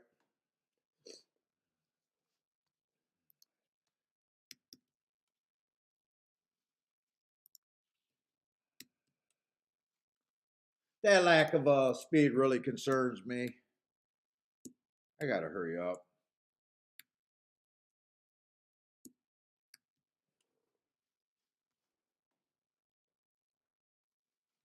But I'm really pricing out doubles here.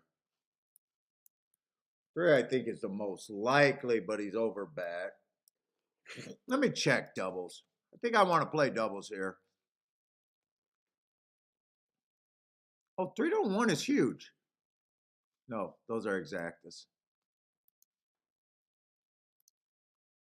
3 to 1 is crap. 3 to the 2 is crap. 3 to the 3 is crap.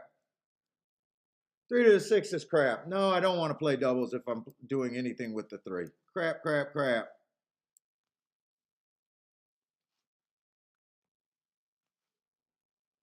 Do not want to play doubles with him.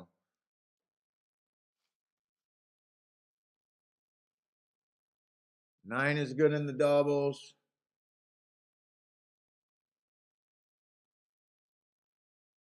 Six is good in the doubles. 5 is good in the doubles. 4 is good in the doubles. I don't want to go 4x4 here either. Exactas. Where are we at in exactas? 3-4 got upside. 3-5 doesn't. 3-6 doesn't.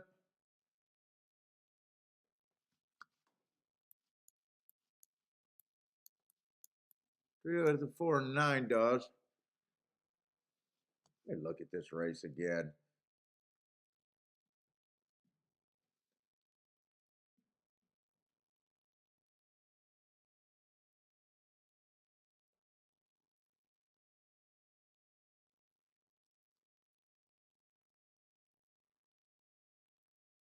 Boy, this is a nice race. That the 7's coming off. If he can get a slow pace, I'm almost tempted. So if I'm playing doubles, but these doubles got to pay something. Don't mind the 6. I think the 7, or I think the 9's going to be too far back.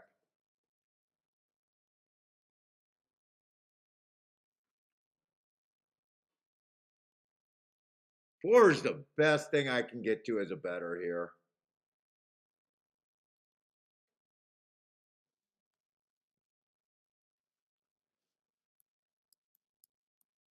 I think these are all paying good. I checked them. But I really think I am going to play those.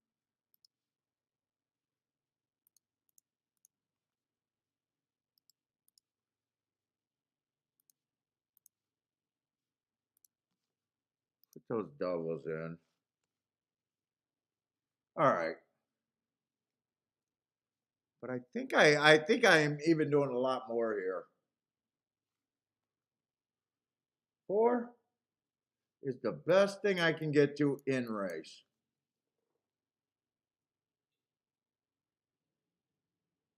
Shit, 9 is actually the second best. I'm not using the 9 in the doubles though. I think I do go 4-9 to win.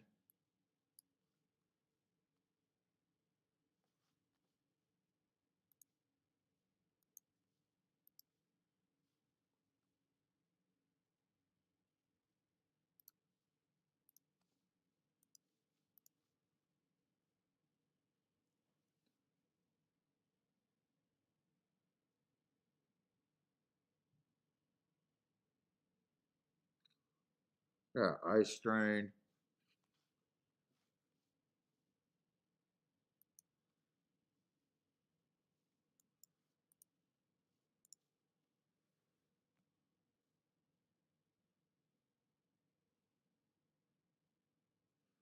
I'm going to do a couple small exact. Look, let me check these exactas real quick. I think I do want 3 keyed first and second with the 4-9.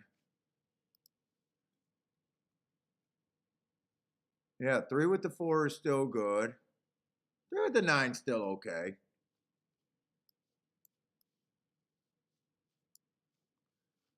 I am going to play 3 on top for more because I got a big hit. I got a decent hit if the wind did. I'd be alive to the double.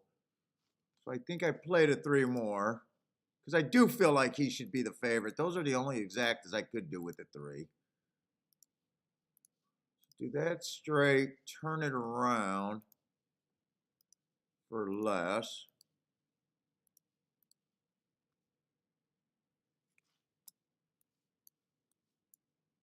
I want a chance at something else.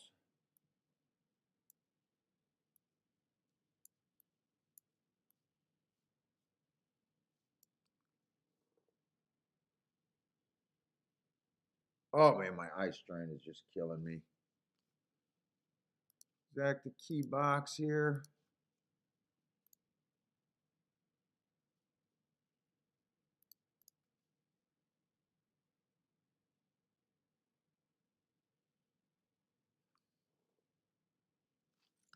Oh, fuck it.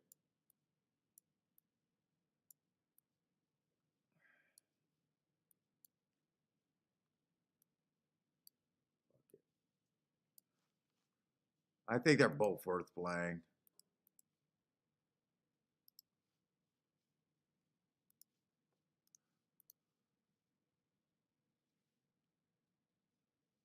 Yeah, I see value on the 5 too.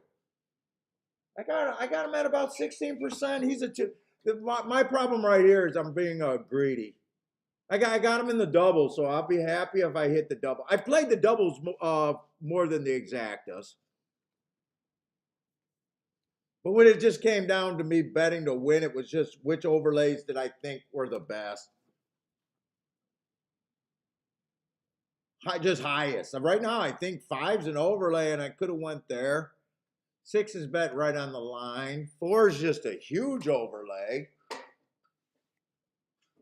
9 I didn't want to use, but that class drop is insane. I think he got the right running style, but I am worried about him being too far back. And 3, I just think 3 fits perfectly, just a little over bet.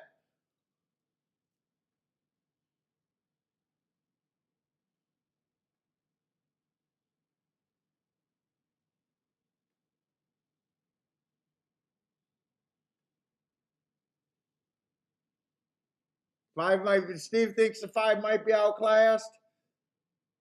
I made a mistake last race using class and fucking was really hard on that 7.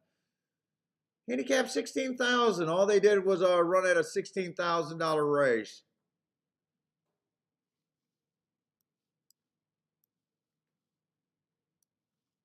So you got to decide with this horse, right? All of last year, he did not qualify for this race. It wasn't until these 2 races at Woodbine. So these races, he was running too high to qualify. So you got to decide, did they drop him for the win? Did they drop him because he's unhealthy? Did they drop him because he's no longer a $30,000, $40,000 horse? Or did they drop him for the win? They dropped him, he wins, and then they stepped him right back up, and then he runs on a stalking day bias. So if he's on his downward cycle, where he's just falling in class and no longer can compete at that 30,000 level, normally you want a horse in this condition that won at the beginning of this condition and ever since then been running at a higher level, kind of like the 3, right? The 3 got in this race because of this race right here. And then before, or these 2 races early in his career and then been running well over this level. 5's like tricky on that, right?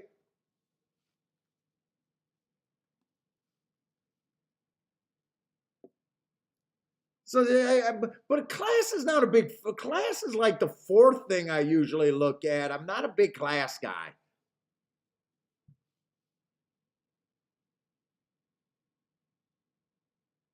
And I am worried about this race because if I almost wanted to do something with the 7, but when he got to 4-1, it's like I can't really do something there. 7, if there's a chance that 7 might not get in any duel, and you might see that 25-50 where they can go wire to wire. Seven's been running great races against Tobias, going too fast to win. Eventually, he's going to get the pace that he can win at.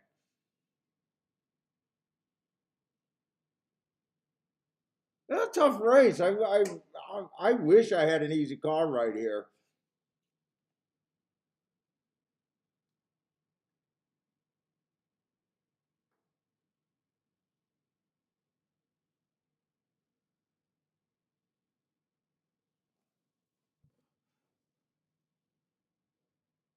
Is that Safarzi? Is that how I'm supposed to say that name? What's up, man? Hopefully I'm close to your name.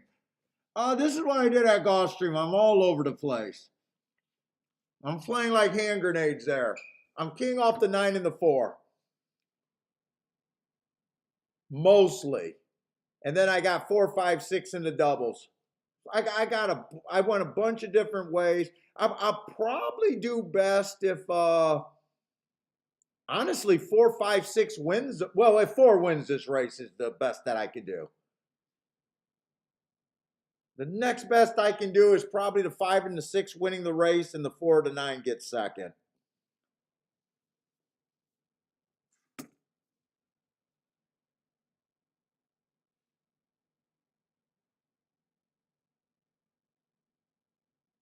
Seven should get the lead here. I'm hoping there's enough pressure. 2 is going to pressure. I knew I needed 2 is a horse that I thought was most likely to get pressure, and I just need this to be pressure and not him back off. Because if they let this 7 get away and the pace is slow enough, I think I'm in big trouble. 24 and 4, I'm in big trouble. I don't got to watch the rest of the race. We're in big trouble if you're betting closers.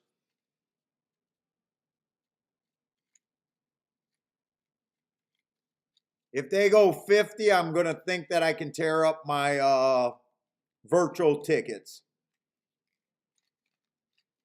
49 and 1 gives me a little bit of hope. Gives me a little bit of hope. I need more hope than that, though. 4's in good position. 9's making his rally fairly early. You can slap the 9 because that's your only chance. 7 and 2 are re-breaking. 4's looks like he's hustling to. I think I got to root for the 9 now.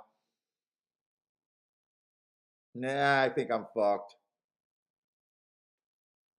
The pace was too slow, and I don't have the 2 or the 7, so even if the 4 gets there, I'm in for second, I'm in trouble.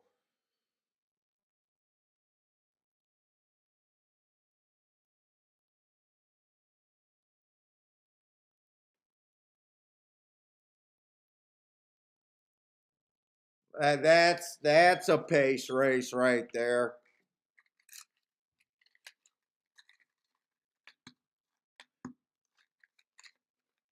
I thought about doing a 7, but when he went down to 4 to 1, I was like, yeah, fuck it. I can't do it. That ended up being a merry-go-round race, and the pace was way too slow. Dude, as soon as I seen the 24 and 4, it's like I can rip up my tickets if I had tickets. I got no chance in hell that race.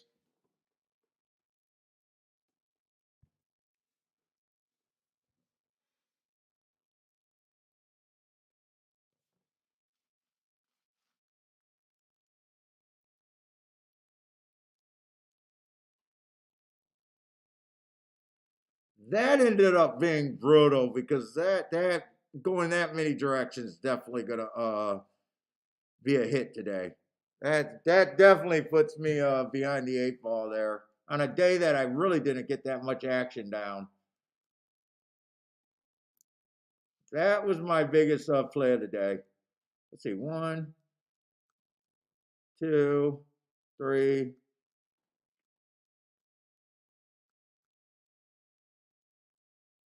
4. Didn't bet that race. I bet 4 races, but most of them weren't that expensive, but that race was expensive.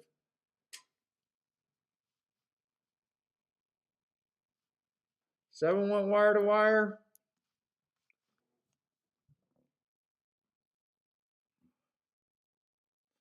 Daryl is alive in the pick 4, pick 5. Good luck, Daryl.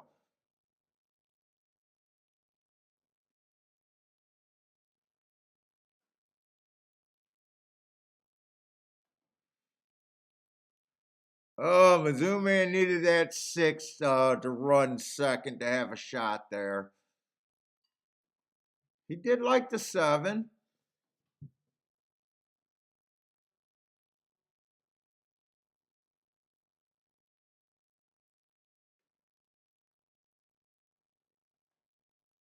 That's why I always put out that if they get that 25-50, that's when they start going wire to wire. You know you're fucking dead. He didn't get the 50, so that 49-1 gave me a little bit of hope, but it was moving way too good.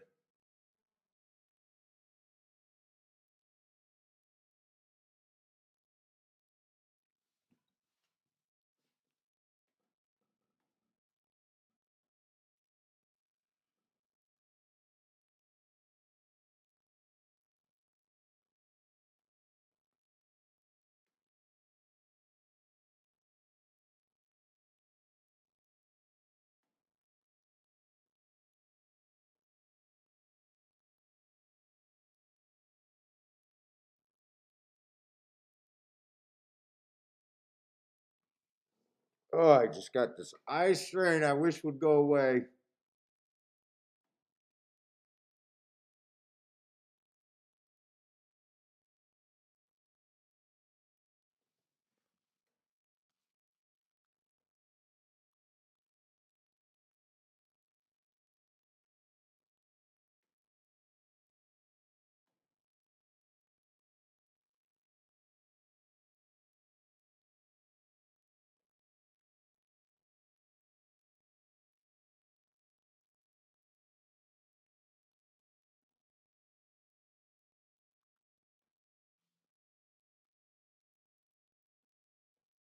Yeah, his ticket's up there. He did have it on there. Sorry, Gas. He used a 3 to 6 and someone else. 3, 6 and someone else, I think. 3 ran good. 3's not a horse that should be if there was pressure in that real pressure in that race, 3 probably ends up winning that race. 6 tried to close. He came from farther out. He made a little weird dip or something in the stretch, but never felt like he was going to get there.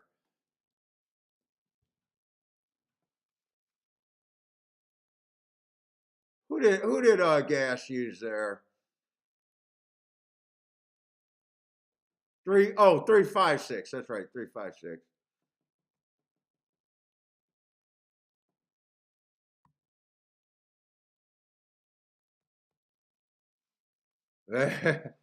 he doesn't want to respond because that sucked. He got the 22-1 home. Got alive in the second leg. Do they do 5 out of 6? I don't know.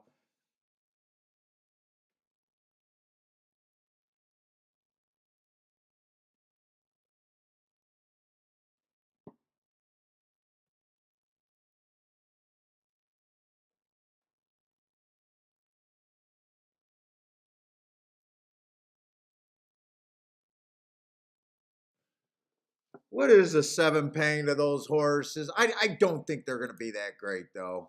I'm hoping the doubles aren't that great. Yeah, the doubles were.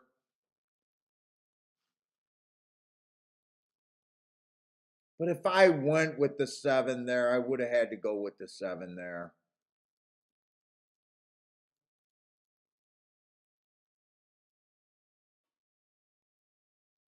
Like if I would have went that direction that I thought, could I go with the 7 there? It's almost like if you play the 7 at 3-1, you're saying I'm going to get that pace. And could I have played these horses? Because if the 7 wins, the 7 wins on that pace where these horses got no shot. Then you feel like you're going in two directions. Well, if they go wire to wire, I got it. And if they close, I got it. Kind of deal. I don't know. I just couldn't do it with the 7. I kept thinking about it and I'm like, I can't do it. I didn't love anything there. My play has been kind of shit today. Let's see, 7-1, I would have wanted 43-1. 7-2 is 21-1. I could take it or leave it. 7-3 is 69-1. I would have wanted that. 7-6 is 28-1. I would have wanted it, but take it or leave it. Oh yeah, tough game. It's liberating to really just keep reminding yourself what's reasonable in this game and what's not. You know, when I accepted, the hit rate, it stopped worrying about learning how to handicap, and realizing when I went to that theory, it gets so much easier. You still get down on bad days, but it's so much easier to accept. The guys that are about their picks, and think that they're going to actually get to the point where they're out handicapping a reasonable hit rate, to me, they're always going to be having a hard time.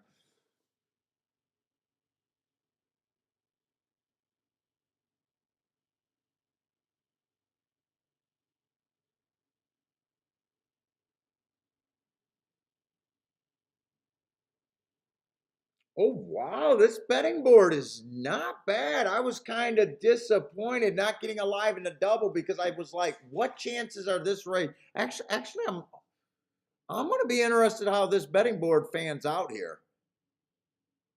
Because I do think the 1, 2, 3 is interesting, and I do think the 6 scary if I'm right about the inside of the track. But I do love the fact that they're not really betting the 1 and the 3.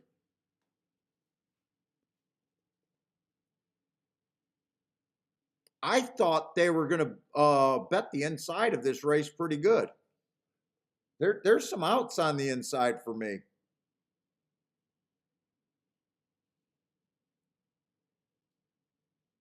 Darryl had a tough time that race too.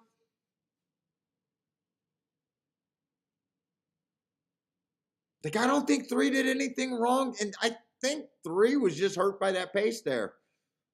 I don't really think 6 did anything wrong. I don't think the 7 or the 2 did anything wrong. They did a whole lot of right by they both got in each other's face. That's what I wanted. But neither of them pushed that hard to really.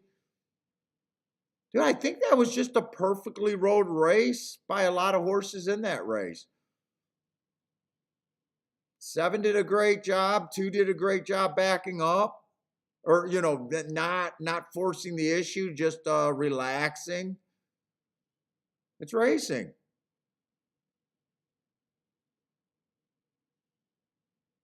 2 quickened at the right time to make this close at the wire. Threes who's not a front runner or a pressure horse got himself in perfect position, but he needs help.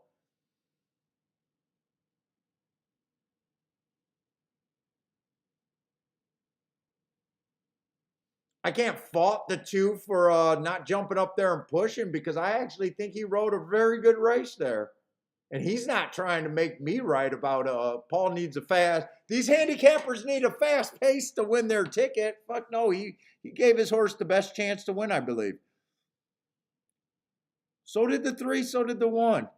And 6 had to close late. Dude, it's just racing.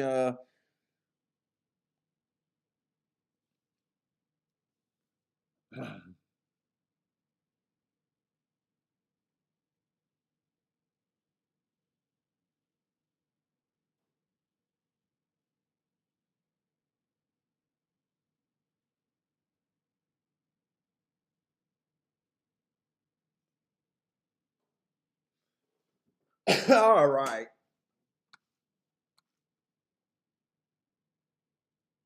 I want to go back and look at some races because I feel a little down, but a lot of times on Saturday or Sunday I get that way when I start getting exhausted just from streaming all the time and being under the stress lamp of handicapping. I sat out the first. I just want to do a review. Trust me, if you guys are new to the channel, I know today's been a boring show, kind of a slower show, but got no problem with the first time starters win there. Had no reason to be in that race. Sat out that race. Not a big deal. This race I handicapped perfectly. Just decided to sit out. Hindsight, that was probably a mistake. I thought the inside ran well. It came in 3-4. Missed opportunity, but I was worried about the outside yesterday looking good. If this race was later, I hit right now. But because it was a second race, I just decided to sit out there.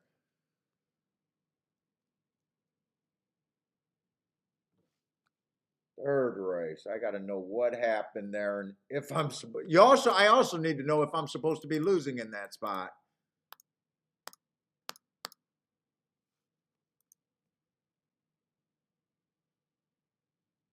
Third race, $11 exacta. Came in 3-8. Came in 3-8-2. Okay. I didn't have a super strong opinion. I don't remember if I played this race or not. I did.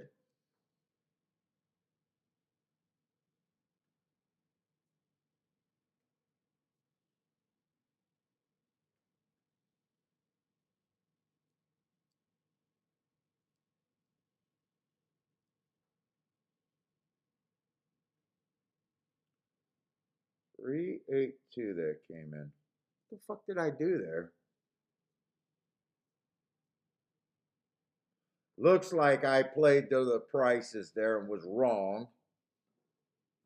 But then I got to ask myself, am I supposed to have a win ticket on the 3, not at 2-1?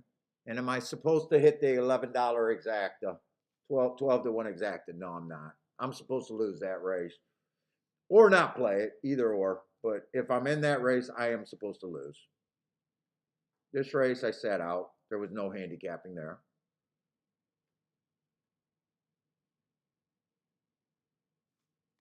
Fifth race on the Tapeta. I think I tried to do something there.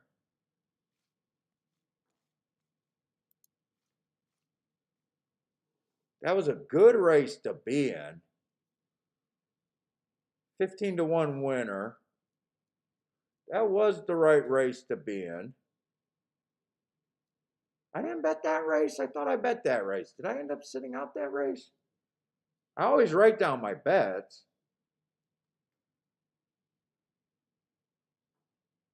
I thought I bet that race. Maybe I didn't. Oh, it's easy to check. No, I didn't.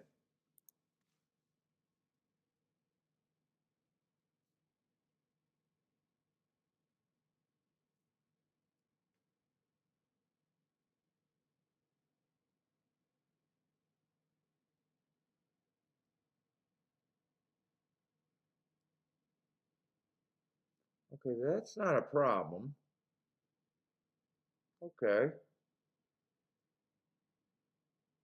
Sixth race I played.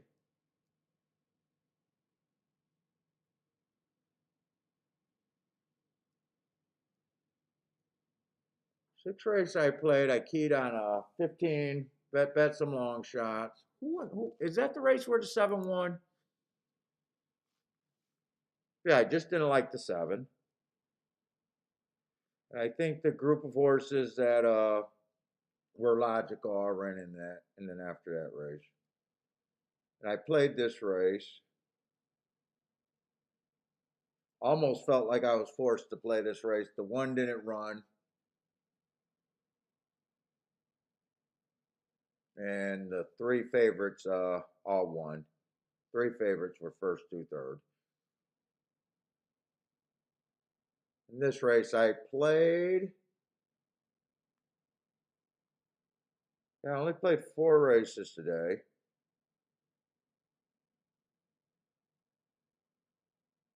This race, I didn't have the strongest opinion. Thought I really wanted to play the double, and then came back and played the exacta.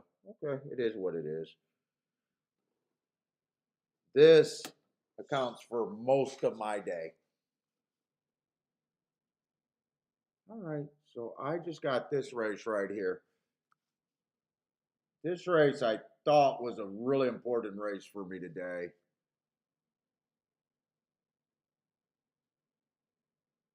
Problem with this race for me is got some horses that just broke his maiden, and I got a whole bunch of freaking horses that I'm not even sure are sprinters, and I hate route to sprint.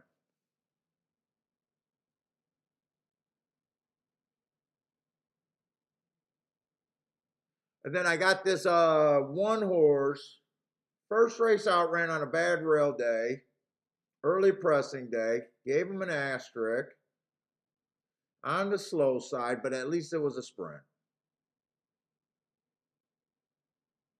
Comes back, wins off of that race. Average, fastest winner of the day, but not the quickest horse early. Again, it was a bad rail, and it was at Tampa, and I don't always like Tampa form at Gulfstream.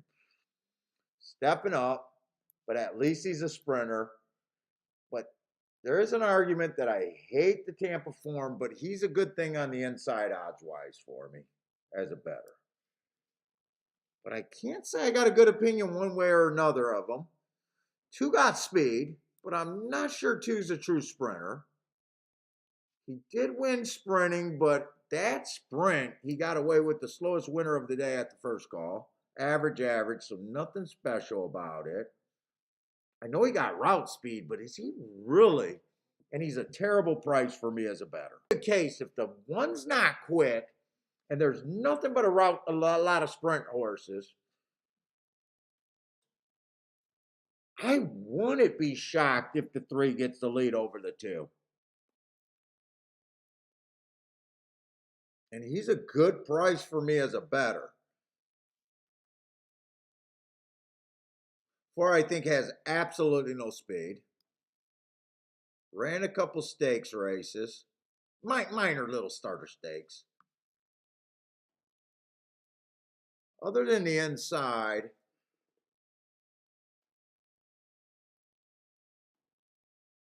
so I don't think he's fast. And then I got the 5 hole, the 6 horse, who's actually the only horse that won a sprint race. Or no, 2 horses won a sprint race, but I don't trust the 2. Don't trust the 1. 6 might just be one of the horses that I got to key off. I do like his first race out. 1 tick slower than the fastest winner, fastest match strides with the fastest winner, which he was an average. Hate the fact that he went to the route. On November 27th, he wasn't able to outbreak the 3.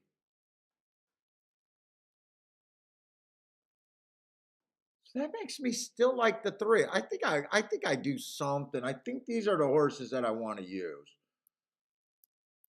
2, 3, but 2, not really. 2, 3, 6, and 1 is where I think I want to be. I think 8's going to be too far out.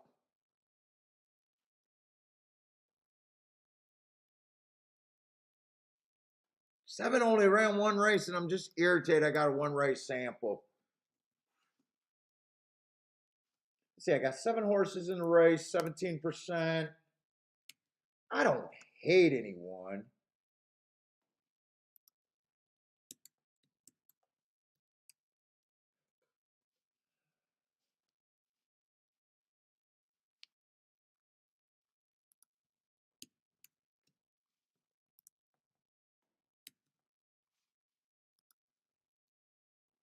But I don't trust my thought on the 1. I don't trust my thought on the 2. I think I want to key off of these 2 horses, the 5 and the 6.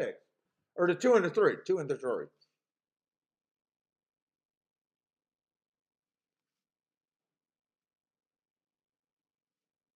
think definitely 3 has to be my main horse.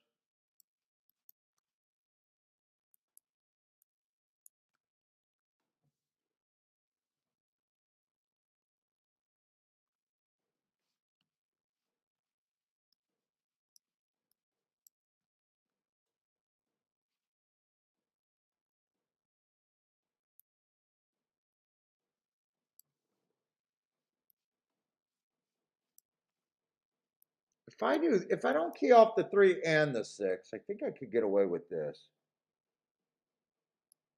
Play these for more. Play this for less.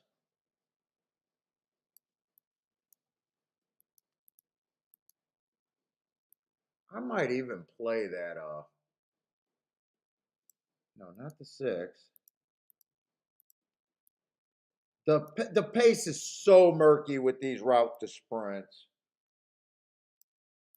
Play those for less. I think I key everything on off this 3 horse. I don't hate it. I don't hate it. I don't love it either.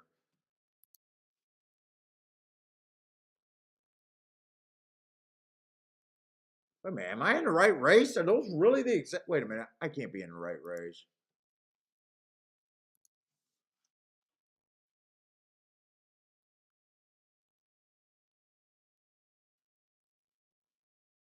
I need this 3 to get first or second. I think that's how I play this race.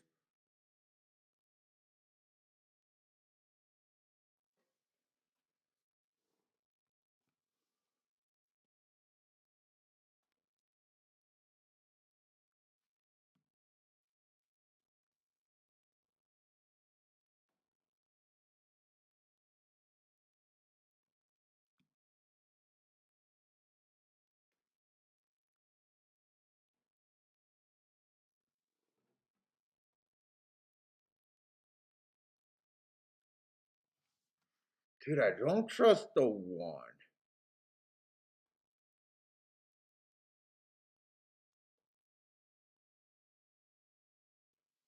All right, I am putting that in at the very least.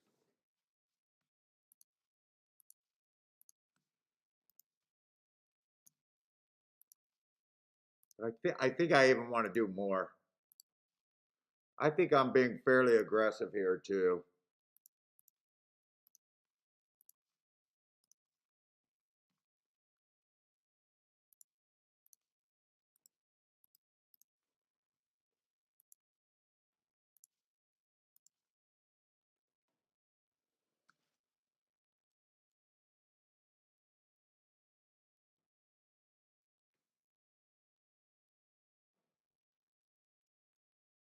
So basically, I got a 3 all but the 8. I'm just now realizing I got basically it's a 3 all 3 minus the 8. Let me see what that's paying before I admit that. 3 8's paying 65 to 1. 8 3 is paying 57 to 1. Do I really want to just leave that off?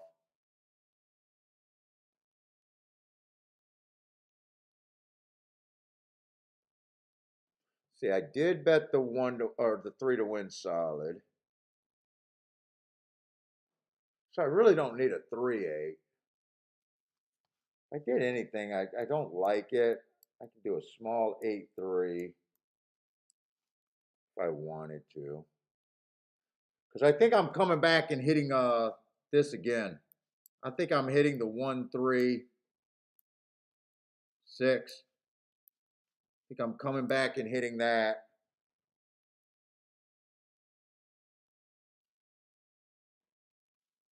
So 3 6 6 3 3 1 3 1. I can hit it here. This I'm playing more. This I'm playing decent, but less. This I'm playing less. That I would be playing a lot less. Played the win ticket. Let me get that 3 horse exacta box. What store are you going to, Key?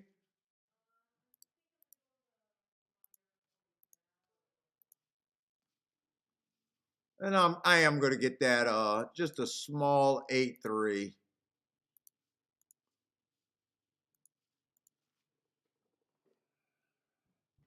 So basically, I just need the 3 to be first or second.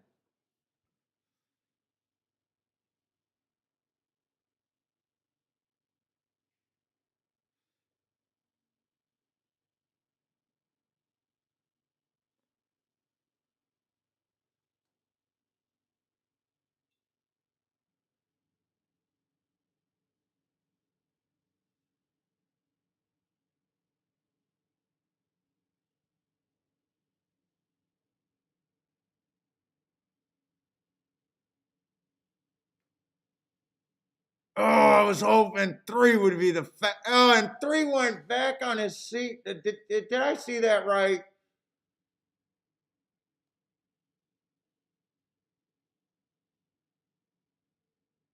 3 does not look comfortable at all.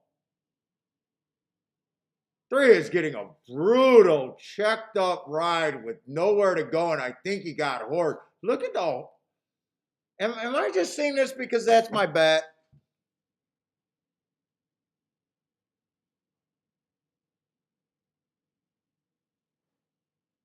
God, I think this is bad. I got no shot here.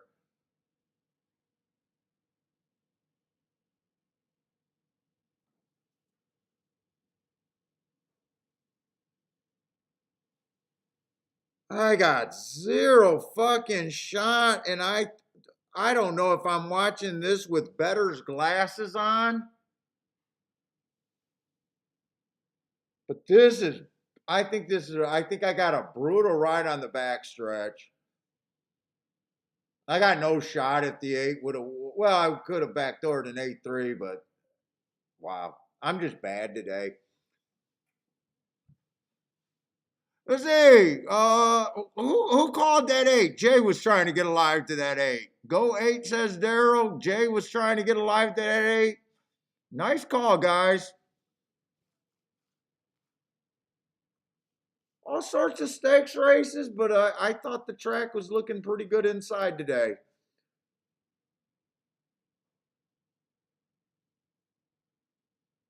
I had such a hard time identifying speed. I need to know if I was I really got to watch this race close.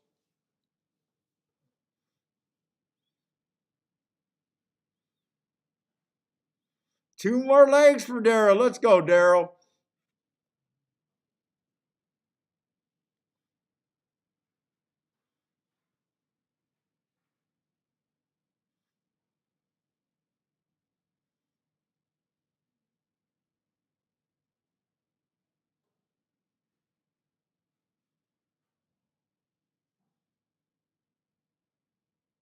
Now I will admit I might have been watching the 3 horse with Better's glasses on.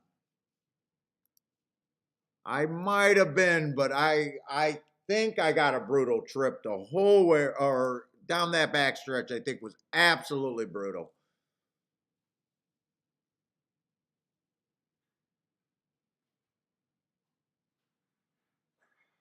He got out the gate and he hustled.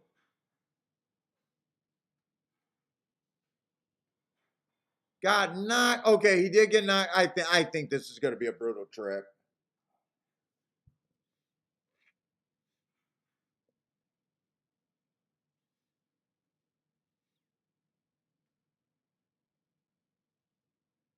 That's going to be a nice exact. Everything's going to be nice there all the way around.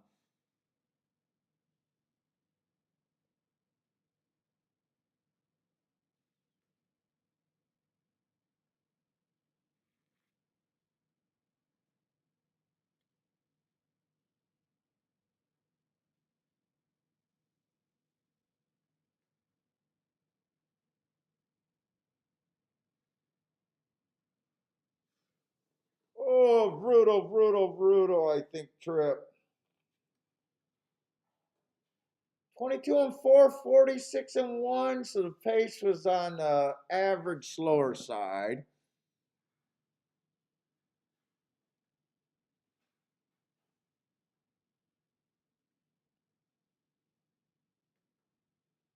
One, I knew I didn't trust the speed on the one. Two, I knew I didn't trust the speed on the two.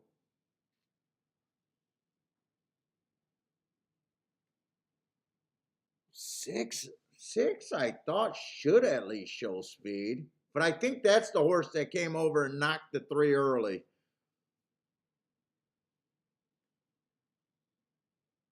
No, it was a seven I thought might have the speed. Six, I did think would probably be a stalker, actually. Thought there was a chance he could get the lead, but I seen that the three horse actually outbroke him in that race.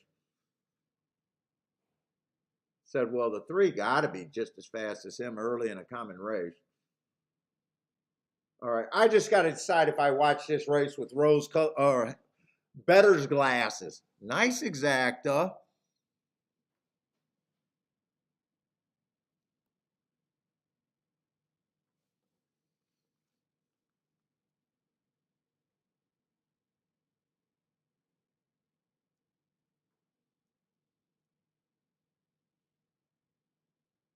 And H just overall another route to sprint, except he had class, or at least a lot of stakes where felt like class. I was against him because of the 7 hole, and I wasn't convinced. I wasn't. I would have thought. I'm a little surprised he went wire to wire. He went pretty close to wire, if not wire to wire. He cut all over. In my head, I kind of thought he'd be a stalker here.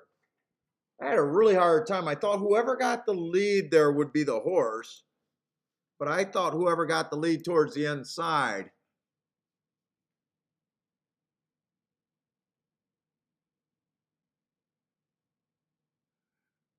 Mazuman says I'm looking at. I do. I will admit. I might be making you. You know what I'm saying when when you got to bet on the horse and you think everything is bad. You think the horse is steadying and he's not. You think the horse is. He got bumped and he didn't. I might be looking at it like that. But I will be the guy that says, you guys can check me. I'm saying, guys, is that what I'm doing? And I really want to watch that race again.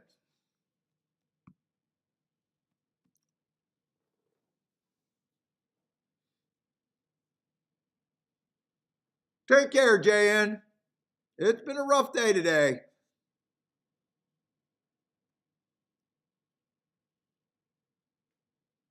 Yep, we all have them. Jay saying he didn't have a good Pegasus, but that one feels good today. I had a good Pegasus day and terrible day so far today.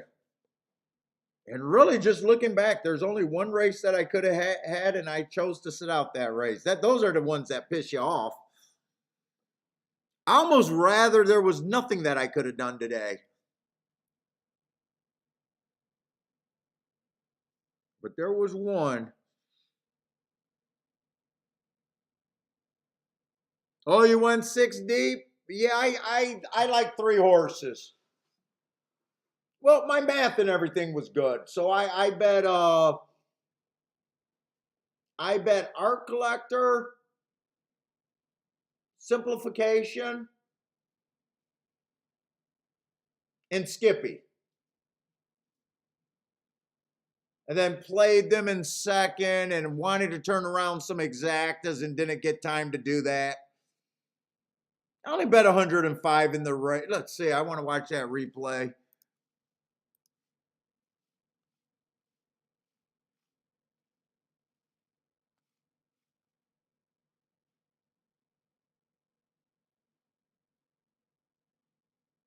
Is he not setting the hell and running up the legs of the 8 horse right there? Is the 3? Am I wrong? And now he's getting kind of steadied and shuffled back after he already shuffled behind. I might be wrong on that, but I think I seen it again. And now he's got nothing after he had the brakes on for the whole backstretch. I thought. I'll watch the head on closely.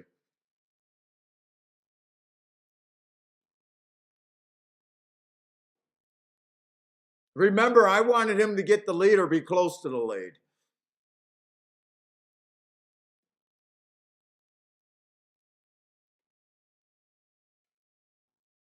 And I thought he got hit out of the gate right by the 6 that knocked him off stride. And I think he rushed up.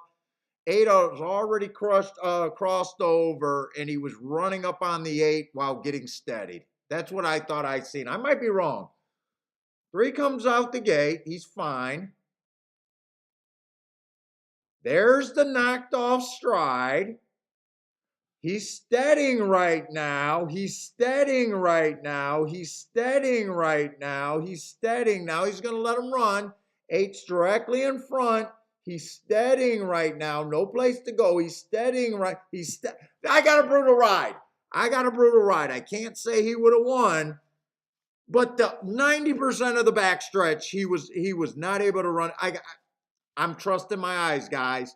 Tell me if I should be if I'm crazy. I don't think I'm crazy on that one.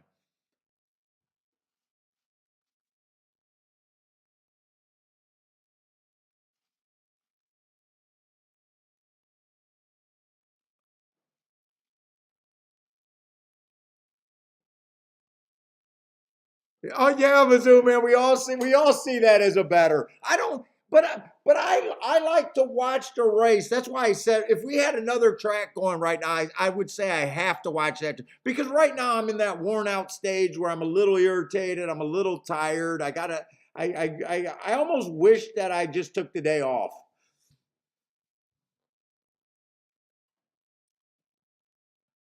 But I don't want to be that guy making excuses. If there's excuses there on my key horse, I'm fine with it. Now, let's just say the 3 was able to run second. All my exact, basically I got all 3 exacta. This wouldn't have even been a hit. It would have just paid for the bet itself. It wouldn't have even done anything for me. If it comes this one or this one, but the 8 was going to win that race, so it was never going to come these. So the best I could have done was pay for my bullshit. And if the 3-8 would have came in, if 3 was the best horse, well, I would have got a decent win ticket. That would have gave me profit there. But I wouldn't have paid for it wouldn't have moved me up for the day. This was a pretty hurtful race right here.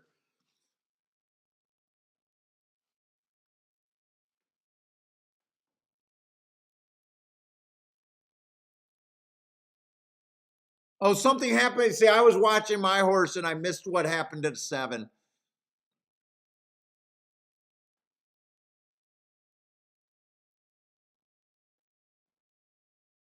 Oh my God, Mizzou, man, you do not think getting steadied for about I think it was worse. I think it was pretty much a 5 out of 5.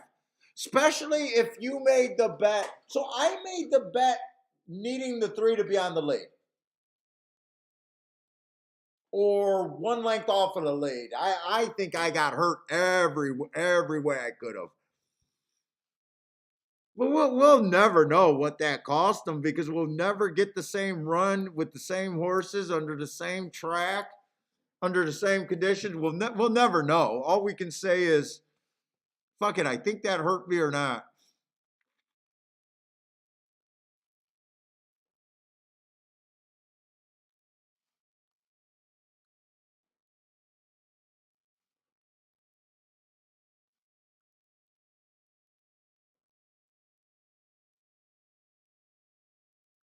Yeah, JN, I usually hate the stakes days.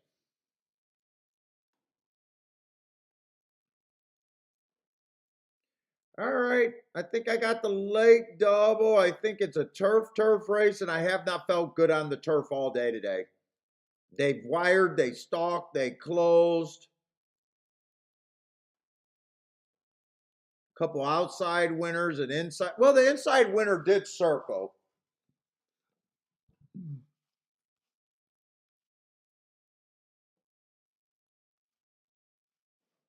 Yeah, I don't know. Put it this way, I at least can say that I can excuse his effort. I think there was enough there.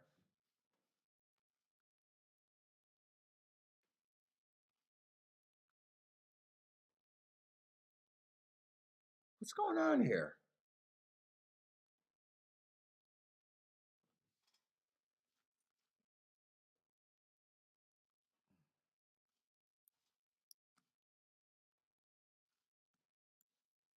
Oh, when it's that many races, I can't slide it over.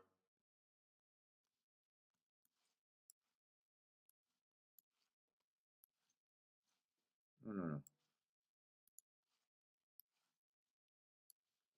Oh, I need some more aspirin. We still got a decent, what, 7 horse field? I wasn't hoping to have to hit this race. I really needed to hit the dirt race. Well, that's what I thought. We'll see. Who knows? I never know what I'm going to like.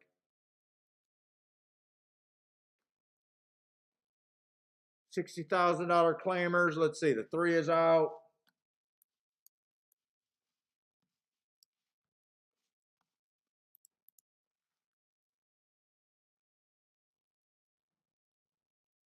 What's up, Disco? How's it going, man?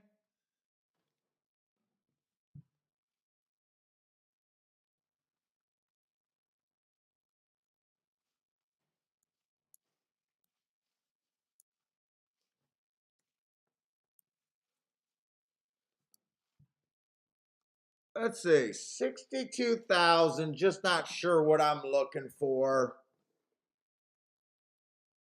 Let's say the 1 horse. I do like the marks on the 1. Let's see. 3 races ago, early pressing day, gave him an asterisk. Was coming off a layoff. Gave him an asterisk. Wrong running style that day. Normally has speed, didn't show it. Still match strides with the slowest winner, average, average. What's up, big guy? I'm almost done, B. Comes back, tries a little starter stakes. Closing day. Went too fast to win. I like that race. And he comes back, improves, runs a nice second at 11-1. What's up, big guy? Give me those eye boogers. Stock still ran against the bias going too fast to win. What's up, big guy?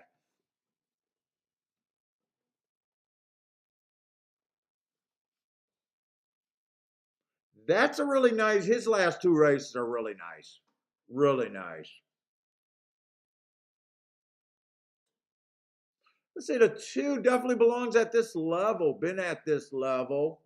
Just missing at the level. Why is this horse 20-1?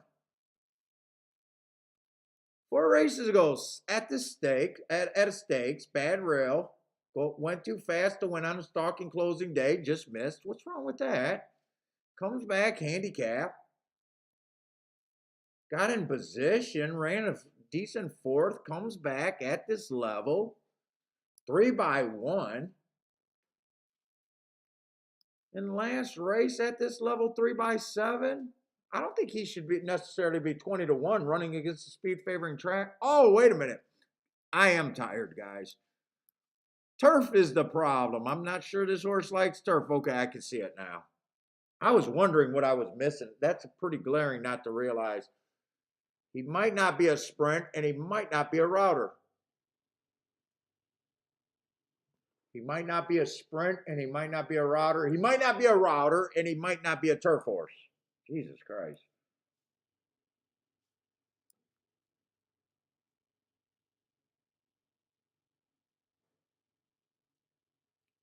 I'm not sure what I think of the 4. I guess I'm just going to go that I'm not that crazy about the marks on them. A grade 3 race, just average, average. 1 tick slower than the winner. Fastest winner, got in position. Another stalking closing day, got in position. Eh.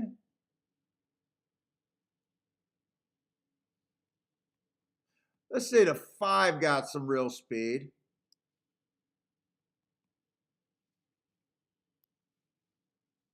Hey, Disco, do you know how these Woodbine strippers, do you know how these Woodbine shippers been doing coming over here? I haven't been paying a lot of attention to it. Are you able to see that real quick with your stuff? These look like classy races, but I'm not sure. He's going to add speed to the picture. 6 is the favorite. Another speed to stalker type. I like that race 4 races ago where he went too fast to win. Comes right back and wins off of that. Well, you know what? I see that you said you're going to slam the 4, so I guess you don't mind about the Woodbine shipper. I guess I don't really have to ask that if you're going to slam the 4. What's up, Blair?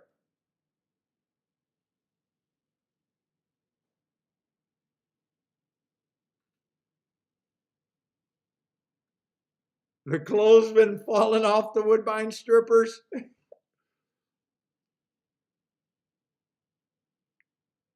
I honestly not sure where I'm at in this race. Let's see. Now I understand why they're not betting the 2. I guess I'll agree.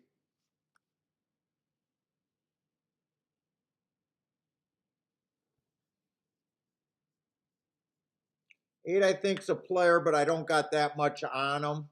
I don't like his first race back, but that's fine. That's his first race back. He comes back in December. That's a nice race. Do you feel like there could be a lot of speed here?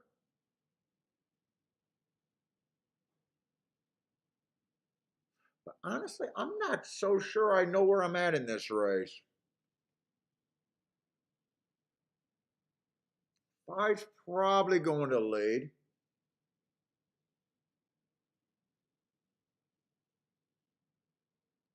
Boy, we got 2 Woodbine horses here. Both of them are nice prices, and I'm just not sure what I think of them.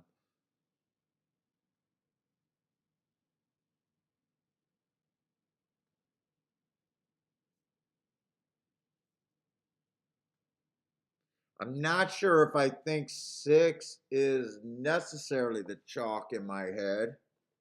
Put it this way, I know he doesn't offer any value in my head.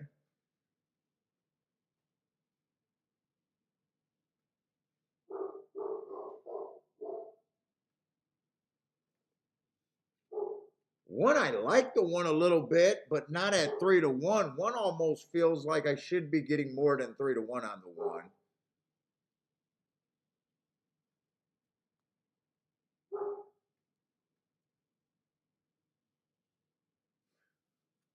I don't think there's any really good math here. 1, 2, 3, 4, 5, 6.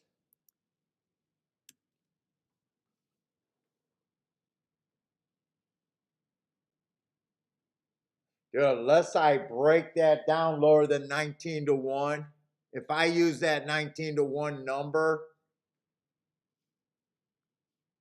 on all the rest of the horses, that takes almost everyone out of play but the 4 and the 5. That's the only spot I could get to unless I got more of an opinion, and I honestly don't have more of an opinion.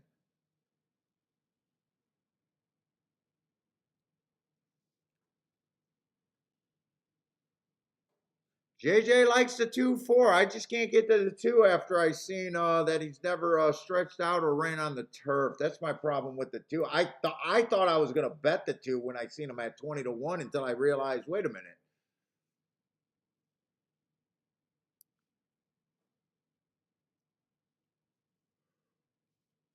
Well, you know what? If you can go 7 furlongs, you can go 8.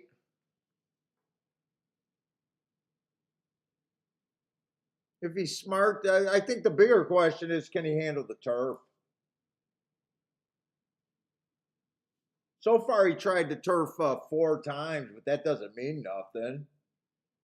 Tried to turf 4 times, just hasn't won. Who knows what those fields were? I can't even see what those fields were. Blair likes the 2 there. So does JJ.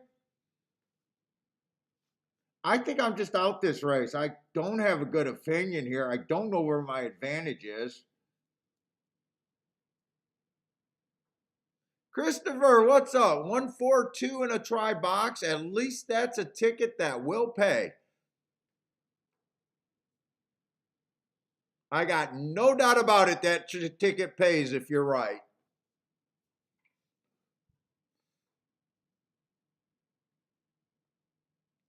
Let's say Blair 1268 at Gulfstream. If that's an exacta box, you got some combinations that I'd be really worried about. 6886, maybe even 61.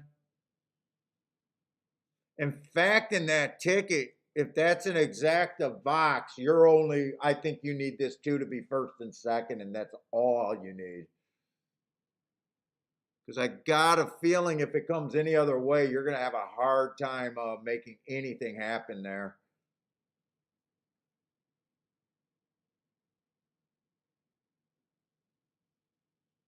Well, who knows? It could be a straight super for all I know, Blair.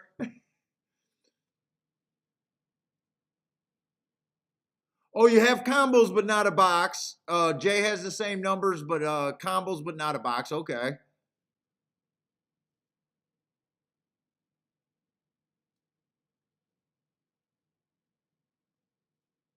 Now, the best part of your ticket is obviously the 2 and the 4. Good luck with the 2 and the 4.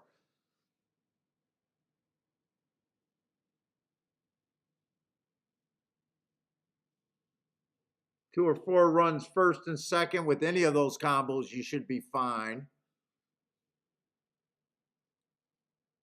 Okay, I got no bet here. I'm rooting for who got stuff in kind. Looks like a lot of twos. I'm rooting for this two.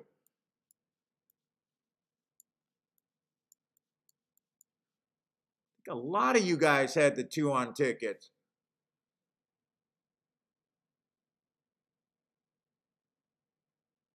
Boy, it looks like this pace is fast. Oh, it is fast. 22 and 4. That just had the look of I'm fucking blazing out there. Well, if I could make a betting line now, I know who I'd be against right now. The 1 and the 8, I think are really going to have a hard time going on. That just seems fast. Unless they're much the best, that just feels fast. 46 and 1 still sounds fast. I think 5's getting a perfect trip. 6 is getting a perfect trip. 7 looks interested. 8's done. 1's still going, but I think 1's there's the perfect trip on the 6. 6 got the 5 with 0 resistance.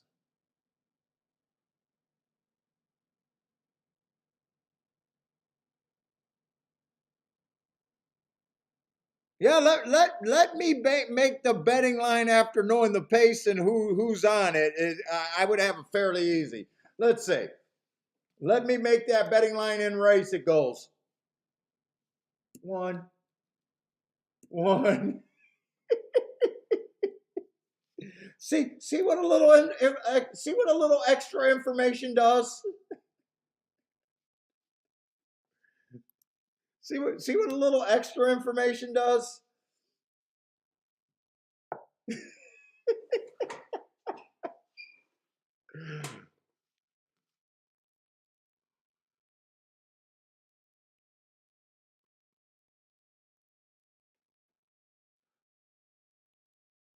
And I still don't know what I think of these two horses.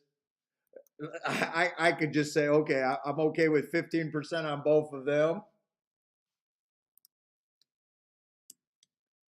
Oh yeah, that's good. That's good. Let's just go. I'm not going to split those two. All right, that is a joke, guys. I'm not trying to sandbag and do that, but as soon as you seen that pace, that's what it looked like. Let me make. Can I see that far into the future? The first call. I would make better betting lines.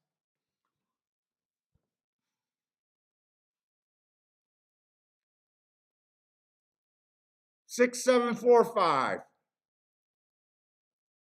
2.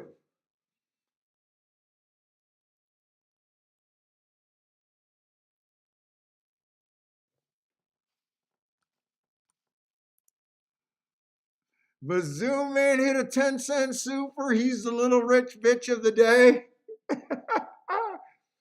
Could this super be okay?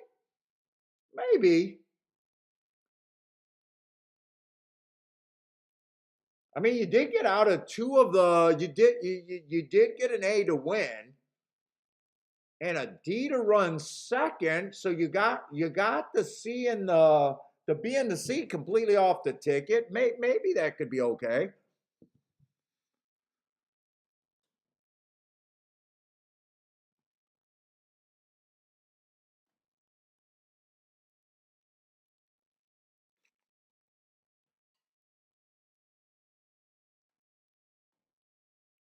Good luck, Daryl. You're still on that FIC 4. Good luck, Daryl.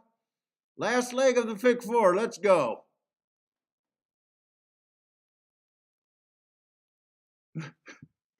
Hey, Daryl. That's the problem about having a nice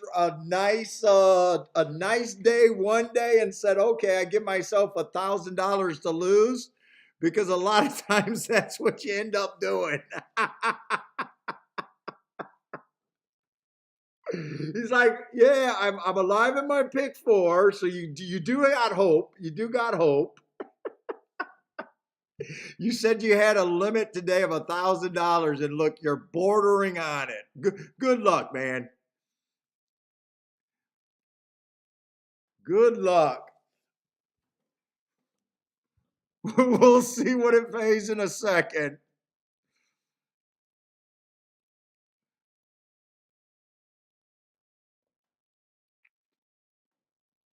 That's that's a problem. I'm not laughing at you. We do that. Hey, I got this much money. This is my bankroll today. Let's see.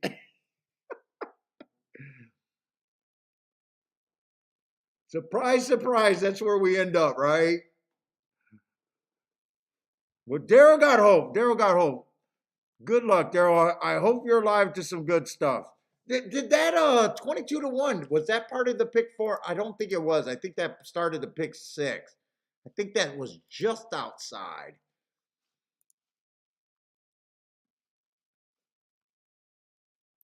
All right, so you got an $11 horse in there, the race before. Okay, that's not bad.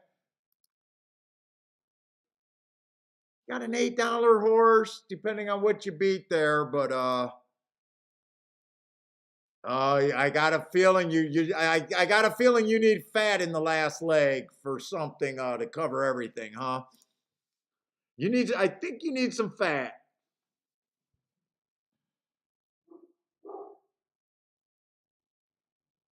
A favorite, a second choice, 9 to 2 comes up. You probably need something outside, unless you're one of those guys that do pound pick 4s. I don't know.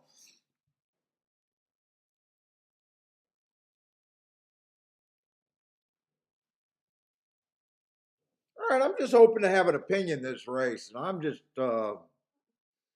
haven't done anything today really.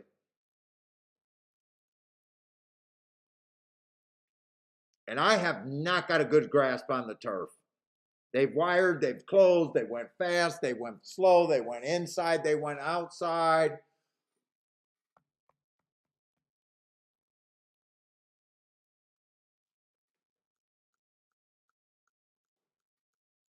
Let's see, I know 6 just came off the pace. Oh, 6 came off the pace. I'm not sure if he stalked or no, he had to close. The one in the 8 just was out there blazing. I don't know, maybe outside, but I did that in the first race in the 3-horse one.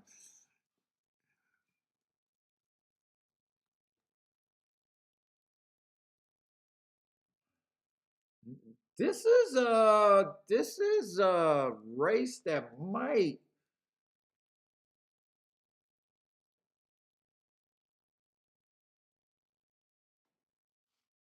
How does a betting board look in this 11th race?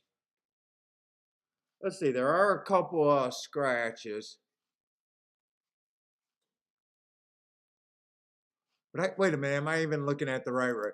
Let's see. I'm not. We got a big field.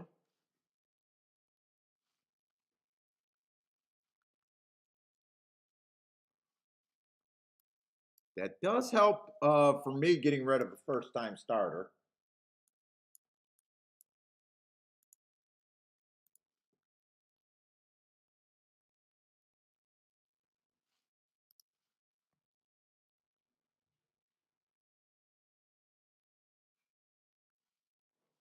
Oh, you play? You went caveman then, huh? The pick four was $300. You're a caveman over there.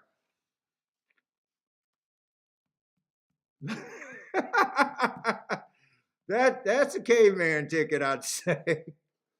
By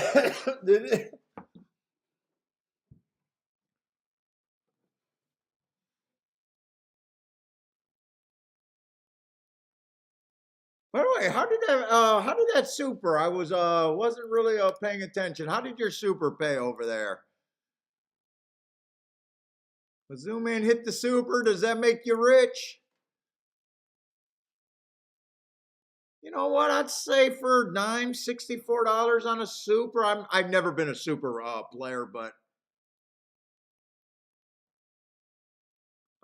well, so that would be about 640 for a dollar. So that's probably not a bad super, right? If you're a super player, I do know they get a lot worse than that.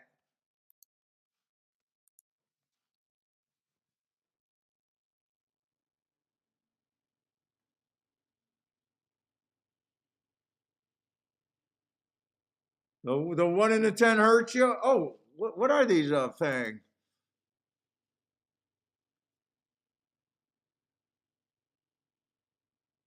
Six did a nice job, by the way, backing away from that face. So did the 5, actually.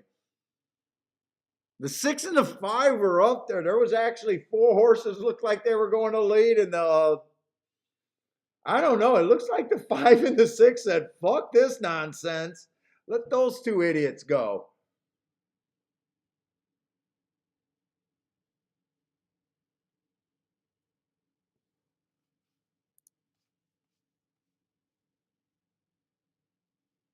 Yeah, yeah. Fig sixes never, or those kind of tickets are not my game. When I used to do it, I used to do a crappy like $30 or $60 pick fours when I used to play it for a little bit of time. I didn't put much thought into them. They were like afterthought tickets. Now, if I went back and played them, I got some real theories on how I would address them now. When I was doing them like this. 5 minutes before the race, let's do a pick four because it's a sequence, and I was going to the track, and that's what my buddies were doing.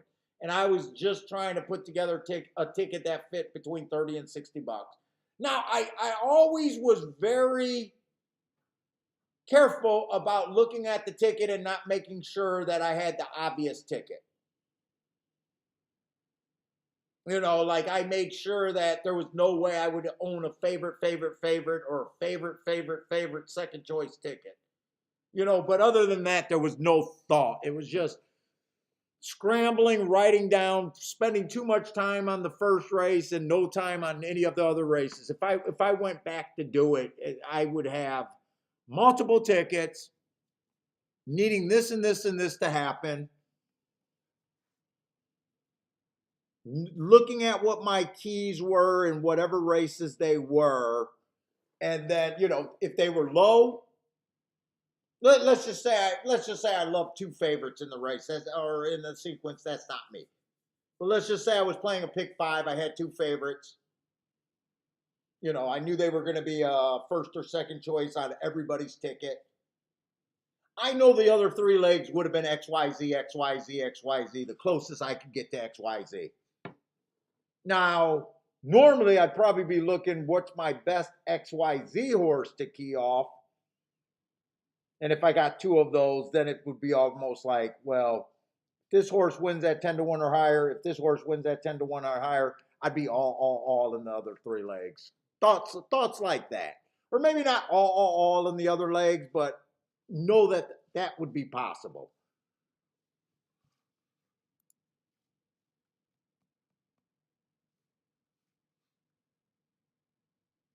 But for me to do that, I need a lot of time to do that, and it's just not what I want to do right now.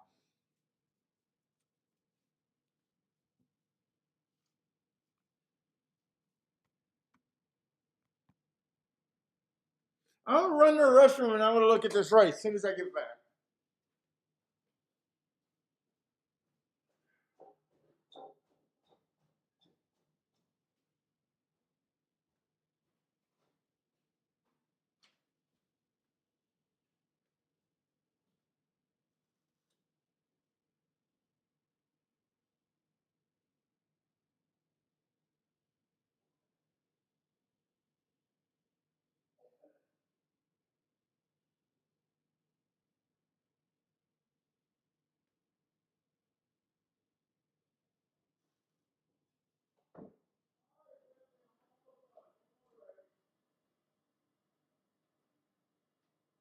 Where did Mama go?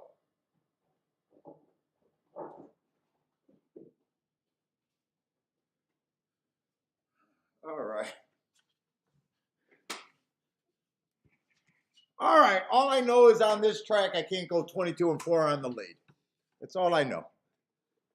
Can't go 46-1 at the second call. But other than that, on this turf right now, I have no clue.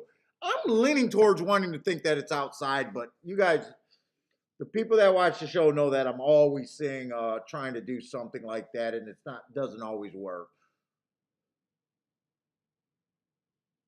See, we got maiden special weight on the turf, a lot of lightly raced horses. Let's see, the one ran on a bad rail first time out. I do not know why I gave him an asterisk, to be honest. He had the 4-hole, said he was 4 wide.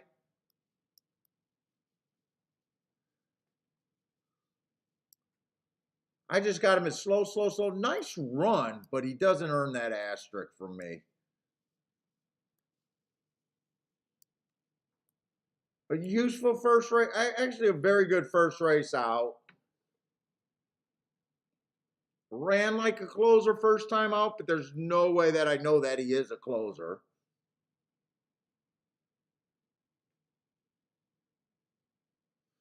See the 2 stalking closing 2 races ago. That's a nice race. Got in position. Comes back, runs on a bad rail day. I could get to either. Wow. I could get to either of them. But Jesus Christ, 2 is so much better for a better.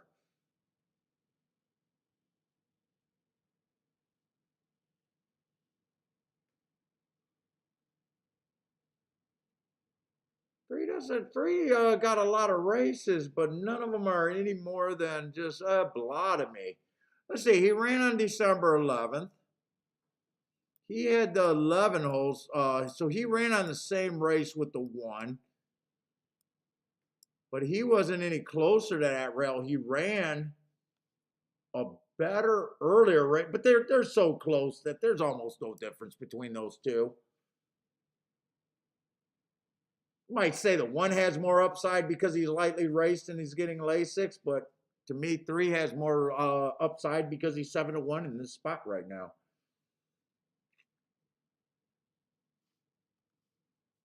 Let's see, the 5's coming, 6 or 4. I'm sorry, 4's a first time starter, so.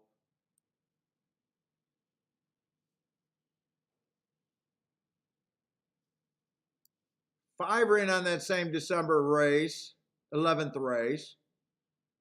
No, something's wrong here.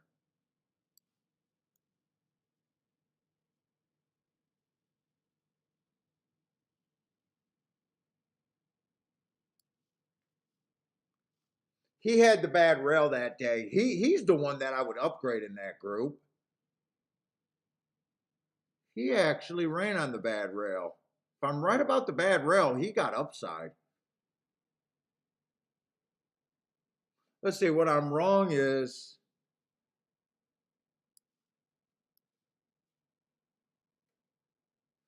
I got a feeling I got cross-eyed. This is December 11th. This is the same race, so right here is wrong.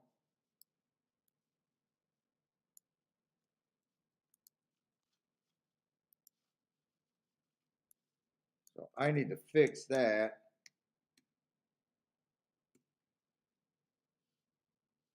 Which makes me not trust any of these marks.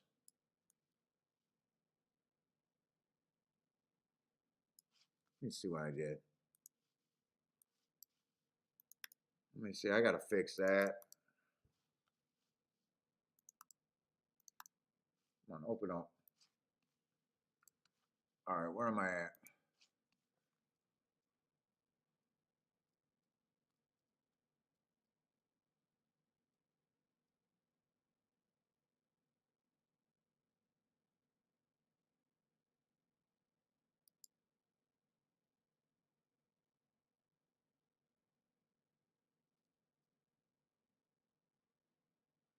Yeah, I got bad rail.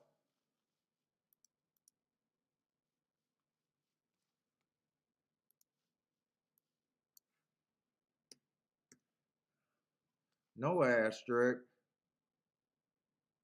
24 and 147, 4, slow average. Average.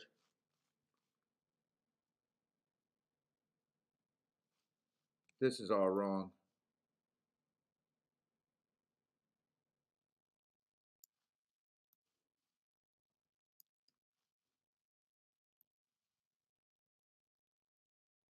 No, wait a minute. That could be right. No, that's right. That's right.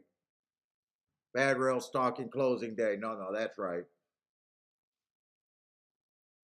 All right, he runs against the bias. That's the same race. He ran a nice second, but he was. I think I would upgrade the 5. 5, if I'm right about that bad rail, would have been the worst hindered one. 6 is still a nice price. He comes back and he gets a bad rail the second race out, or last race. God, I'm so fucking tired. Dude, this December 11th is a big key race. I love rematch races. Holy shit. They are all out of that race. If I'm right about that rail,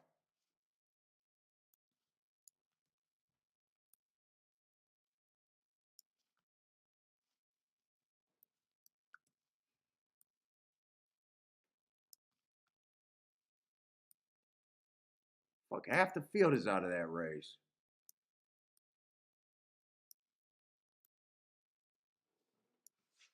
This is a race where I would watch a replay.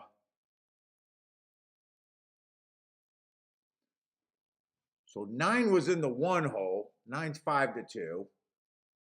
So I would upgrade.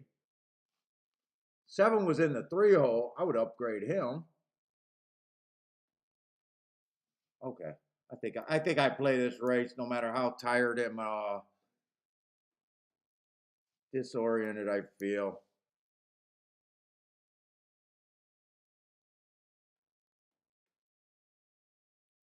I would still use the 6 at that price. I would upgrade the 5. And that horse that was in the 4 hole, I might still use him. I want nothing to do with the 11, but I want to look up something else.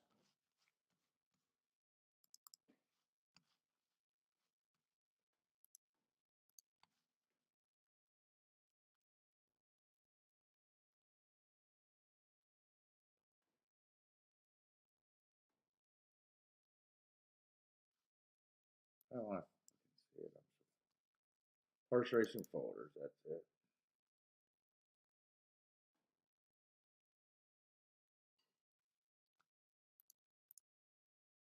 No, I'm hitting Hawthorne, not Gulfstream.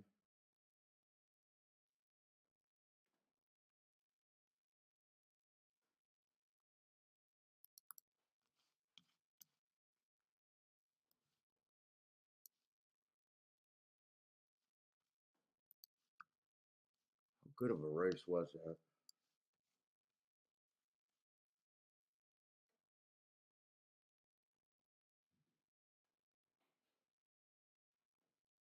This race.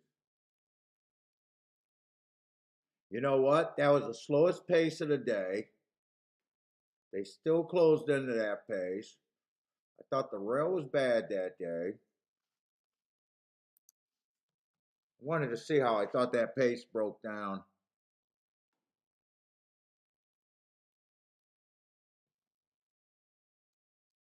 These are the horses I'm using. I'm a little lazy right now, but I'm doing something right here.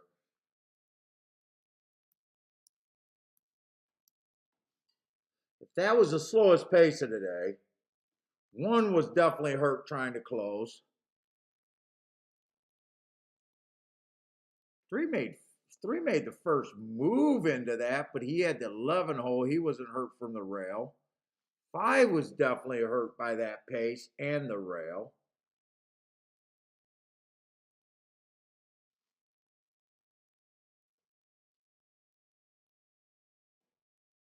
Six is on the outside. He came back, showed him. Dude, I'm wondering why. Oh, squeezed at the start. Normally he has pay. I think I still want to use the six here. I think the six has some upside there.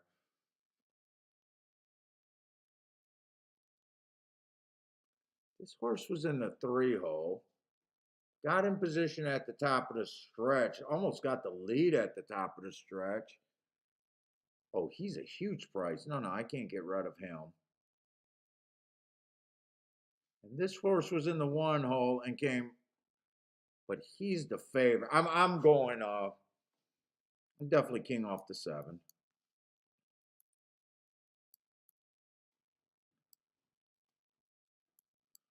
Trying to get the big tickets. Big tickets are more important than anything. Seven to win.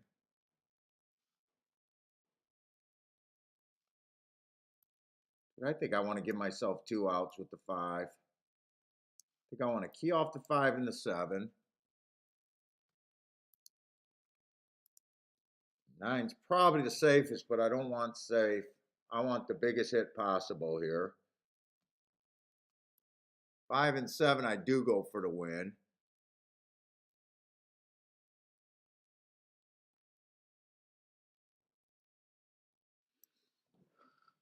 Let's see, I only had one real bet today. I think this is going to be a real bet here. And I'm ignoring a lot of shit.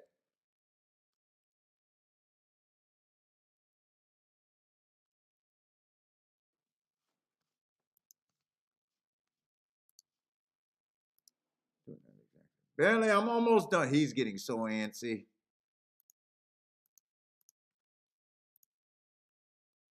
I just hope that December race 11th is the key.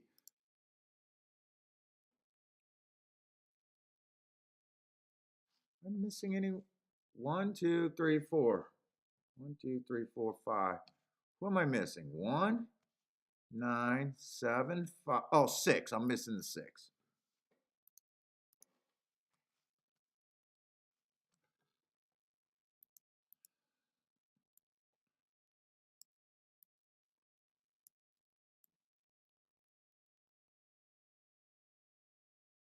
Look, in fact, I think I was going to bet the 5 and the 7 only to win. I think I want the win ticket to be a pretty important part of this hit, if I'm right.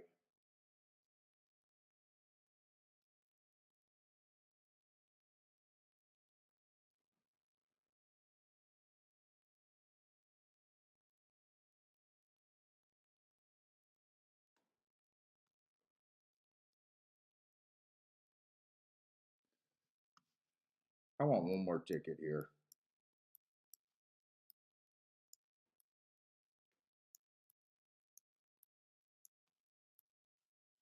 That's going to be a whoa. That's going to be a lot smaller.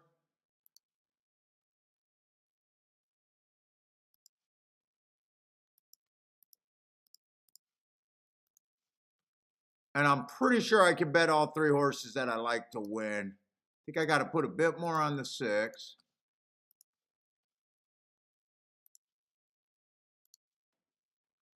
And I'm still betting the 5 and the 7. I'm going for this race. I'm having a huge week of just, well, no matter what, I'm having a really good week. I guess I go from not being that involved other than one bet to probably questioning if I needed to make today that much worse. That's probably where I go. Probably questioning why did I do that? I didn't have to do anything here.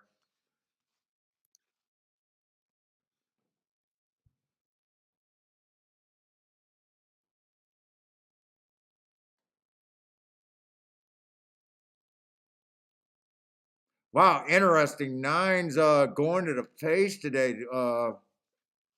The rail hurt him that bad. He was on the bad rail, but he was a closer that moved. Okay, he did go. He backed off the pace.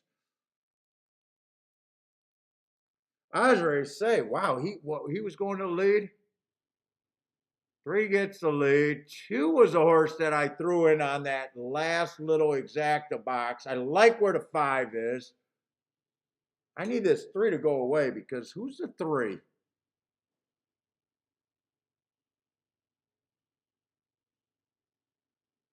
I need this three just to go away on his own.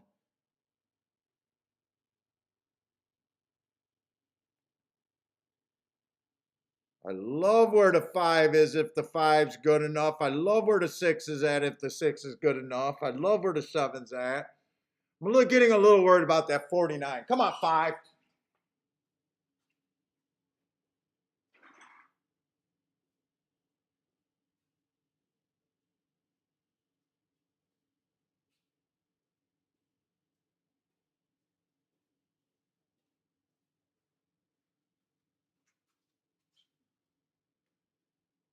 Ah, shit. The three's going to get away. Here comes the nine. Come on, six. I need you. I don't have the two. Come on, nine, six, six, six. No, no, I don't got the six in the exacta box. No, no, I don't have the six. Fucking, I seen that two too late. I seen the two too late. Fuck, I used the two. I overused the five and the seven. I thought nine was the best horse, but I said I wasn't going to pay for safety there. Fuck it. Nine was on that bad rail he ran. I needed the five or the seven. I seen the two too late.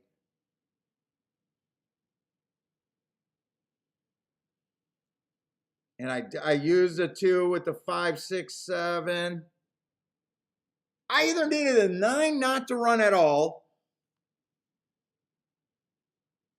because then it would have been two, six. Fuck. Like I said, fuck it. I'm gonna play this. I'm either gonna have a big hit here, or I was gonna question why I added to today. I know I did not handicap good today.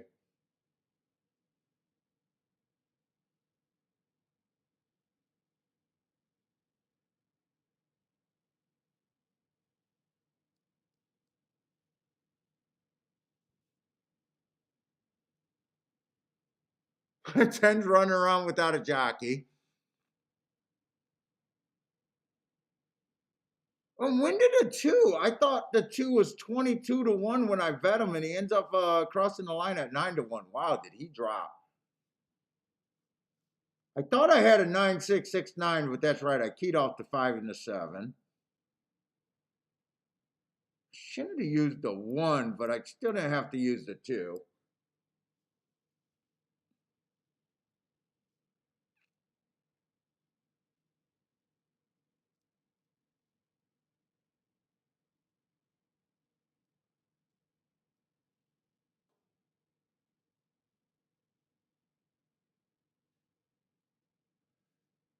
Seven.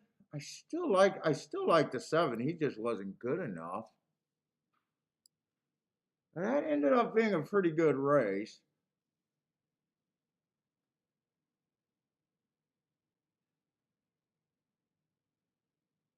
Daryl, did you hit that? What's up, Sungi? Sungi hit a big one today? Nice. Oh, Daryl hit that, but that's not what he wanted. Bad day. But at least you didn't give it all back.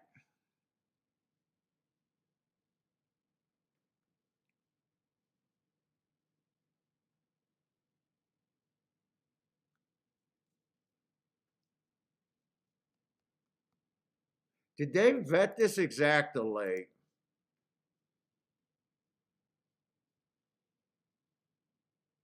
If I would have just keyed the 9 and went the safe route,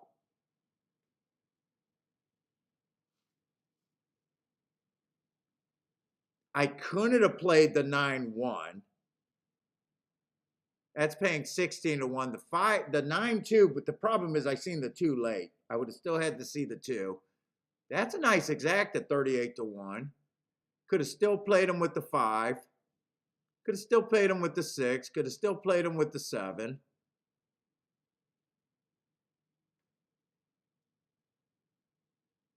But if I would have decided to play him, I might have not been looking again late.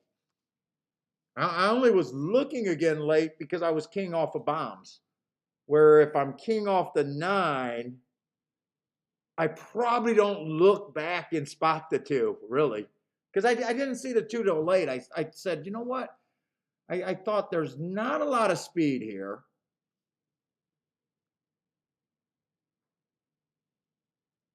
And I thought the 2 could, by the way, who got the lead there?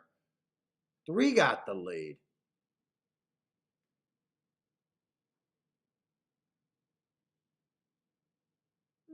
I can't really see the 3 getting the lead that race. He got the lead though.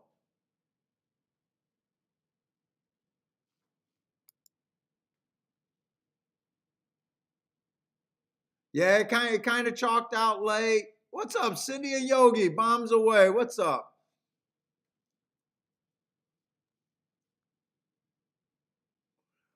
Oh well, so I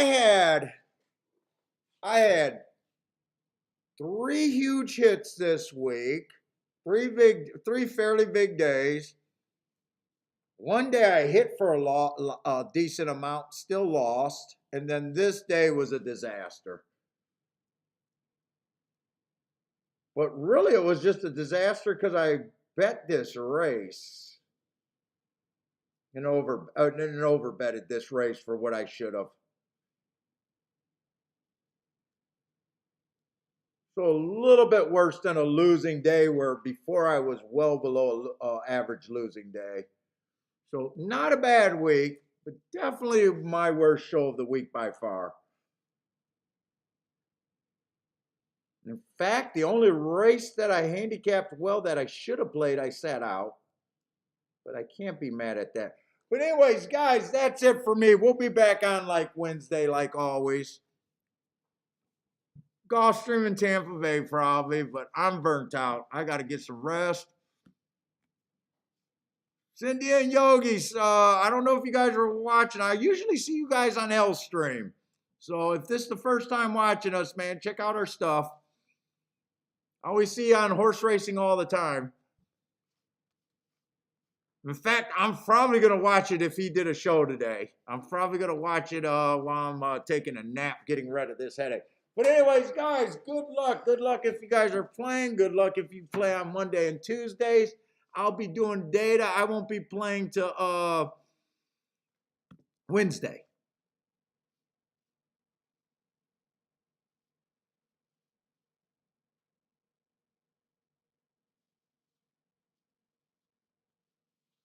Let's see. It doesn't look like too many people were that happy with that result. But take it easy, everyone. Good luck. Stay safe out there. Hope to see you next week.